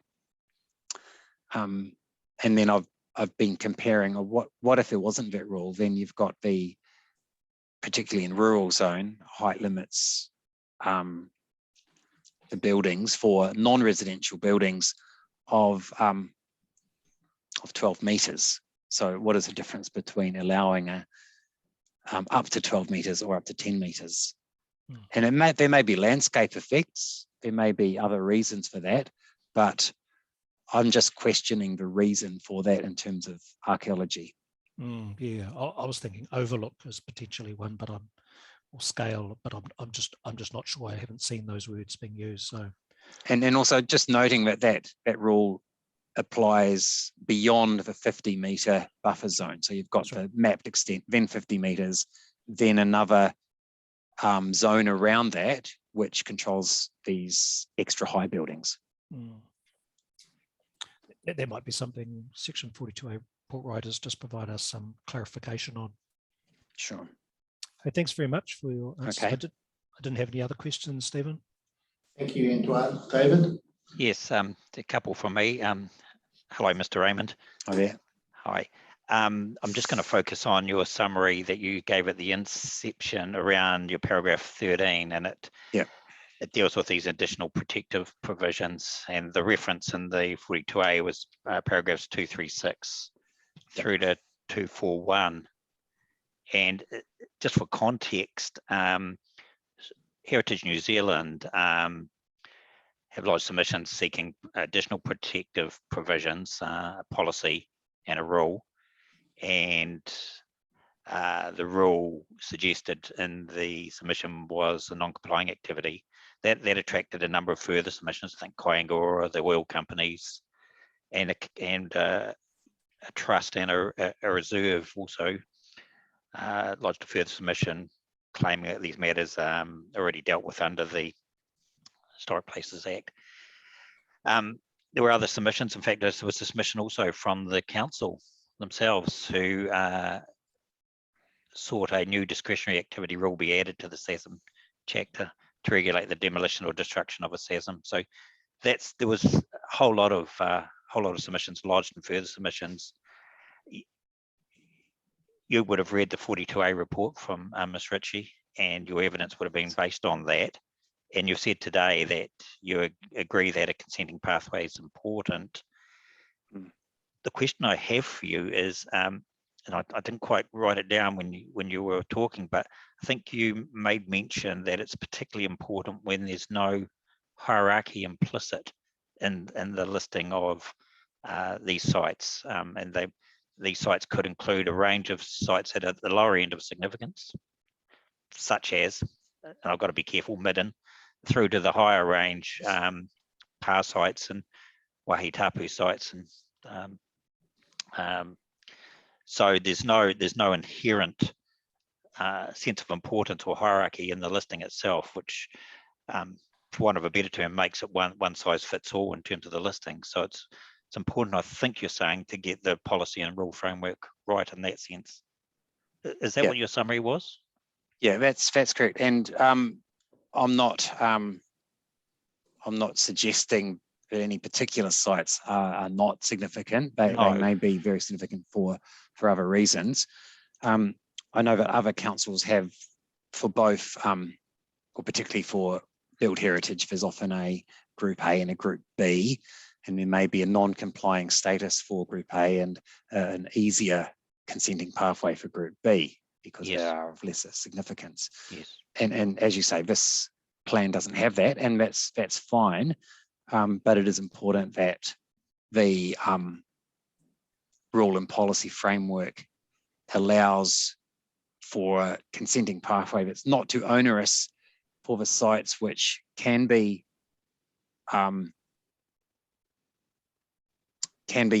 altered or something can be done there, and at the same time providing the right level of protection. So yeah, it's important to get that right. So what does that right level of protection look like? What's some of the key features of it? First and foremost, is it the ability to approve or decline the application? Well, I think it needs to be both potential approval or decline, depending on the circumstance and the specific assessment that would come. Okay, thank you. The Heritage New Zealand submission asked for a new policy. Was it? So I'm just trying to find it. SASM PX, I think, was the recommendation. And you've commented on a couple of the terms, well, one of the terms used in that, significant public benefit. Yes. And this came up again in the Built Heritage hearing last week. I sensed an uncomfortableness with that term as it relates to the wide range of site types that would be on the schedule. Yes. And you made reference to other qualified words that might appear in that policy, but you haven't gone as far as suggesting any. And that's not a criticism, that's just an observation. Is that because it was just too hard, or you hadn't turned your mind to it? My first look at it was, I don't think I had problems with significant public benefit. And I just, as a suggestion, deleted those clauses. And it really came to my attention during last week's hearing that without any qualifying, it is a bit bare and which makes it more rather onerous to overcome that policy in terms of a non-complying activity. The significant public benefit, I don't know what that might mean in a specific case. I was trying to think of some examples, and in my evidence, I didn't bring up any hypotheticals, but there's been a history of things, even in Taranaki, if you go back to the 1980s, and there's been some rather think big projects, which I don't think they used that exact phrase, but it was definitely in a framework of these projects are significant for the nation, and we're going to build things like Motunui. Yes. Now that I don't see that happening in the current day and age, but say, for example, if there was a wind farm proposed on a coastal area of Taranaki, that could potentially be argued to be of very significant public benefit. Now, would that override the importance of a SASM or a archaeological site? I just think it leaves it a bit open. Yes, and I don't know the answer to that. I have been a commissioner on a number of wind farms, and I have come across that scenario, but I guess I'd put it to you that there's possibly more chance of that occurring where there's two competing Section 6 matters, wind farms in terms of renewable energy, and in terms of Section 6 H in terms of Māori interests and cultural interests competing head on. But in the day-to-day operations of a rural farm or activity, is less likely that an applicant's going to be able to draw on the significant public benefit draw card. Yeah, would you agree? I would agree with that. Yes. Yes. Okay. So that leaves either coming up with an alternative term in that limb of the policy, or having a new limb in the policy that recognises the ordinariness, I guess, of activities that might come up against this policy. Yeah, and the policy is for the rule is for destruction of a site, and that was something which was identified as it was lacking in this chapter, because there wasn't anything even referencing that. So if there was an application which was not going to destroy a place but may have some effect on it, may have some modification, then that I think that should have a different consenting pathway. Sure. So I'm not, off the top of my head, I can't remember where that sort of thing would fit in this chapter. Okay, that's fine. Okay, just finally, are you or is Heritage New Zealand aware of any particular issues in the administration of these rules since the plan was notified back in 2019? No, I haven't come across any particular issue with these. Yes. Yep. Okay. It's a question I've put to Miss Ritchie in terms of her checking in with the consenting staff just from their perspective to see whether there's been any issues. Yep. That was specifically in relation to the cultivation issue. But Miss Ritchie, if you're listening, I'd extend that to the rules per se, just whether the consenting staff have had any particular issues. Can I just answer something which was brought up before I came on screen? Sure. So there was a question about, are owners aware of places listed by Heritage New Zealand? And the answer in general is yes. If there's a new listing or a change to a place which is on the New Zealand Heritage list, the owner is notified. The gap can come sometimes when there's a new owner and property is transferred. Then we get inquiries about that, but there can be a gap there, although real estate agents generally should advise that people should get advice, and people purchasing should get legal advice about this as well. But that's regarding places that are entered on the heritage list, so it's not the same as an archaeological site which is recorded. Okay. Yeah, and I do note that some councils do refer to Heritage New Zealand listing on a property or not. Actually, just on a personal basis, I'm looking at property in Wellington at the moment, and every limb does have that clause in Wellington City at least, but it's not, council has not been notified that it's included in the heritage list.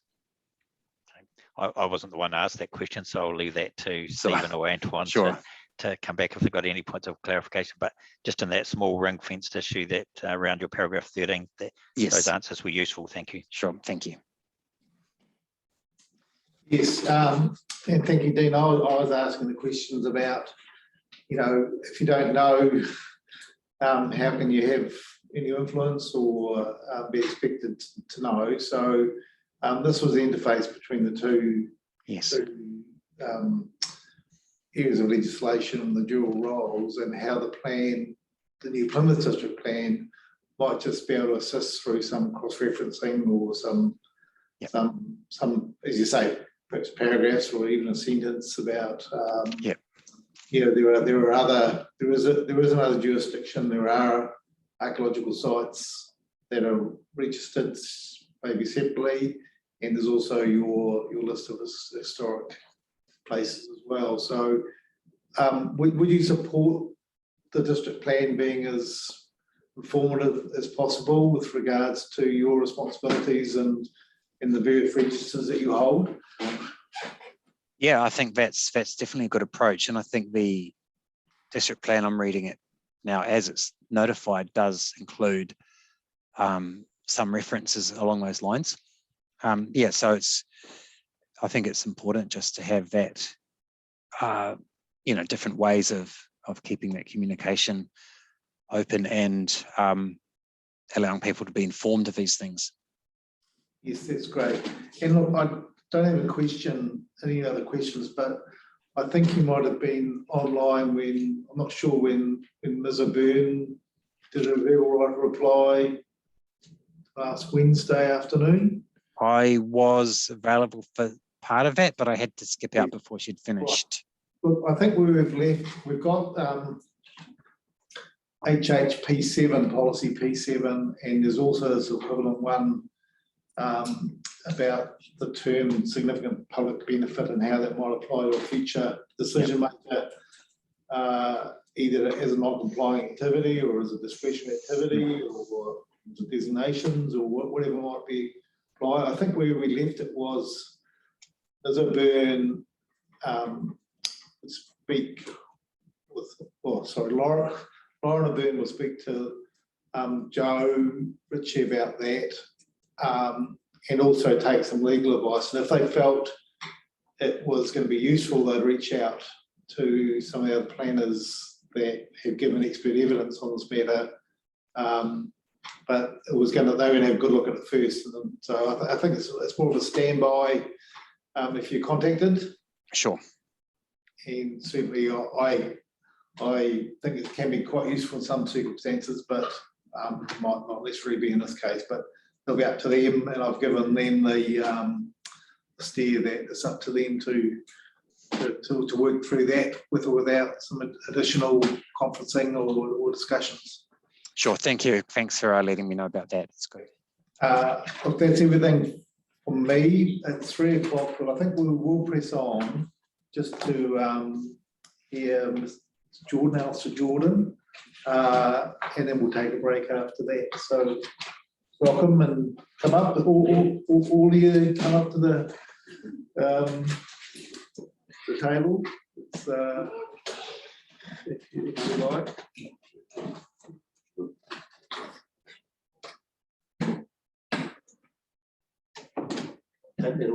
Yes, you can.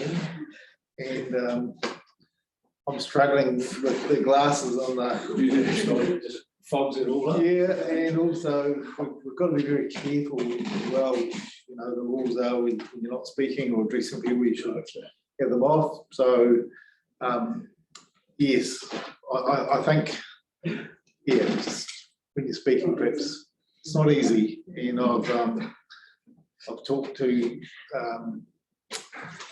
the hearing administrator here about how we manage things. I think we just make common sense. Yes.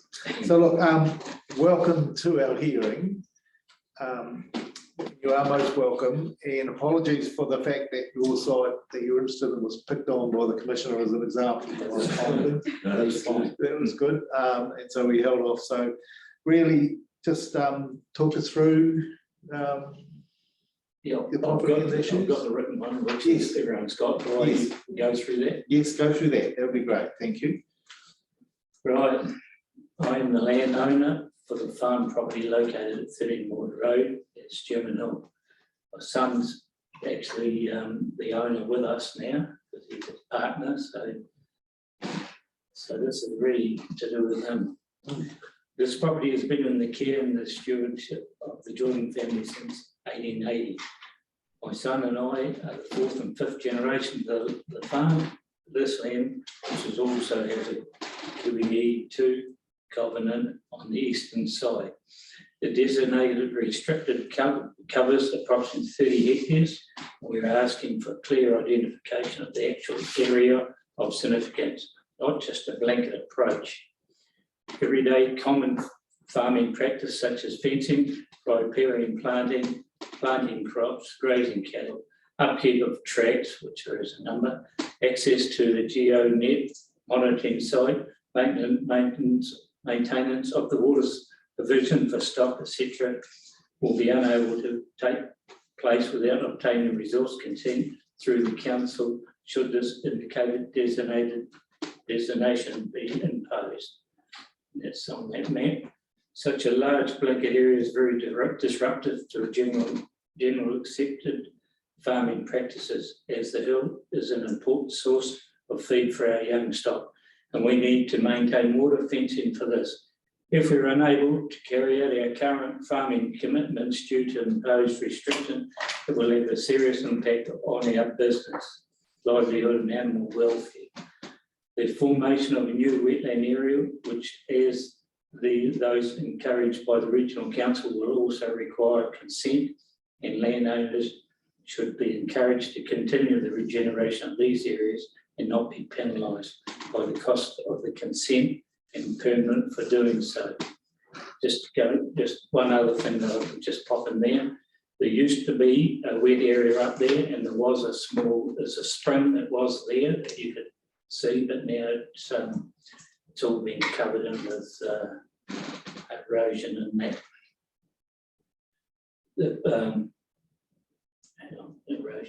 Erosion has undermined some of the fencing and goes, but the addition of the wetland and riparian planning would enable this to be rectified. We should not be prevented either by legislation or monetary penalties for wishing to add this. The area has no major significance to Mary, other than as a resting place in the summer on the way to gather the kowhai, red hawker, from the nearby Kauai stream, high up on the mountain, a tributary of the Wawakai River. This information has been handed down through the generations by our family ancestors. We were able to share this with iwi representative on the recent visit to the property. The discussion then took place about the original of the name. However, we were unable to provide any information on the Maori name. However, since that meeting, further research on our family archives has provided us with the bracketed name, German Hill Aotearoa. On survey maps over 100 years ago, currently the area is rated by the District Council as an extreme weather zone for building and construction. It also has protected view shafts as well as earthquake monitoring equipment for civil defence and LANSA. It is important to these organisations that the area of significance are clearly identified. We are seeking the following relief: information on which the decision is based, a review of the perimeter of the entire site, an actual and clear clarification of the verified significant site. So, you know, that's our big concern. It is the massive area that takes them on off the farm, and makes it pretty difficult. Everything's imposed, you can't dig a post on, and these are the instructions we've had. And we've also got to take diggers up to keep the tracks, so we can keep our tracks in, and we want to stop that erosion that's happening on the west side. Can we, I was really interested in these photos, so can we just perhaps go to the first one and just tell us about this? I think, is this from the proposed district plan? I think it's a screenshot from the, yes. Yes, yeah. Yes. So the significant natural areas, you can see them coming along that main waterway. Is that the stream you mentioned in your evidence? The Kokowai? Kokowai. No. No. No. The Kokowai is much higher up the mountain. Yes. Okay. And this is the resting area where they stop on their way. Yes. They would leave the coast and come through and spend the night on here, carry on, go and gather their Kauai, and then bring it back and camp the night and carry on back. Okay. And so can you see the Kokowai stream on this plan? Is that further up? It's above, it's further up. Further up. Okay. How big is your farm? How many hectares? 250. Well, We've got, we've got about 250 hectares. Yes. And the hill takes in 40 hectares. Yes, okay. And that's virtually taken in the majority of that. Yes. And with the proposed new purple outline, even more. Yes. Yes. Okay. Let's look at the second one, which obviously is, I can see I can see water and I can see slumping and fences. So just talk us through this, the second photo with the fence post. that we Through can the- see. Yes. You can see where the, this side of the fence, it was, well, it's my cousin had a water supply. He had made a bit of a dam through the fence there. Yes. And that's where he took water to provide water on top of the hill before he had pumps to pump For back up. stock water. Yes. Yeah. And but since then, with all the, because that particular area got ploughed, and that's going back probably 50 years ago. Yes. And since then, it's slowly filled up. Yes. The dam, the water area that they refer to, I think Dan, is it Dan? Dan McCurdy, yes, yes. Yeah, he was up there, and that's where they referred to as was a spring there. Oh. And but with the erosion and everything else, it's starting to wear away. And as you can see, it's cutting quite a groove down in the hill. All we want to do is put it all back in and replant it. Yeah. Just replant that with some vegetation that will hold the, yes, the land. Make it so the stock can't get through underneath the fence. Riparian type. Yes. Themed Yes. planting. Yeah. I know Taranaki, as you say, the regional council has a big program of encouraging riparian planting subsidies. I think that are available sometimes. So yes, so the intention is to perhaps remediate, recover some of that land with some planting, just to keep stock out of that. That would be the plan. That's the idea, yeah. Plus those gullies end up being quite dangerous for the stock as well. Yeah, big stock ruts and struggle. stuck in there. And the last photo is just some recent slumping. Is that what you're showing there, Monster? Oh, yes, yeah, it's coming through. Is that on another part of the hill? It's the same one. Same one. It's just taken From up, looking up. Yes. Yes. Okay. to show you the extent that it's eroding away. Yes. Yes. All right. Well, thank you. That is very clear, and I think your what you're seeking is relief. You've perhaps listened to some of the discussions we've had with Mr. McCurdy, because we're working out between him and Joe about, you know, how these decisions be made and what the information is, and it's probably quite interesting that we could choose your area so you could hear from Mr. McCurdy. He mentioned to us that he was quite interested in doing some more specific investigations. Is that something? Sounds like it's a good idea. And yeah, that's what we want. Yeah, that's really what we want, because there's one area up on top, right on top, it's never been touched because of the well, it goes back in history. Well, been passed on the background, and then there's an area there that because it's sheltered from the mountain, down the gully, that it's never been ploughed, never been touched. So we just try to keep it at that, because you can see the little shelves where it's been dug in. Okay.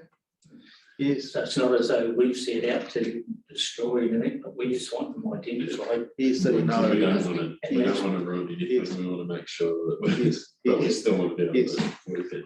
Yes. Yeah, because it showed on that map where there was a whole lot of little areas that when he was up there, he went around and he identified them at that time. And none of that stuff down below where that map ran off down. So might be important. Yes. And in terms of the local iwi, they visited you with yeah, them last time? There was two different iwi come up with Dan at the same time. Yes. Yes, Joe was there, so it would be, And there was actually only one Mana Whenua group, there were two representatives from the same Okay. group. So Yes. we would, I mean, knowing or hoping that we could get access to do another investigation would mean we could bring in the other group as well at the same Yes. time, they just weren't available that day. Yes.